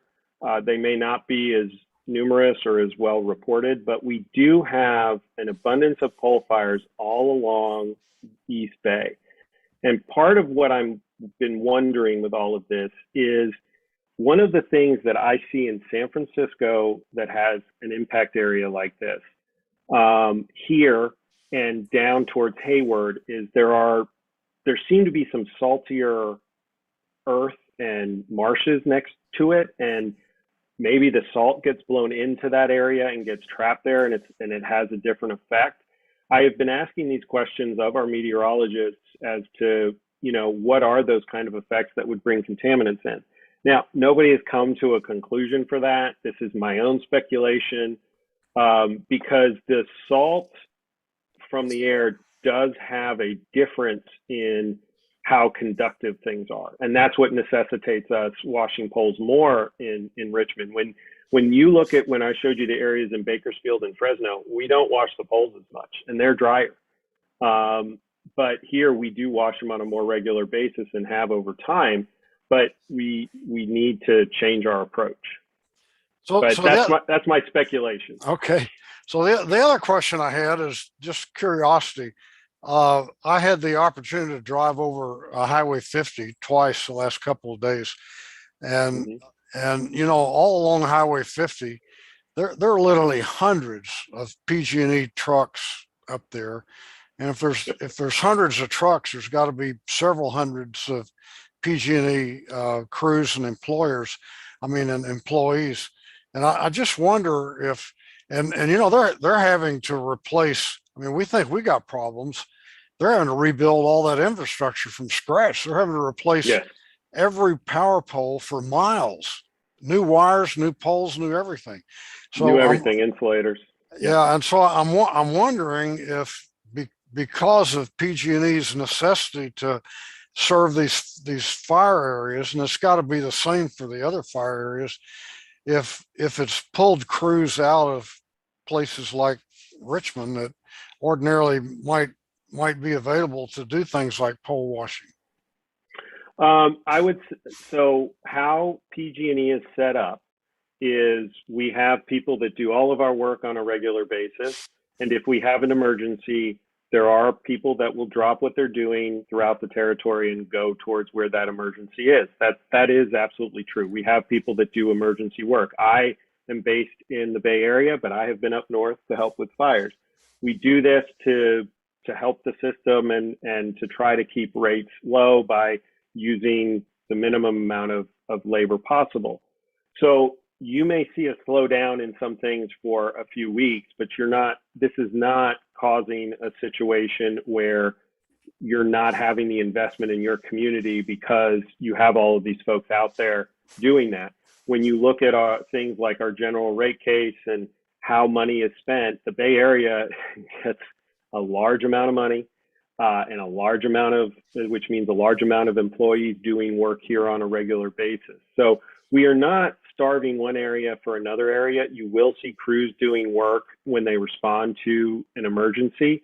When we had these large outages, we actually pulled crews from North Bay, from South Bay.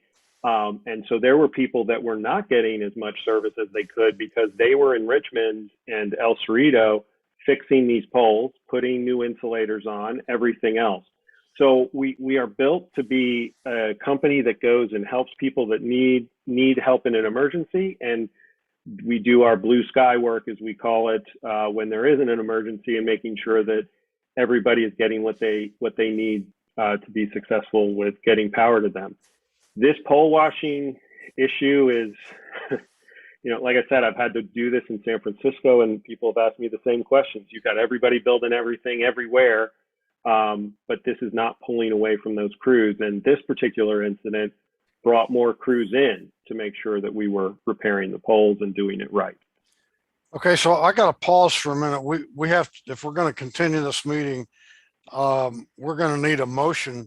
We only have one other item, and it's the monthly report of commissions, and you know, we could probably skip it. So I don't know. Do we have any public speakers, Madam Clerk? Yes, we have one speaker. Okay, well, maybe somebody'd like to make a motion to extend this meeting for 10 minutes or something, and I think we can wind it up. I was going to make a motion to hear from the public speakers and then end the meeting. Okay, is there a second? I second that. Okay, let's call the roll, Madam Clerk. Councilmember Bates, Yes. Councilmember Jimenez, Yes. Vice Mayor Johnson, Sure. Councilmember Martinez, Yes. Councilmember McLaughlin, Yes. Councilmember Willis, Yes. and Mayor Butt. Yes. The vote is unanimous. Okay, so I think we'll go to the public speakers on this item. They may have some additional questions, so go ahead and call them. Okay, the public speaker is Lisa Johnson. Lisa, you may begin. Hi, good evening, Mayor, council members, staff, and to the presenters. You know, thank you for this presentation. I'm a scientist, and the hypotheses we heard tonight just don't correlate with the data and the experience of people here in Richmond and the surrounding communities. Community maps of power outages, including the last power outage, showed a huge imbalance in Richmond versus surrounding cities, yet we all have the same microclimate and are exposed to many of these particulates all across the board, as well as seagulls and squirrels. Contra Costa County is home to several refineries as well, all in close proximity to salt air, seagulls, and squirrels, yet they didn't experience the same level of outage. Even the pole fire map that Mr. Klein showed this evening demonstrated a higher incident rate in Richmond versus Pinole, Hercules, etc. Thus, I don't think this disconnect has been appropriately addressed. Moreover, in 2018, 19, and 2020, we also had significantly more ash and particulates from fires than in 2021. Yet Richmond didn't experience the same extent of outages in those years. And those significant ash particulates all occurred after the final winter rain and in advance of the first rain of the following rain season.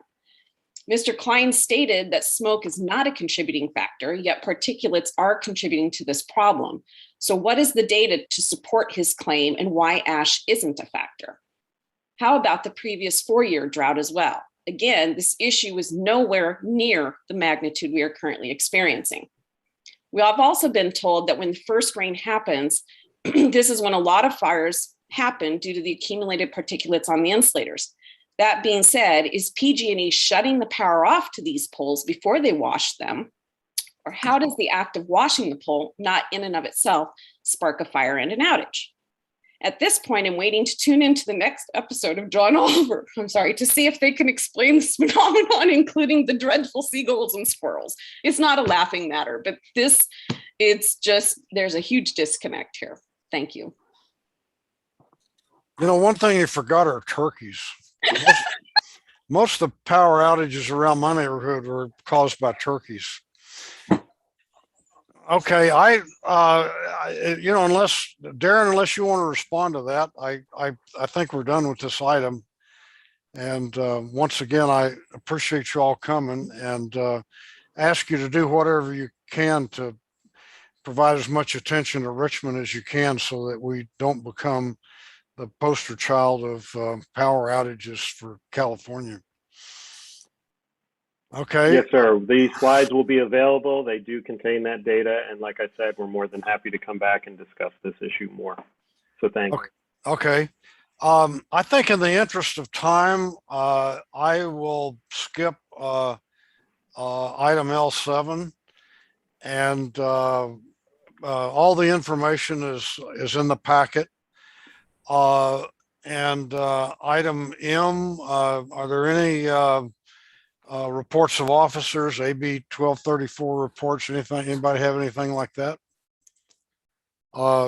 Vice Mayor, you look like you're trying to say something, but you're muted. You're just talking to yourself. Okay. Okay, nothing there. Are there any memorials that anybody wants to give before we adjourn? You want me to talk to you, Mr. Mayor? I'll call you after this. So anything else before we adjourn? Going once, going twice, we are adjourned. Thank you, everyone. Night. Good night, everyone. Good night, everybody. I'm Thank calling you. you now, Tom.